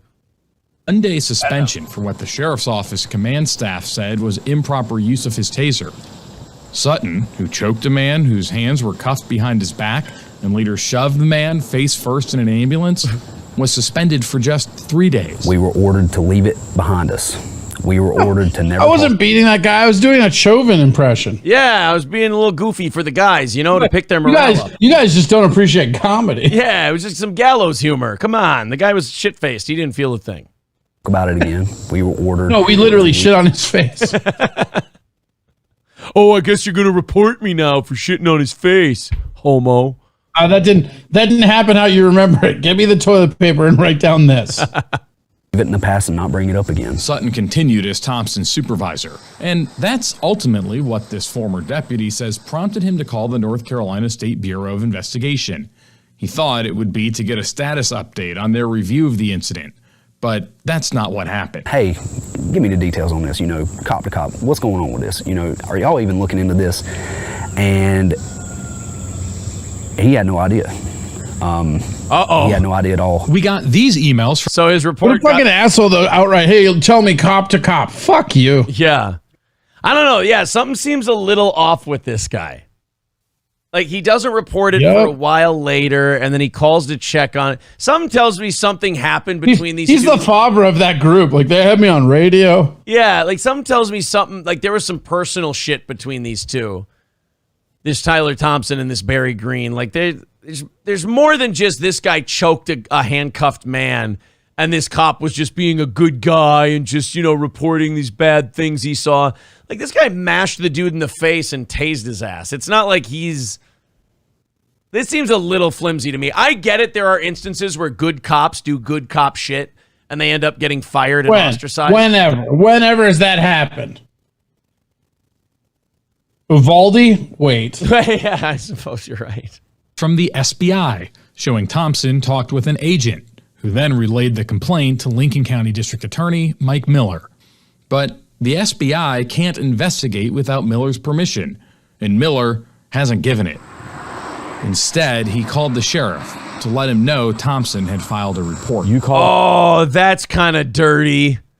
So That's real fucking dirty. The guy in charge of investigating the police gave a heads up to the sheriff and goes, "Hey, you got a rat in your crew." Wow. Well, that'll make sure no other cops report any instances of abuse or aggression. Well, that's all we're here for, right? Yeah. Call the State Bureau of Investigation after you learn no one else has. Yes. And your supervisors at the Lincoln County Sheriff's Office find out about this. Yes. And then you end up fired. Within 24 hours, I was fired. Damn. Ooh. You gotta hold off on it just a little bit there, guys. Yeah. Could you maybe make it like I said, 3 days and plant something on them, you know? Yeah, Mark Furman style. Yeah. It's not a coincidence. It's not. In an email, Miller, the DA, said he was, quote, doing his best to look into this allegation, but did not. I was doing my best to look into the allegation. I just accidentally dialed the sheriff's number and ratted this deputy out to him. Whoops, I'm a rat. While I was doing my absolute best to look into this completely unbiased, I called my buddy, the sheriff, and told him, "Hey, you got some rat fuck in your crew." But I was investigating, too. Explain why he hadn't authorized an SBI investigation. I took an oath. And the oath isn't to protect bad people in the bad acts they're doing. And it was a situation where I felt like if I didn't do something, he would get away with it. And the only time bad people get away with bad things when good people do nothing, decide to stand by and do nothing. Yeah. Hack. We get it. You read one book in social studies. Yeah. First they came for the sheriffs, and I didn't say anything because I wasn't a sheriff. And Then they gave me monkeypox, and I didn't say anything because I was fucking my boss. Yeah, it's there's a little naivete on his part to think that if you're a cop and you report a cop for doing bad shit, that somehow like there's going to be a good result. I mean, that's just not how being a cop works. That's Triple N says, "What a great quote, cringe lord." Yeah, right. That is funny. Like, you can do all the right things. Like, this guy's probably in the right, but he says one thing and we all go, "Gay, fucking gay." Fuck that dude. I was just trying to do the right thing. Oh, let me guess. With great power comes great responsibility. Yeah, jerk me off. Fuck you too. It's like, I thought you were on my side. I am, but you're obnoxious. I thought we liked Spider-Man. Yeah. You're too much of a white bread baby face. It's annoying me. Get a little dirt on you, kid. Jesus. Let's go to Florida before we open the 8 o'clock hour stories for overtime today. Thank you guys very much. You knocked out our goal early today. We got a new VIP. We appreciate that. Shit, it's already 10? Yeah, I know. It's 10 o'clock already. Doesn't it feel? It feels like we just started. I know. Like I said, you hit that goal early and you're just like everything flies by. Plus, you got so much news going on right now. Like there's just and you shit on Crowder. That takes up a good hour or so. Well, and we spent about an hour beating up on Linda McMahon's pussy. Linda McMahon's pussy and Crowder today. Yeah, so basically we just beat up pussies all day. Crowder, Linda McMahon's vagina. Fair enough. Some new listener who, by the way, loves the show now. Was saying in the chat earlier, he's like, "Yeah, been here a while. I like your show. You guys are pretty good. I'll subscribe." Thank you very much. Oh, guys, time has flown by so much today that I forgot to tell you. Hit the subscribe button, smash that like button, and click the bell to get notifications. Make sure you hit those likes. We are seeing a lot of likes on the live streams, and that really helps get it in the algorithm and get it out there. So thank you guys very much. That's been working extremely well. And remember to subscribe as well. I think we started today. We got over 4,200 yesterday after just getting over 4,000 not too long ago, less than a week ago. Let's see. Oh, my goodness. And we're up another 15 this morning. Thank you guys very much. Appreciate all of it. So, yeah, we're into overtime already. Uh-oh. Gordy says, "Daddy, you got promoted on Jesse Lee Peterson." Gordy, be careful with all these calls to Jesse Lee mentioning Steel Toe. Wait until after I've got him booked for the show. If all he hears is like trolly Steel Toe calls, he's going to think that, he's going to be like, oh, Steel Toe, I heard him. They're a bunch of... Beta! I don't need you fucking up my chances with Jesse Lee Peterson. What'd you do? What'd you do, Gordy? Gordy's been in DSP's chat, giving him $1.99 super chats and saying, Phil loves the Steel Toe morning show, 7 to 9 p.m. Monday through Wednesday and 6 to 10 a.m. Monday through Friday. Gordy's just been in there causing problems. Gordy, what'd you do? You have my attention now. Before we go on to our next set of stories here, what'd you do on Jesse Lee Peterson today? Hulkamasha Baby says, oh, another shit call where we can't find out what was talked about. Yeah, Gordy, you've been slipping a little bit lately. I got to admit, your JLP stuff has not been your best. So what do you got for us? Don't leave us hanging, you little fuck. You tell me exactly what's going on. JLP would love a Sigma male like Aaron. That Sigma male thing is just not leaving, is it? SC Motorsports says Buzzy promoted you. Oh, did Buzzy call into JLP and say, I got a good friend. He likes eating ass just like I do. His name's Aaron. Buzzy promoted you. Really? So Buzzy called into Jesse Lee Peterson. The old ass eating buzzard, Yeah. Does anyone have a little timestamp? Like the company guy that got fired for saying some racist shit. Web page. Percent of the doing. No, but you're trying. You know what's nice is if I'm looking for a Buzzy phone call, it'll be really easy because nobody talks like Buzzard Bob. He says there is the clip. What? Where is the clip? What's the clip? I don't see a clip anywhere. But Gordy. Where are we looking at? I guess we're not. I mean, I can dig around. I'd love to hear Buzzy on Jesse Lee Peterson's show mentioning the program, but he says, after this call, I have been putting you. Okay. Figure all these things out. So it's after this call. And you can't figure them out on your own because everything that your intellect tell you will be wrong.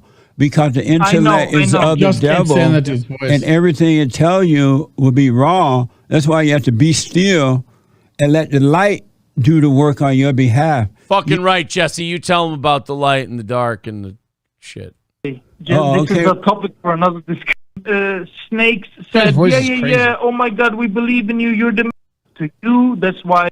So you can overcome yourself, which is not you. He's the guy that had Smollett on and then just powders his questions the entire time. Jesse Lee Peterson? Yeah. No, I believe he fucks up people like that. He's a guy. He did an interview with Hassan Piker. You aware of Hassan Piker, Cenk Uyghur's nephew? Yes. He had him on his show and interviewed him, and it was the most wild, uncomfortable shit in a funny way ever. Because he's asking this Zoomer fucking liberal questions like, do you think Muslim is a bad religion? He's like, do you think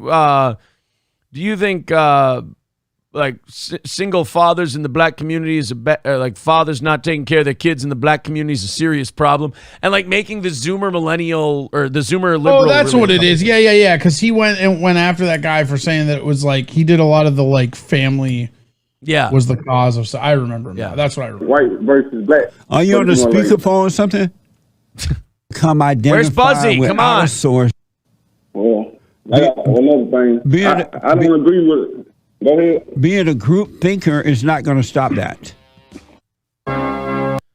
And guys, this is not. I don't know what the fuck you guys are talking about, but I don't see a Buzzy call on here.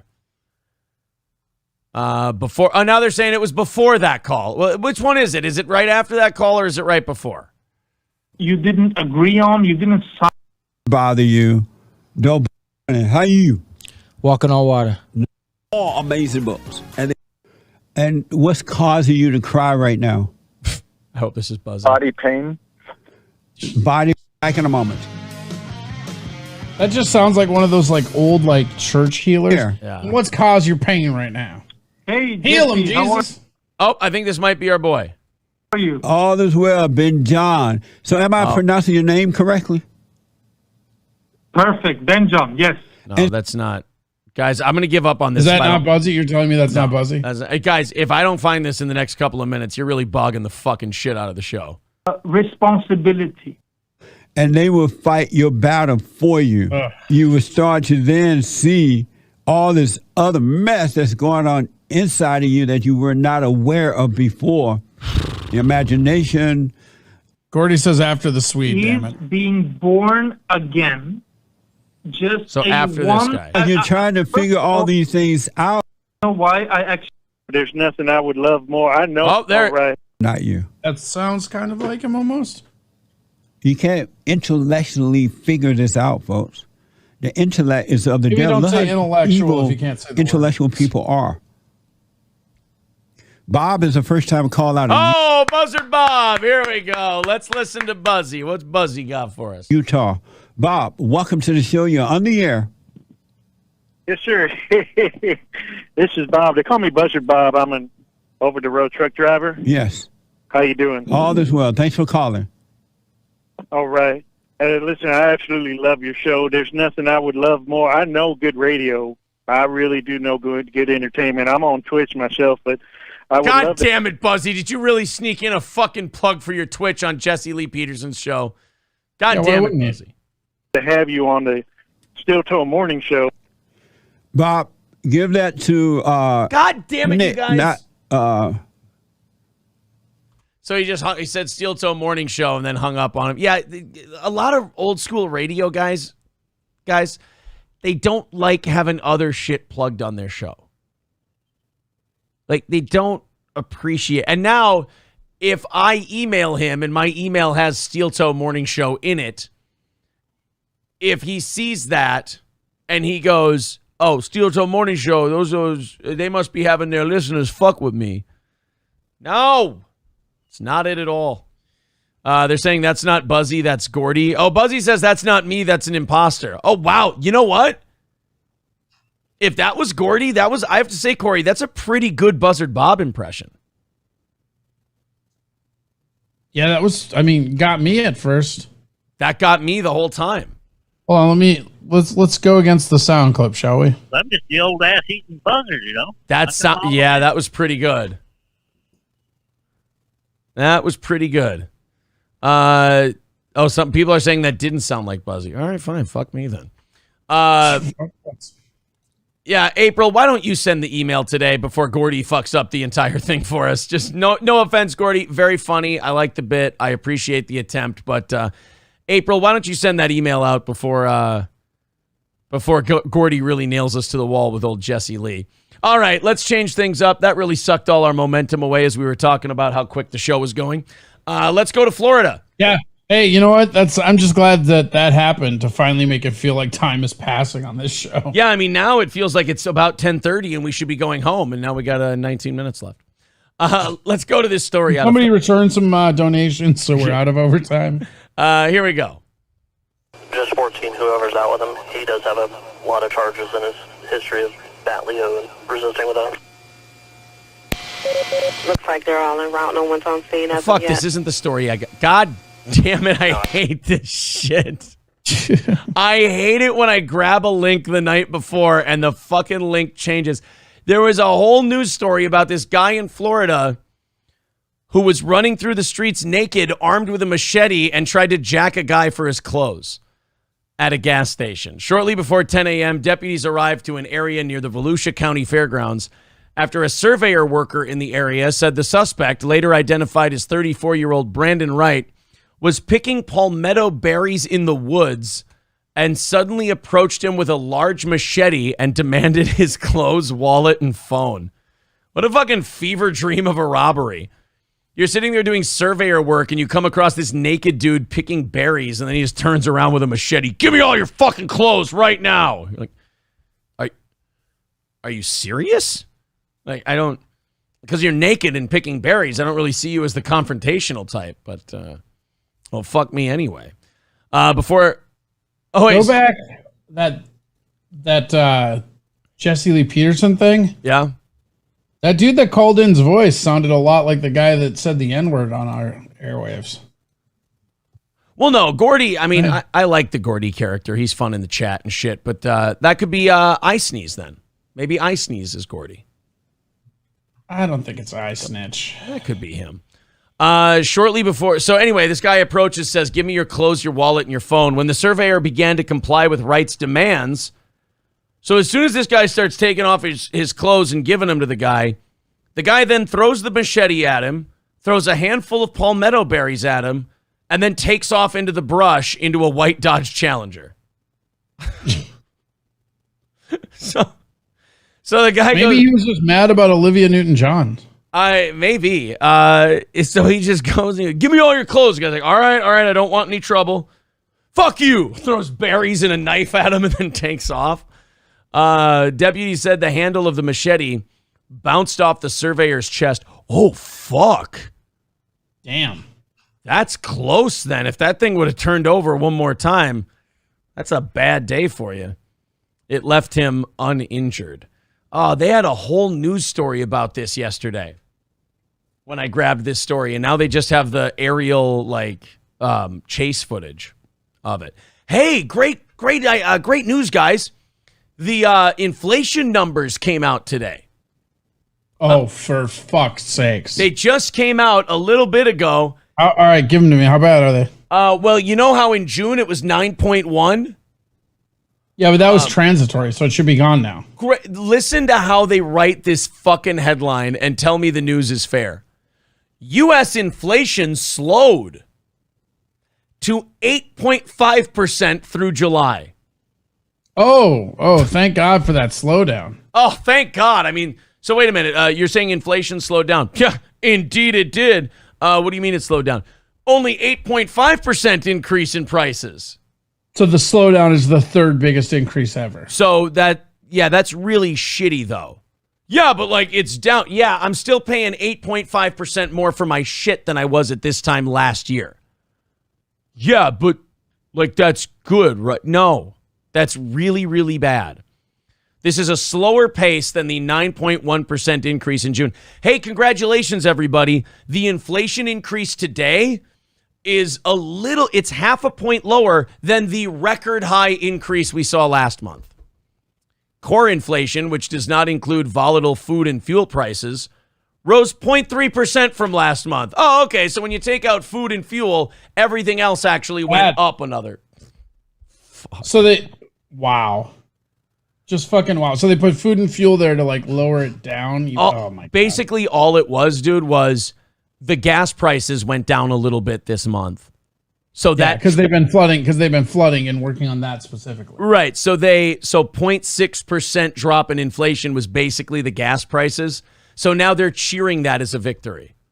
Yeah, Triple N says it perfectly. They doctor their own numbers and then they cheer their own doctoring. Right. Yeah, that's about right. Or, yeah, the gas prices got jacked up to record highs, so it just went from super fucking high to just crazy high, and they went, hey, guys, that's a W. There you go. Oh, man. And you know what? Depending on this is where politics is gross and a disease, is that if you're on a particular side, you will cheer this too, because it doesn't matter if your life is getting better. It just matters that the team you cheer for looks better. That's psychotic to me. Yeah, Triple N says you're getting raped, but it's only a 4-inch dick. Oh, if it's only 4 inches. Yeah, I mean, I'd rather not get a dick in my asshole, but I guess if I bet boogers are bigger than that. The sharp drop in gas prices not only lowered July's headline inflation rate, but also appeared to reduce people's concerns about future inflation. Well, those people are fucking stupid. If people believe, it's like they don't know anything about fucking economics. I mean, just read the fucking New York Times. It's not a recession. We're fine. If people believe prices will keep climbing out of control, that can become a self-fulfilling prophecy, says NPR. So that's NPR. I just read you a CNN headline. These people are so hard in the the cheerleading is in the headlines now. Dude, that's why that MSNBC thing just really stuck out to me, because it's it just goes back to what you and I have been saying now for almost a year. There's no quiet part anymore. It's just out loud. Everything is just the out loud part. It's just cheerleading openly in the headlines now. Like if everything we interact with is a transcript, the quiet part would just say redacted. Here, I'll give you guys a chart. Everybody likes charts and graphs. You see this yellow line that's way the fuck up here? Since Biden took office, this inflation's gone crazy. You see this little piece right here? That's last month. You see this thing right there? That yellow dot? That's this month. Hey! Woohoo! All right, celebrate. Seems fine, right? Yeah. What am I looking at? We're happy about this. It's good. Exactly. Yeah, it's awesome. It's perfect. You see this giant. Hey, look. I think you're being negative. Look at the graph says it itself. Inflation dips from 40-year high. We're good, dude. It dipped. We're good. Only because you fucked it so badly that it got to a 40-year high, and now you've dropped it by 0.6%. You see all this shit down here? See, we need to get to these lines where it goes under zero, so the prices come back under control. That's a long drop we've got to go yet. Core inflation is 5.9%, which is 0.3% higher. That's not true at all, dude. I can tell you from fact. Core inflation, 10 inches. God, they're dude. I bet you if you got a show after this one. Go read go headline hunting. I guarantee they're celebrating this. I don't think I can do a show today. I think I'm just gonna lay in the fetal position and cry. What's the Dow doing? Let's see if the Dow has responded to this so far. Shit, I haven't even looked. Have you even looked at I haven't even looked at my stocks at all in a while. I'm so scared of it. No, sir. No, sir. Wow, the Dow's up 528%. So even investors are happy that the inflation rate went down 0.6%.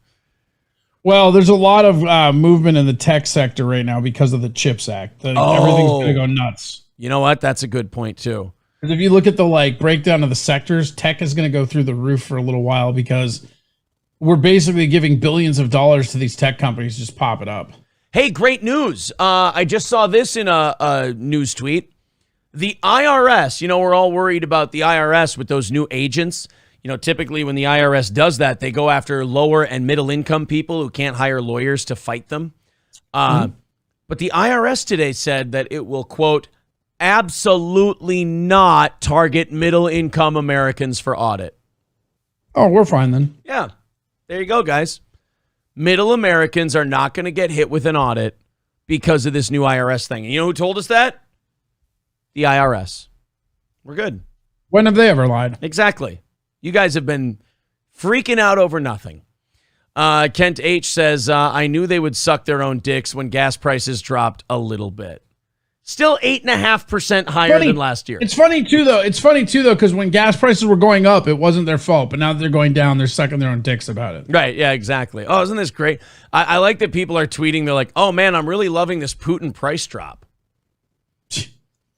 Putin price drop. That's great. I mean, if it's the Putin price hike, it's got to be. I mean, thank you, Vladimir Putin, because apparently he impacts the economy. I'll say, hey, I stand with Russia if they keep dropping my gas prices.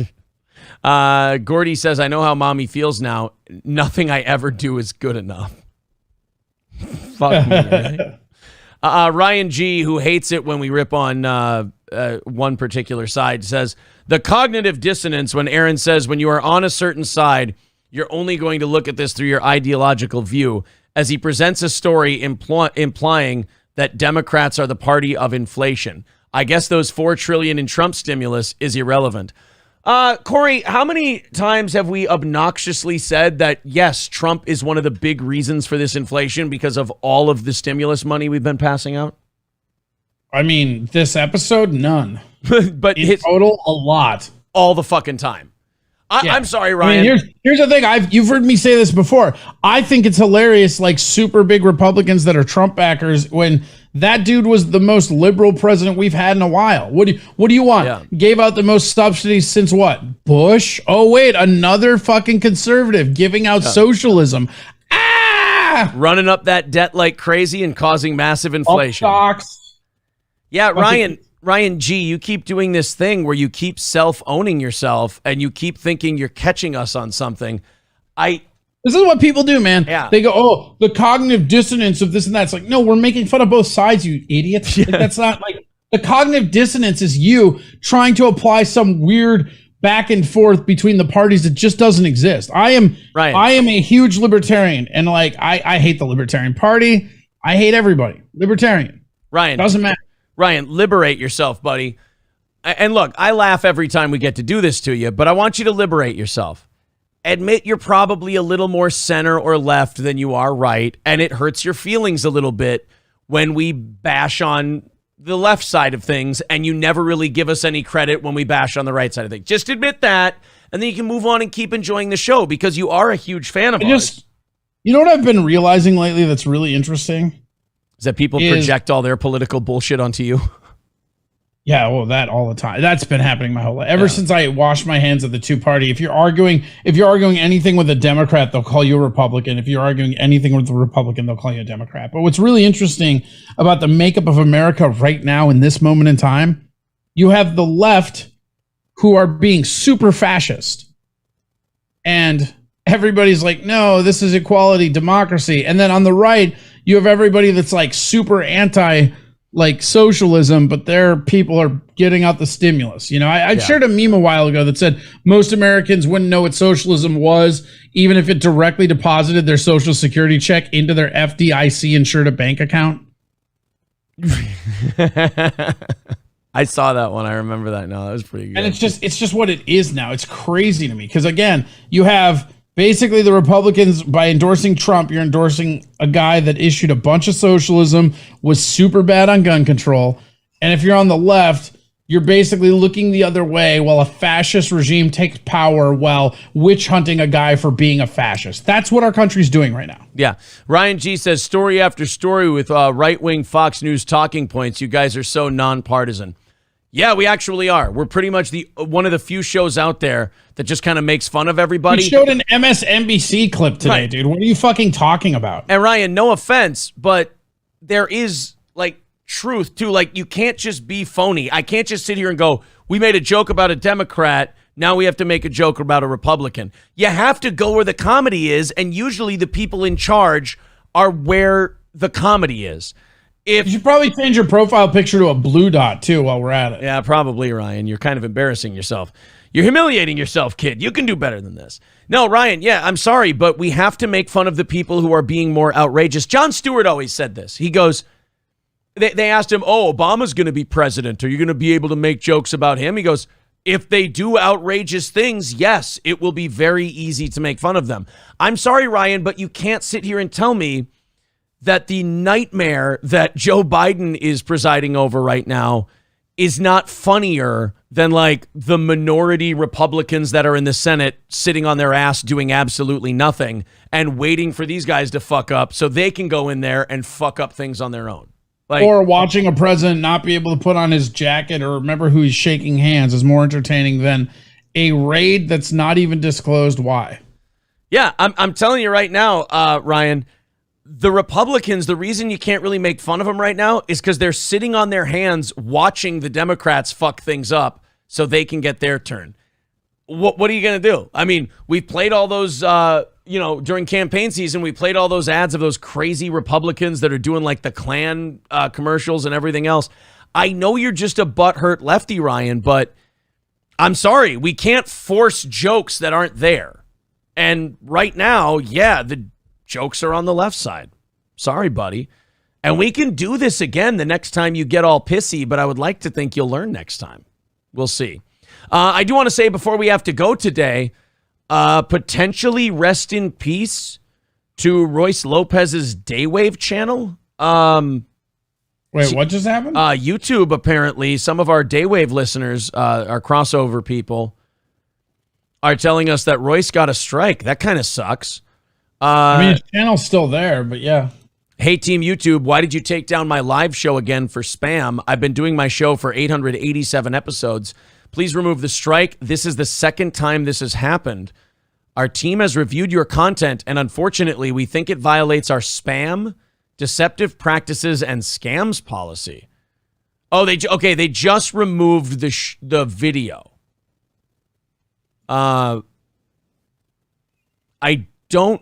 You can appeal and we will take another look if you think we've made a mistake. It doesn't say anything about him not being able to do anything, though. We've detected content in your live stream that may belong to somebody else and was not corrected following repeated warnings of possible abuse. You may not have intended to include this content, but live streams should be actively monitored by the channel owner, and any potential issues should be corrected in a timely manner. Well, okay. You know, I will say this. I do like that at least YouTube tells you what you did. Yeah, I mean, it's way better. Whoa, his Twitter account's suspended, huh? No. Yeah, Mersh's that's Mersh. Twitter account suspended. Yeah. Not Royce. Why is Mersh suspended? Mersh has had multiple accounts suspended. He's on. Well, I don't want to be this, but he had his original Mersh account that got suspended. Then allegedly his producer set up an account. I want to play the game because I don't want to rat the guy out. His producer set up an account, and then Twitter mistakenly thought that was him, so they took that one out. Now there's a Nightwave radio fan account that's associated. Oh, okay. Yeah, so you have to. It's all the bullshit you have to pull when, you know, all that stuff is going on with the getting banned from YouTube and stuff. Yeah, Adam Goldman was the name of the producer that had the Twitter account. Heroic Recap says, basically delete your live streams after they air. Nah, not necessarily. I just think, I don't know what happened specifically with his show today, but sometimes you just play the wrong thing at the wrong time. And a lot of times, I'll give YouTube this, they reverse that shit when you appeal it. You know? How often do they cut your stream? Not often. I don't hear that very often. You're right. That's what I'm saying. Like, that's weird. I know that we get a lot of limited monetization videos. And Stuck in the Middle podcast actually wrote to me and helped me out with this. Said, hey, man, just appeal those, and most of ours get overturned. I'd say about 50 to 60% of ours get overturned. So YouTube is pretty good. I think their algorithm catches something, and then if you appeal it, they take a look at it personally, and then they go, no, this is okay. This is cool. So I do like that quite a bit. Corey, that's going to do it. Better. It's definitely better than like the weird shadow banning, you know? Yeah, I like that a lot better. All right, Corey, thank you very much. Awesome show. Where are you headed to now, YouTube? No, actually, no YouTube today. We'll be over at Twitch at 11. All right, twitch.tv/Corey Adam Comedy. There it is. Boom. Link in the chat. Go ahead and follow Corey on over to Twitch at 11 o'clock. I'm going to go get everything all put up on Patreon. Of course, we put an audio version of every show on Patreon. I'll get the members-only show up on Patreon today as well. Corey, thanks a lot. Great show. That's fair. And to the rest of you, we will talk to you tonight at 7 o'clock for the last evening show of the week. Take it easy.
everybody. Welcome. Good evening. We usually don't do this on a Sunday, do we? Usually it's a Monday through Friday thing. But we're doing special Tuesday interviews now at noon Central Time, and the one we had scheduled for this past Tuesday has been moved back so many times now. It got moved back on Tuesday because Kyle from Unique had COVID. Now, what the hell is this? Why am I getting messages held in review? Oh boy. Okay, I might have to go back and change something. But at any rate, we had Kyle from Unique Entertainment scheduled Tuesday at noon. His family got COVID. It threw a wrench into everything. We were going to do it Thursday. Everyone was feeling better, but they were still testing positive for COVID. So the whole house was a mess and, couldn't get in, whatever. So finally, we've got it tonight. Kyle's going to be popping in via Zoom any second now. You can see that to my right, to my left. There we go. He'll be joining us in a little bit. Lots of stuff to talk about with him. Then Tuesday at noon, we've got Cog from Backward Internet. The following Tuesday, Carl from Who Are These Podcasts. And we want to try for Jesse Lee Peterson for the following Tuesday. We got a lot of names on our list of people we'd like to interview. I think we'll probably add Andrew Tate to that list. That guy's just something I don't, like I keep saying on the show, I don't get it with that guy. I mean, there are people who want this guy. I mean, you would think they want him dead the way they talk about him. And then there are other people who think he's the fucking savior. It's kind of the same way I feel about Jordan Peterson. It's like I don't really feel the guy is one or the other, but everybody else seems to hold him in this, like either he's the greatest thing ever or he's a piece of shit. I don't. Yeah, Curly Adams says Andrew Tate's just a weird duck. He's just kind of a guy who's a little high-strung and into his advice and everything else. And in my opinion, if you like it, like it. If you don't, you don't. But it's the internet. People can't have that anymore. We do have, however, the Andrew Tate video from Friday, him beating the living shit out of XQC in a debate. That's up on the channel right now, so you can check that out. We also live streamed some stuff from our anniversary show last night, and it's a 1-hour video of we're all just hammered trying to do comedy, and it went okay. I think the best parts of the video are the parts where Aaron DeTires is on. If you don't know who he is, he's a guy we met while we were on Twitch, and he just sits under it. We found him sitting under his deck, drinking and smoking weed, and we were just fascinated by the guy. Well, one of our listeners paid for him to come out for the anniversary show last night. He did, and boy, was he in the usual Aaron DeTires form. It was a fun night last night. We all had a great time. I hope everybody had a great time. And, of course, we do that every August. So tomorrow, Johnny and I doing a show, and then April and I will be on at night.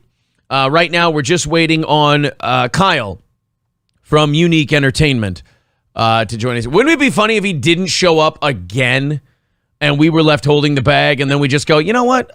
Fuck it. We'll just do like an extra show on a Tuesday. He did send me a DM on Twitter. Going to be a little late, but we'll be there. That's too awesome, I have to say. It's too perfect that he's like, I'm going to be a little late, but I'll make it. KF, not KF. Sage Retard, PhD, KF. KF in the chat says, best Dwight Schrute impersonator in the biz is Aaron. I saw that side-by-side that he put up on Twitter today of Dwight Schrute and me. It hurt my fucking bones to look at it. It did, man. It hurt my bones. It was incredibly painful to look at how accurate it was. I've thought about it multiple times offline today. Also tonight, if you want to become a member of our channel, we do a members-only show at 7 p.m. Central Time. So we will switch over. So when we're done talking to Kyle, we're going to switch over from there. We're going to do a members-only show for an hour. After that, April and I will. And then I think after that, we're going to be able to go to bed. Because I am a little ragged from the anniversary show. I'll be honest. See, now, that wasn't an invitation for everyone else to decide what I look like. I mean, Unique was on his stream the other day when we were watching each other. I look like baby Jim Cornette, according to some. Cambodian River Pig. Aaron looks like a slimmed down version of Peter Griffin. That actually hurts more than the Dwight Schrute thing. Definitely different hairline than Dwight. Thank you. That was, you know what? That was my mistake. I didn't mean that this was supposed to be a conversation regarding me looking like or not looking like Dwight Schrute or Jim Cornette or Peter Griffin or anything. That's my fault. That is 1,000% my fault. They're exposing the goddamn business. Grinch Girl says, you don't look near as bad as they say. They are just jealous. You know what? You're on the payroll. Welcome aboard. Welcome aboard. I think it was the drunk Aaron thumbnail angle that made you look like Dwight. Appreciate it. You look like a great value version of Johnny K. Again, it's just, I feel like these are meant to wound. I don't even feel like we're having fun anymore. I feel like now they're trying to harm me. These punches are meant to land. Delusional Toaster says, Kyle is getting lit right now. Don't count on him. Hey, I don't care if I'm the last guy in the world who believes in him and has faith in him. But I'm believing in him and I'm having faith in him that he's going to be here. All right? He's a man of his word. I got to work on that message shit too. All of a sudden, maybe it's because I streamed from my phone for the first time last night, and now YouTube is holding some messages in review. If that's happening to you, I apologize. Short and Bald says, Kyle is shy and nervous, 100%. So cute. Oh, shit. Oh, my God. That Hipstar guy's alt accounts are in here. Oh, Jesus. That guy wants... I don't know when I became this guy's father, but there's this guy who does like 50 views when he's not talking about me, who like, he's doing this over-the-top bravado thing. Like, you can tell he's uncomfortable. We've watched him on the show. He's really bad. And we've kind of destroyed him a couple of times now. He's one of those dudes who, on one hand, he's doing it clout chasing, like trying to get numbers off of us. So you're like, I don't want to do that. But then you're like, no, fuck that. I'm funnier and better than this guy. So why not just shit on him for a while and throw the little fish back in the pond? But like his guys are it's him. It's not his guys. He's showing up now going, what are you, like 5'8"? Nice shirt, dork. I'm 6'4". I'll alpha you in front of your wife. Hey, Hipstar, you're not supposed to let us know that it's you doing an alt account. Jesus Christ, what a fucking amateur. Anyway, we kind of smacked the shit out of this guy pretty bad, and he's not taking it very well. Not at all. He's coping very hard, but hey, look, I've watched the guy's show. At least he's self-aware enough to know that he's not going to make it on talent. It's just not in the cards for him. So he has to latch on to something bigger in order to get there, and that's still not going to work because he's humiliating himself and self-owning every time he tries. Roger Athay has a video on it on his channel now, and he, I think, laid it out pretty well that it's pretty fucking brutal how bad the guy is. Oh, and he also went in, it was Unique or Cog's Discord, and he was trying to promote himself, and everyone was just calling him gay and how shitty and cringe he was. I didn't even have to say a word. It's pretty good. Lemmy says he's trying pretty hard. LOL, does he at least get points for that?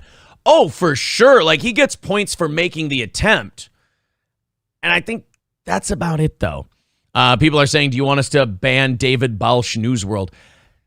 I mean, once the interview starts, sure, you can. But, like, they're having their fun. They want to be relevant for 5 minutes. Let him have his fun. You know? Who are they hurting? Nobody's hearing this shit but me. So, who cares? River Pig says, any thoughts on the latest Red Bar episode? I'll be honest. I'm about 4 hours into the episode before this last one. So, I haven't listened to the newest one yet. I have no idea. So, I don't have any opinion on it at this point. David says, you got embarrassed in front of your wife by Hipstar. Oh, you mean when she was cringing at him, or when he played like 40 minutes of it, analyzing every finger move we made, trying to be baby Red Bar? It's embarrassing. It's like Red Bar and Jesse from Pod Awful had a retarded kid. It's brutal. Short and Bald says the episode where he played with dolls was cringe. Dude, every show is cringe. And he's doing that thing where he's trying really hard to latch on to us. And it's kind of rookie behavior, because what you would do is you would latch on to us as a fan. And then we would go, oh, this guy's pretty cool and whatever. You try not to be yourself because you're going to look like an idiot. And then you get on our good side, we promote you. Then if you want to turn around and give the knife, you do that then. But he decided to, like, I don't know if is he delusional enough to think he's good when he's that fucking bad? Is he that self-unaware? Or do you think that he's like doing a bit like, oh, I suck, but I'll lean in? Because it could be either one. David says, I'm David Balsh, midget. Well, I mean, at least somebody's willing to admit it. All right, guys, you can get rid of him now if you want. That's fine. Him and what's Gigatar Guy? Gigatar Guy is a guy who works with Hipstar. He knows Hipstar's really bad. You can tell in his tweets. Like, he laughs at a lot of our shit, and he really enjoys it. And I think you can tell that he kind of really likes us more than he does Hipstar, but you can't tell Hipstar that. He'll feel like shit. So at any rate, if you guys, I don't know, do they want to play a little more? Oh, no, David doesn't want to play anymore. All right, that's fine. Yeah, I mean, that guy is a bona fide nobody, so I don't know if it's really worth the energy anymore. And, like, how many 10-8 rounds can we get over that guy in a row before it's like, all right, fuck, the towel's been thrown in, for God's sake. All right, so waiting on Kyle from Unique. This is, like, so perfect. If Kyle's doing a bit, it's a hilarious fucking bit. Like, missing the Tuesday interview, missing the Thursday interview, and then for this one going, oh, guys, by the way, I'm going to be late. It's perfect. MN Viking says, thought the interview was supposed to start at 6. Yeah, I did too. Raymond says, Kyle ain't got time to do this crappy show. Hanky Guitar Guy writes, your wife wants Hipstar. Dude, I'm sorry, but, like, the tiny little arms trying to be in the sleeveless shirt and the serious small dick energy, I don't know if any girl wants to be with Hipstar. First of all, when you ask a woman, do you want to be with Hipstar? She goes, what the fuck is a Hipstar? Which, by the way, is the correct answer. Short and Bald says, trust me, he's anxious and shy to appear as a guest. Your wife was giving off mad signals. Okay, now look.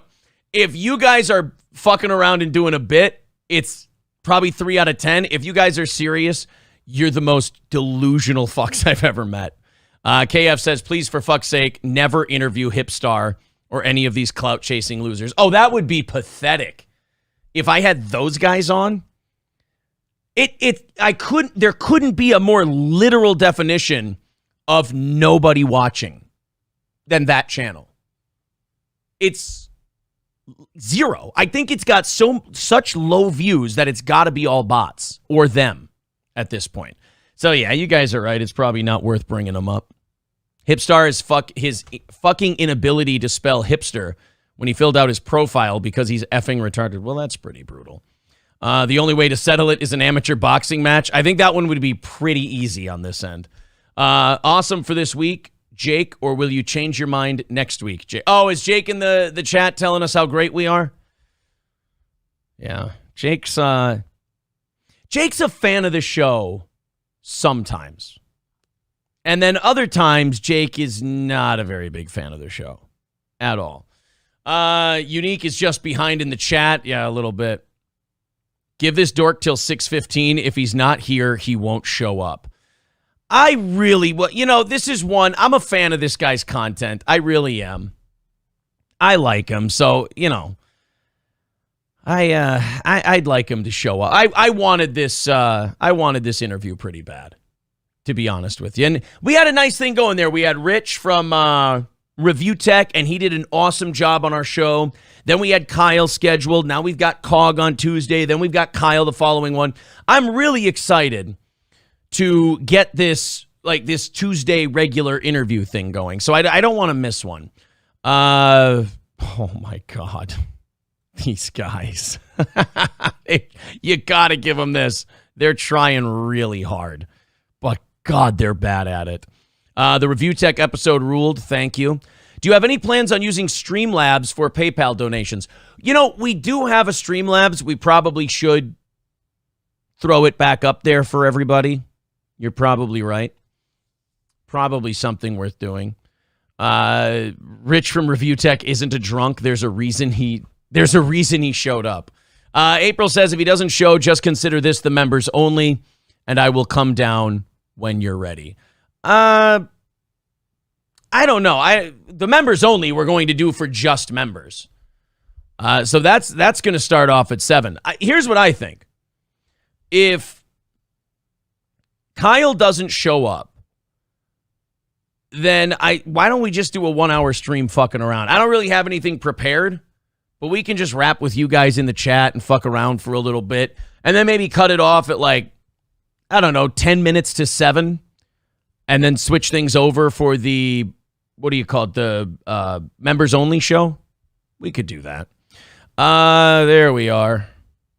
Read the comments out, beta, but guys, it's not going to happen for you. Get a full-time job. The streaming thing is not going to work out. You're all about 19, 20 years old, I'm guessing, and you're horrible at this. Grinch Girl says, I hope the members only isn't a recap of last night. I don't have a membership and don't want to miss it. We're going to talk about the anniversary show from last night. We will do that on the members only. We'll talk a little bit about Alex Jones and the butt fucking that he took this week. Oh, my God. I don't think it's enough to end him, but it's definitely enough that he's going to have to make some changes. Because he's I think he's now $50 million in for this lawsuit, plus whatever he's paid those lawyers. Those lawyers who sent the prosecuting attorneys 2 years of his text messages. Ugh. Let's see. If Kyle's not here by 6:20, then cancel the interview, says Cambodian River Pig.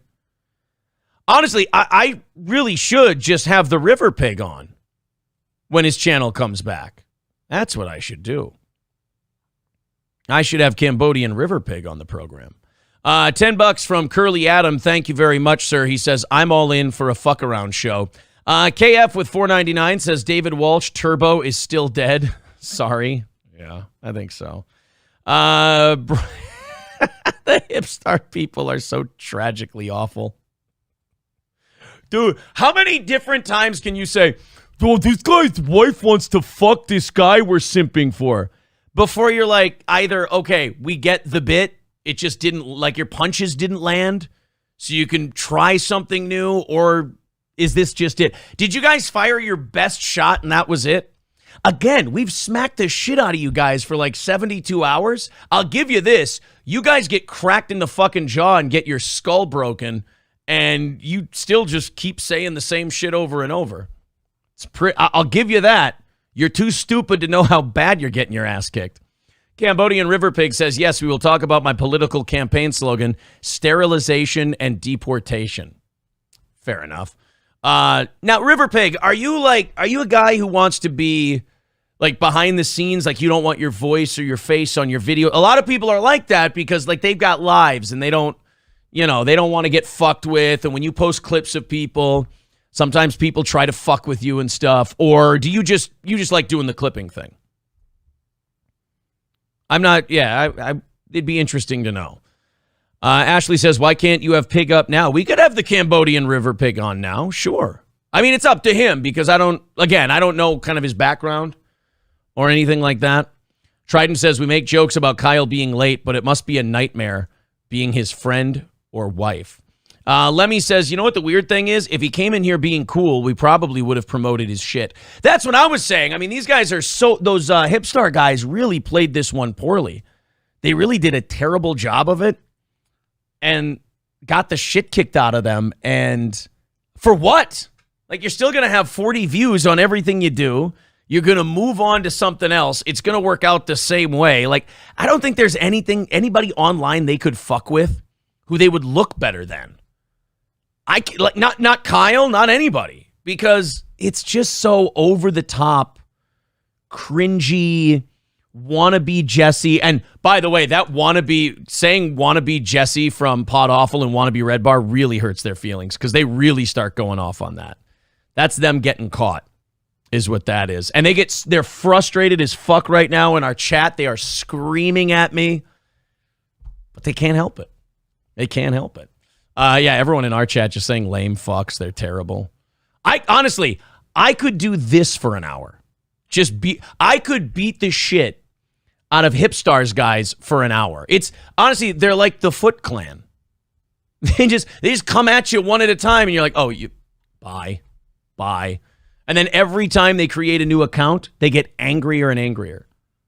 PH Header says it's actually kind of funny. It is. We sat here ready to do an interview with Kyle from Unique, and we were full on ready to do that. He doesn't show up, and instead we just smack around Hipstars guys for a while. It's actually been kind of fun. This is why nobody can really get to this show. We can't really take you guys seriously. So why would we let you fuck with us if we can't take you serious? Like, in order for someone to troll you and like have an impact, you have to actually like have some sort of reverence for them, some sort of respect for what they're doing. And we don't have it. Lando says, get Hostbusters on as a co-host sometime. He's a cutie. There's a guy I don't know. I don't know who. I've heard of Hostbusters, but I wouldn't know him if I saw him. Richard, but you can call me Dick, says, who's Hipstar? That's the correct question. It's perfect. You just nailed it. Well, it's 6:20. Kyle's not here. Should we have the River Pig on? Maybe we should do that. Oh, let me address Hipstar again. He says, if you weren't bothered, you wouldn't even address it. You both care. You can't both care and be above it all. I think I'm literally above you, shitting on you, and you guys think that that's the bothering me part? Oh, maybe you guys are 12. I don't know. You're really bad at this. Either way. Greek Freak says Hostbusters is a pretty big name. You should have Chris Neff on. Sam Tripoli just kicked him off the show. See, this is why I wish Cambodian River Pig had his channel at the moment. I think he's suspended for a little while because he gets all the good juicy clips for me, and then I play them. You know what? Fuck it. Let's have the River Pig on. Where can I get River Pig? What's the best way to send you a private message? Why don't I can't believe I'm going to do this, but I'm going to use Discord for him, and we can have the River Pig on. Here we go. Go into Unique's chat. Find the River Pig. There he is. River Pig, in your Discord private messages, you will find the link to what we're doing right now. And if you want to come on the show, you can come on the show. Oh, he says, what? I'm not trying to be interviewed, bro. All right, that's okay. That's fine. We would have just bullshitted for a little bit, that's all. But, uh-oh. We had an interview scheduled. We were ready with Kyle, and it didn't work. People are pointing out how fucking irrelevant that guy is. Not Kyle. Short and Bald says Kyle's been defeated by stage fright. Ian Ellis says, ask Unique about how I'm his favorite comedian. Actually, is that the Ian Ellis? I watch his stuff from time to time, too. Ian, who do you cover? Because I've seen your stuff before, and I really enjoy it. Fuck it, I'll have Ian Ellis on. Honestly, Kyle not showing up is an opportunity for just about everyone else who wants to come in here. Like, honestly, if Kyle missing the interview pretty much opens it up for everybody else.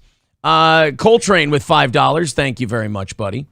He says, you guys have good liability insurance for Corey. He put me in a chokehold last night, and I'm emotionally damaged. Could be from my childhood. Corey is a contractor. So he's not an actual employee. We're good. Mobsta Imaging says, I called out Tate as a woman abusing Punk in the previous Steel Toe show. Good to see I was right. Yeah, you know what? River Pig sent me something about that. I watched it. It's pretty fucked up. Like I said, like we've spent, 2 days? Like we've done 2 stories in 2 days on Andrew Tate. And like that's about what I know of him. What I saw of the XQC thing was that, and the thing about Muslims, and the other clip we played of him. That's all I know of the dude. So every time I have any kind of opinion on Andrew Tate, like people on both sides just start bombarding me. You don't know shit. He's a motherfucking animal and this and that. Or, yeah, he like saved my life and he's the man. He's making men great again and shit.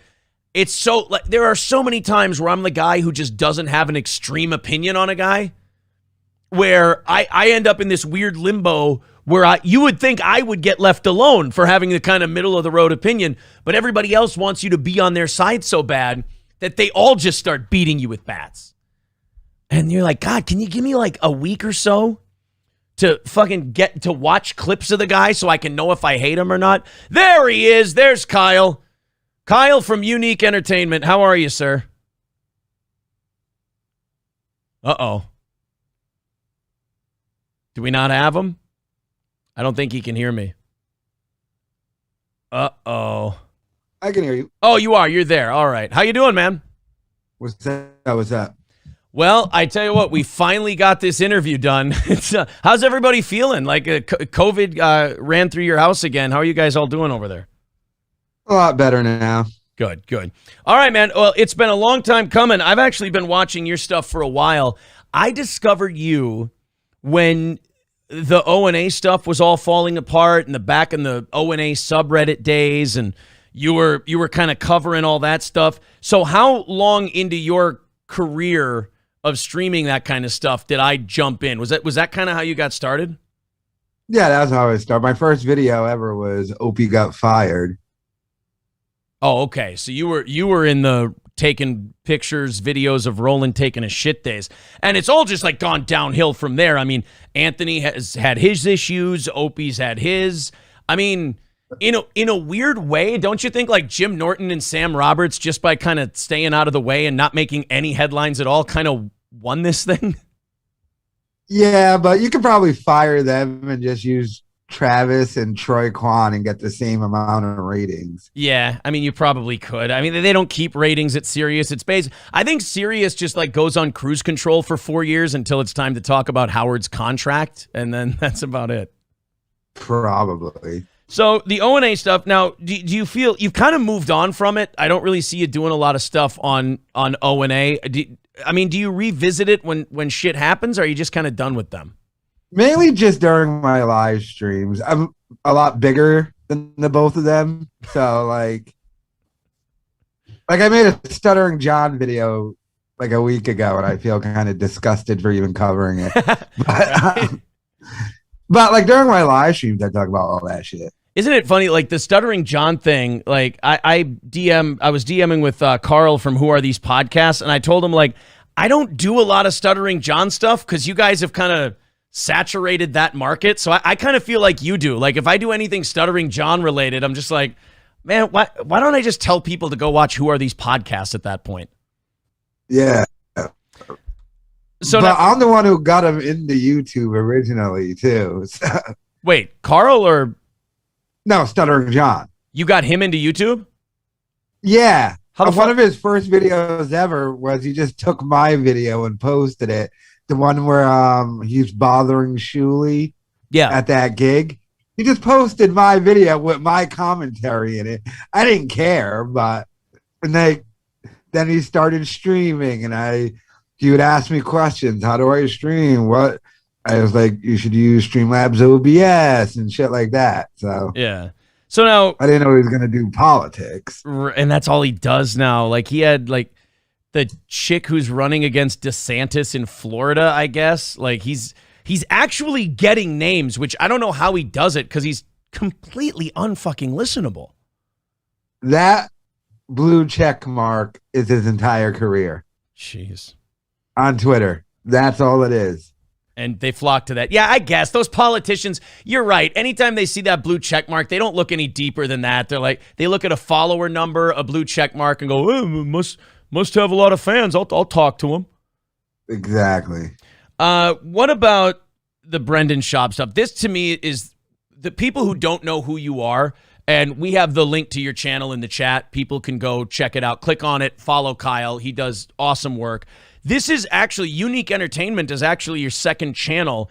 And I'm guessing the first channel you had, you can tell people about it, but did that have to go away due to the Brendan Schaub stuff? Kind of walk people through how that happened. Well, he did many false copyright claims on my original channel, Unique, and my second channel, Uniqueness. My second channel was just my live streaming channel, though. But yeah, it got taken down, and YouTube told me because he actually sued me, it stayed down because usually when you fight a copyright claim, the person lets it go. But he actually sued me, so YouTube, the channel's gone unless I win this lawsuit. So the Brendan Schaub lawsuit, that's so fascinating to me because we all shit on Brendan Schaub. Like, he's the most universally shit on guy since his first special came out, at least. And everyone's just been making fun of him from every corner of the internet. So I guess, it sucks that you're getting sued, but also you stick out as the one guy that I guess got to him so bad that he's not suing anyone else, I don't think. It's just you. So what the fuck did you do to Brendan Schaub that caused him to sue a YouTuber? It's because I'm black. No, I'm joking. It's not because of that. No, I was the only, you couldn't find out anyone on Reddit's actual name, but they all know my name. And the Reddit stuff hurts, but the YouTube thing is universal, meaning your family and friends aren't going to stumble upon Reddit shit. They will stumble upon those YouTube videos, though. Yeah. And that's mainly what it was. The fact that, and I did so many videos that he could do it to me. Like, sure. If he only copyright took down a porcelain video or a beige frequency video, don't be like two yeah. We're losing you. We're losing you a little bit. Okay, there. In order to get the channel, he just wanted my channel down. Yeah. Now what? Yeah, you were cascading a little bit. We had a little bit of interference there, sound wise. Oh. So I don't know. Like, whenever someone's being sued, I always try to tread lightly. I know you told me talk about whatever you want, but anytime, especially when I'm on the person's side, like I really hope, and I think you will win this whole thing with Schaub. But I did see a video once, and this is what I thought caused the lawsuit because it happened shortly after this. There's an internet video going around. There's a video going around the internet of like Schaub. I'll be careful here. What looks like to me, Brendan Schaub passing a woman, his phone number, his hotel room, whatever it is. I saw that video going around, and then shortly after, your channel gets nuked, you get sued, the whole deal. Do I have the timeline right there, and could that be the one? Yes, that was the video that did it. That was the straw that broke the camel's back. That's when all the copyright claims came right after that video. Because like I said, everybody shits on the guy. Everybody makes fun of the guy.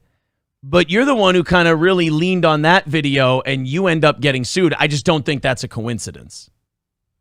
And once again, he knows my information is easy. You can't find out anybody on Reddit. The people who actually like investigated, zoomed in, did slow motion shots of that video. You don't know who they are, right? But you know who I am. So yeah, it was that video. That was the jumping off point to everything. So if you don't mind me asking, where's that at now? Like what part of the I know these things can take forever, even if you didn't do anything. 2023. Really? So you're not going to hear anything until then? No. Shit. Like, and I'm in Rhode Island, so they're taking full advantage of Zoom court shit. Oh.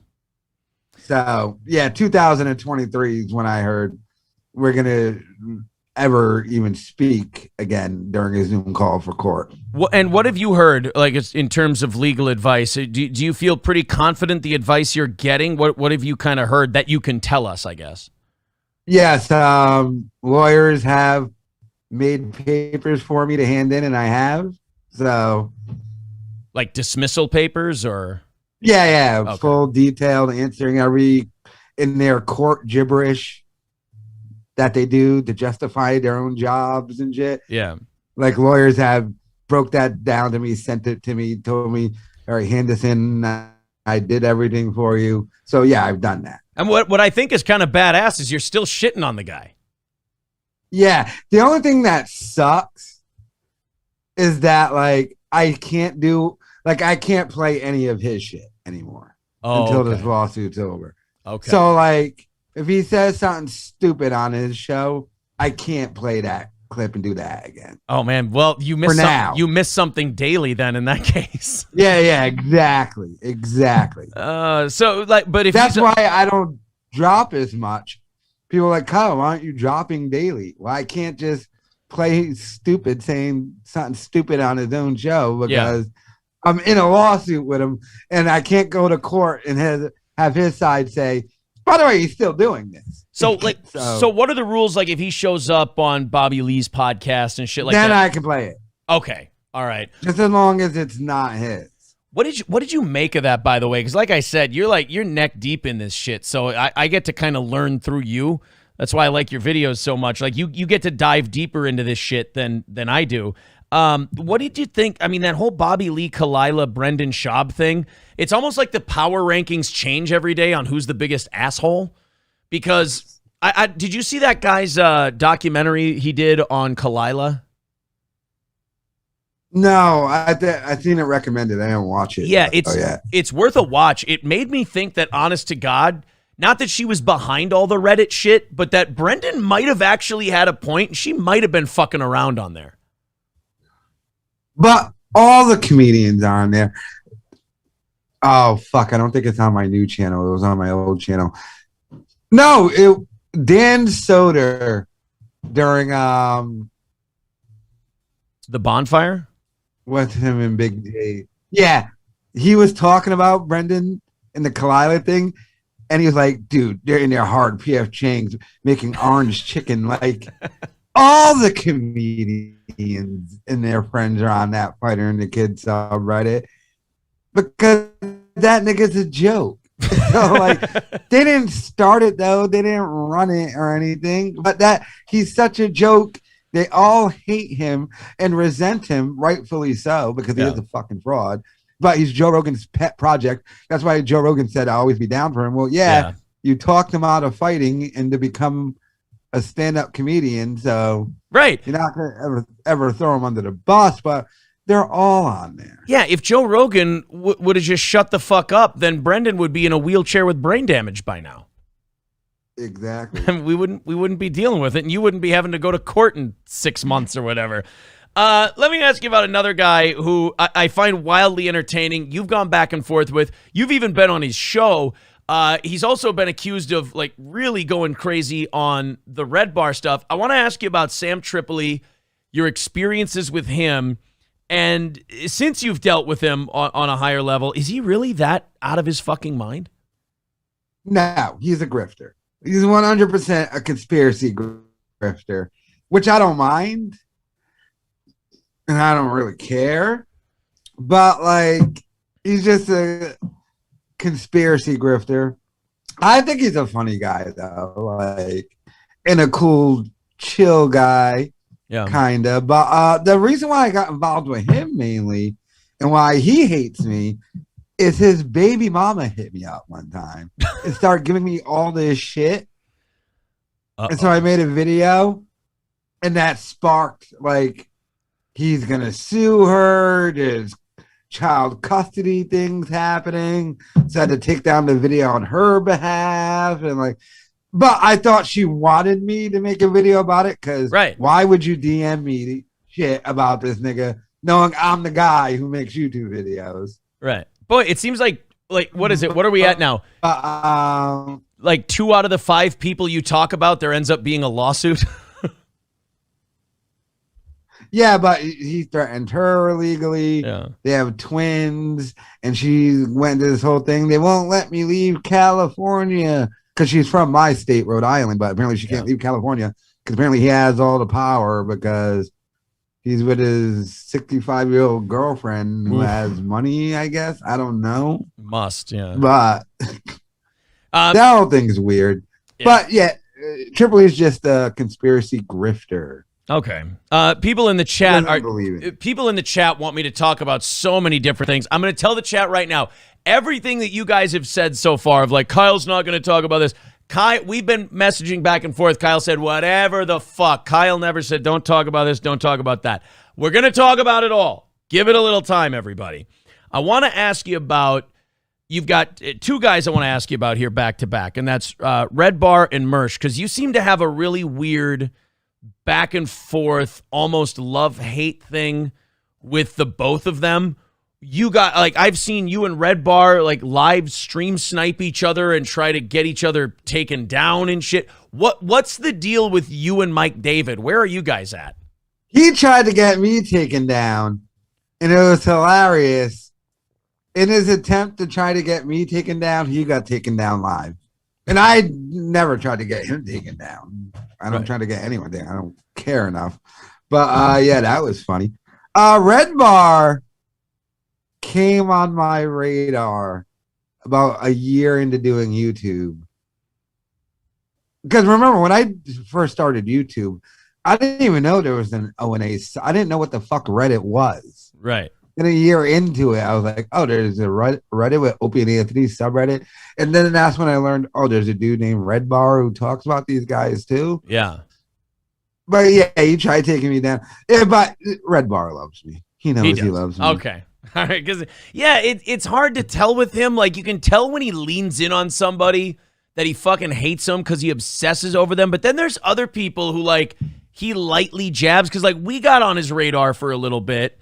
And then we know I'm a Red Bar fan. So like I knew as soon as I got on his radar, I'm like, I better shit on this guy fucking hard because he will like bend me over and fuck me in the ass. So we just leaned in and shit on Red Bar really hard. Then he made a couple passive little kind of shots at us on his show. And we went, okay, you know what? I think we came out of it. Like we came so hard where he's like, I'm not going to start a fucking thing here. They're not worth it kind of a deal. So we're like, okay, we kind of like defended ourselves by going on the offensive. And it kind of like, it saved us from maybe a bigger Red Bar trashing, I think. Exactly. And I think because he views it as competition. That's why he turned on like Porcelain. Porcelain has been doing this before I did. Yeah. And he was a lackey back in the day, metamorphosized and became the documentary dude. But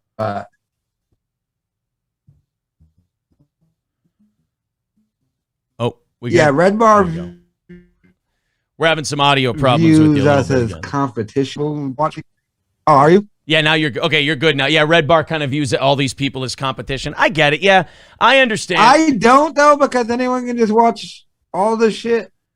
That's anytime they want. So. Right. That's kind of my take. Like when I got turned down recently by Opie for an interview. I said, look, I'm a big O&A fan from back in the day. Dude. But Husey couldn't get him. You're not going to get him.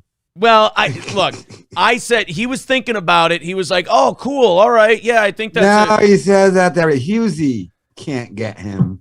Yeah. You're not going to. And Husey's been sucking his balls for 3 years. Well, the problem is we weren't really sucking his balls. He went through our clips. I told him, you can go through my whole show. Like I was bluffing. I was like, you can go through my shows and see that I won't talk shit. And I'm like, what kind of psychopath narcissist would go through someone's entire catalog just to find instances of them shitting on him? And Opie did. He came back and sent me like 3 clips of me saying like, Opie may suck and be cringe and terrible, but at least he's got a family, I think is what I said. And he's like, you're just a hater. I'm not going to be on your show. And I'm like, Well, fuck, dude. I said at least you had a family. I mean, that should count for something. You should be like, dude, I get numbers, you don't. Yeah, and now I don't even enter. Opie one time entered my chat. It was close to a year ago and just posted, "All you do is play other people's shit," and then left. And it's like, dude, I'm bigger than you. Who cares? Right. Well, and how about the balls on Opie to say that? Oh, you mean the guy who like made all this possible through creating Jocktober? You're going to begrudge someone playing other people's shit and then shitting on them? You did a month of shows about that every year. By the way, that's why even when the Kumi is shit and they're going after them hardcore, I can never feel bad for them, truly. No. They made this. They created this.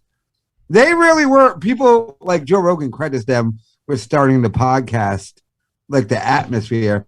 But they started the online attack, docs, and go after people shit. Yeah, they did it. Yeah, they really did. Like they would find out purposely. Yeah, like their fans would find out everything about the hosts and the show and just start beating the living shit out. And they would tell their fans. Yeah. Here's their names. Here's their Facebook page. Go shut down their Facebook. You know, they brigaded people. Wasn't called brigading back then, but that's what they did. It was hilarious when they did it. That's a great point because I remember Anthony being really upset when people fucked with his dead mother's funeral announcement guest book. And they didn't even really fuck with. They made chip jokes. Okay, yeah, and then it wasn't even really fucking with it. They made chip jokes. But that is a good point you raised. Like they did that to everyone else. I mean, it's all fair game, I think, at that point. And they started it. Yeah. They were the jump. It's funny to look at how much shit that's happening now that started on the O&A show. I think this whole I will say this. I think the whole genre of entertainment you and I do, I don't think it would have happened without that show. Exactly. Like I watch people react to Patrice O'Neal clips on the O&A show. I watch the Breitbart picture of Anthony Weiner, and then he was with Huma Abedin, and that's what took down that campaign. It's like, it's all interconnected. It's so odd to me. Right. And like you said, there's no Rogan. I mean, think about that. There's no biggest fucking podcast in the world if it's not for the Opie and Anthony show. It's crazy to think about. And that's why Rogan still fucks with Kumia, too. Right. You somebody in the chat said, you want to ask about Mersh? I will in a second here. Someone in the chat did say that Kumia tried fucking with your channel? He did. He never went lawsuit. Okay. Why is that? No. Right. It was mainly Landau. Okay. But they never went full lawsuit. Okay. Yeah, how about the Mersh thing? Because I saw a clip recently somebody put up. It was like 20 minutes. It might have been Cambodian River Pig. I'm not sure. It might not be. If it's not him, sorry, River Pig. But it was you and Mersh just going back and forth, throwing fucking bombs at each other and just shitting on each other hard. Because I never talk to each other live. Yeah, see, like I like Revenge of the Sis. I listen to it. I like it too. Yeah, I think it's a good show. I think those guys do a good job. But it seems like people are either on their dicks hard or you're an asshole for even listening to them. I don't get the crazy amount of like hate and shit that those guys get. But what is the deal with you and Mersh? What happened there? Mersh takes this shit too seriously, I think. And the beef even started. I was doing a live stream one night, and someone said Nightwave is on. So I brought him up. Oh, Nightwave's on. Go watch Nightwave.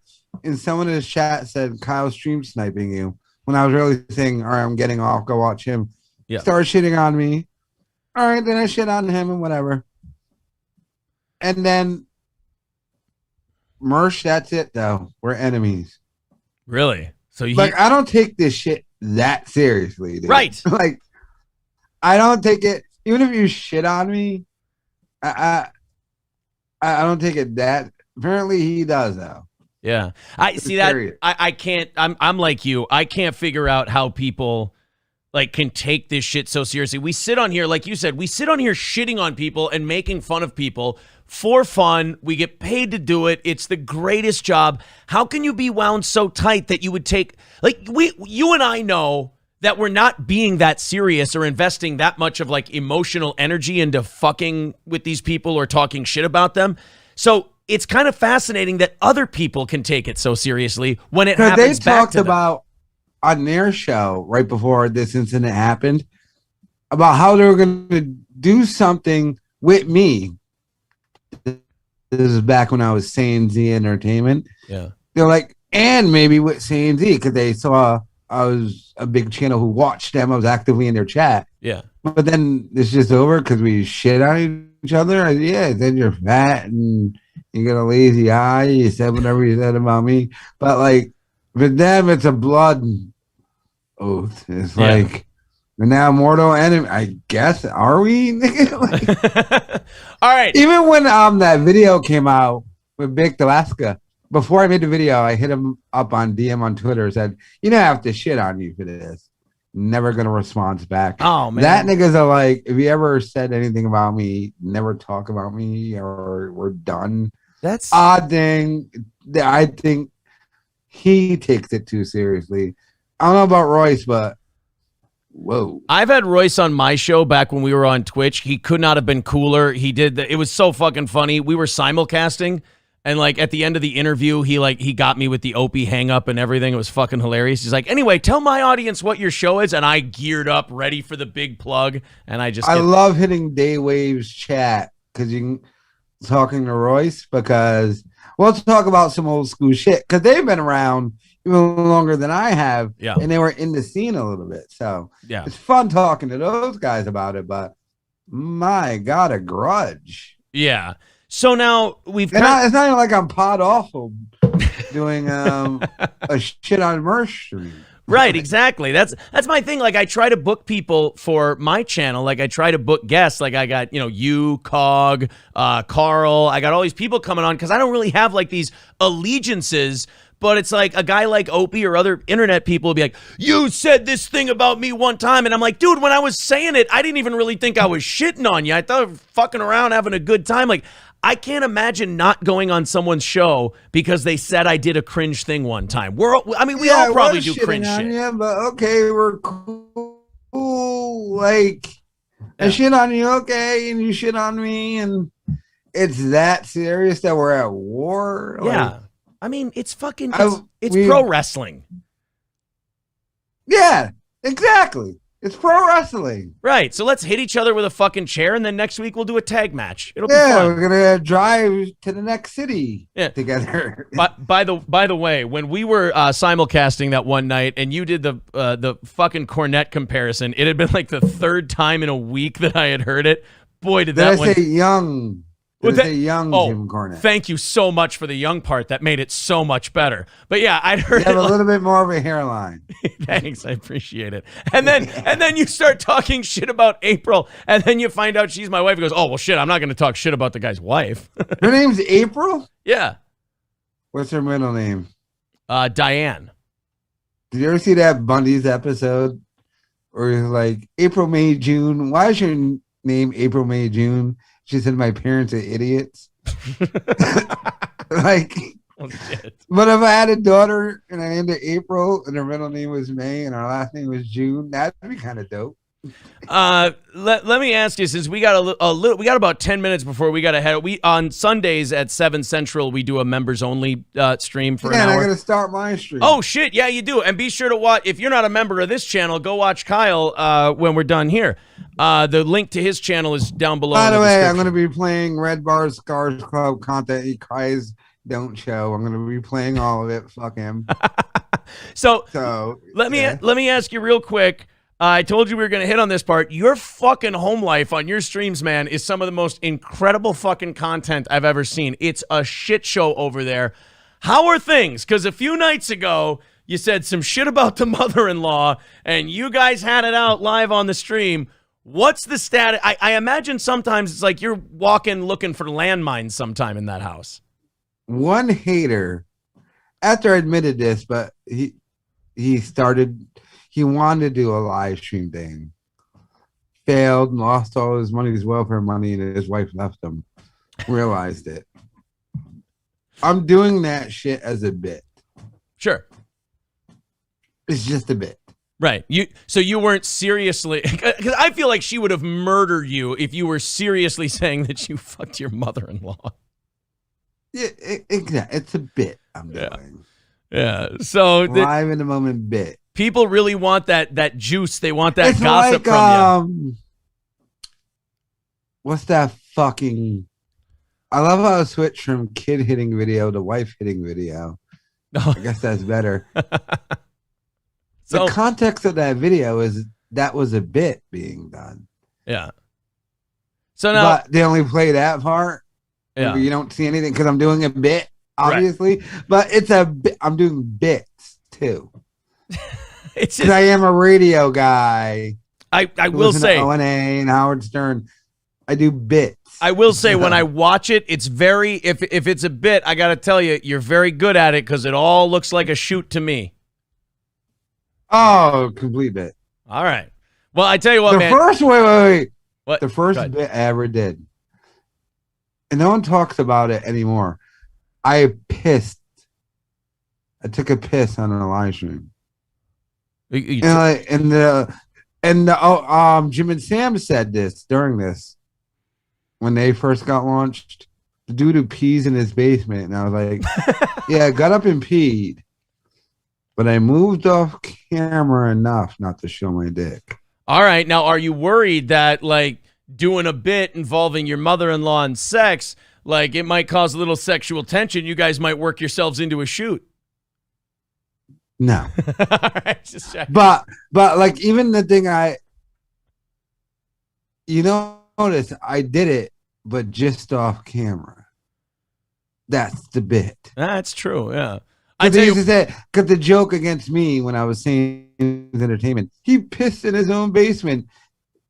Because the bit was I pretended I turned off my stream and got up and pissed. Yeah. But moved right off camera. Right. To do it. All right. Like that was the bit. I tell you what, man, it was awesome finally getting you on here. It was, it was worth the wait. I appreciate you making time for us. I know you got to start your stream in 5 minutes. I got to do my members only thing in 5 minutes. The link to your channel is in the description. What? How many live viewers do you got that you're doing a members only stream? Well, we've only got like 300 members. I mean, that's a shitload of members. Well, then I'm honored. That's awesome. That's great. No, let me ask you a question. Okay, yeah, go ahead. What's the membership? $5? Yeah, I think it costs the person like $6.99, and we get $5. Yeah. Are you doing the tiers on it? No, I don't want to like fuck people out of more money and like give them to you like, ooh, I'll give you a shout out and shit. It's like, if you want to become a member, become a member. Yeah, like we came here from radio, and we basically, here's what we wanted to do. We wanted to be a donation show, and we wanted to keep our staff and keep our people employed, and that's what we were able to do. So as long as we can keep doing that, I'm happy. So I don't need to go, hey, give me 10 and I'll tweet at you or something stupid. Are you doing YouTube and Twitch? No. We got fucking nixed off of Twitch. Of course. I don't know what happened. They never told me. I have no idea. Yeah. Yeah, we should have come here. Never mind. Fuck Twitch. So straight YouTube. Yeah. More ad revenue or donations? Definitely more donations. We're as our like we came here 3 months ago with 1,000 subs, and now we're at like 4,100. And as we go up in subs, more and more of our shit's getting limited monetization.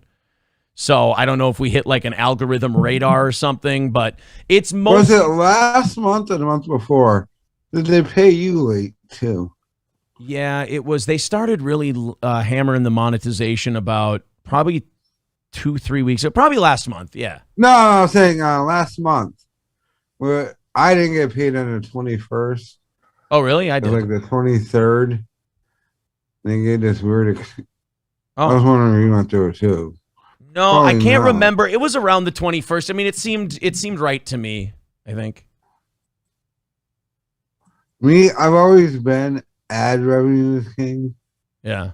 We have different shows though. Yeah, we're not big enough yet. I mean, that's the dream. I mean, the goal. Yeah, the goal is that it's ad revenue. We've backed our goals up. Like as our audience goes up, and our ad revenue goes up, we get to back off any of our donation goals. The plan, the hope is, like, the dream is get off the donations as soon as we can. That's the plan.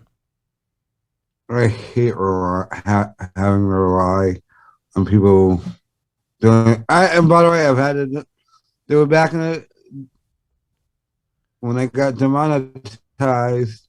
I hate relying on that. Yeah, no, I hear you. Personally, no, I hear you. We have different structures, though. Yeah, we kind of look at it as a necessary evil. Like, we have the funnest job in the world, and we say the one negative is that we have to ask our audience. Yeah, it's the one negative. Yeah.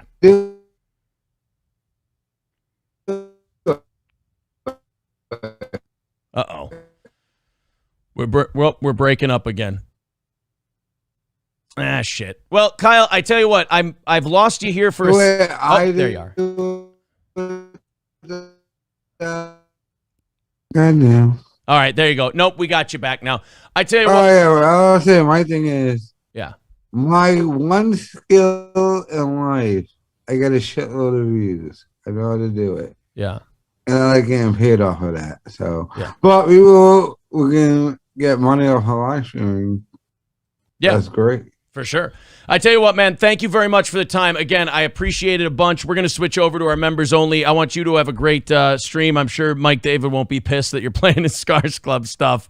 All the Scars Club shit. All of it. I tell you what, man, we're going to have you back on again. It was a lot of fun. I hope you enjoyed it. Thank you. This was fun. Sorry I was late. No problem. No problem. God damn, that cascading is connection problem. There we go. Now we're good. All right, man. I tell you what, have a good night. We will talk to you. Hopefully talk to you again soon. Have a good stream. Definitely. Peace. All right, later. There we go. Kyle from Unique Entertainment. People in the chat are going, oh, man, Aaron's trying desperately to wrap up this interview.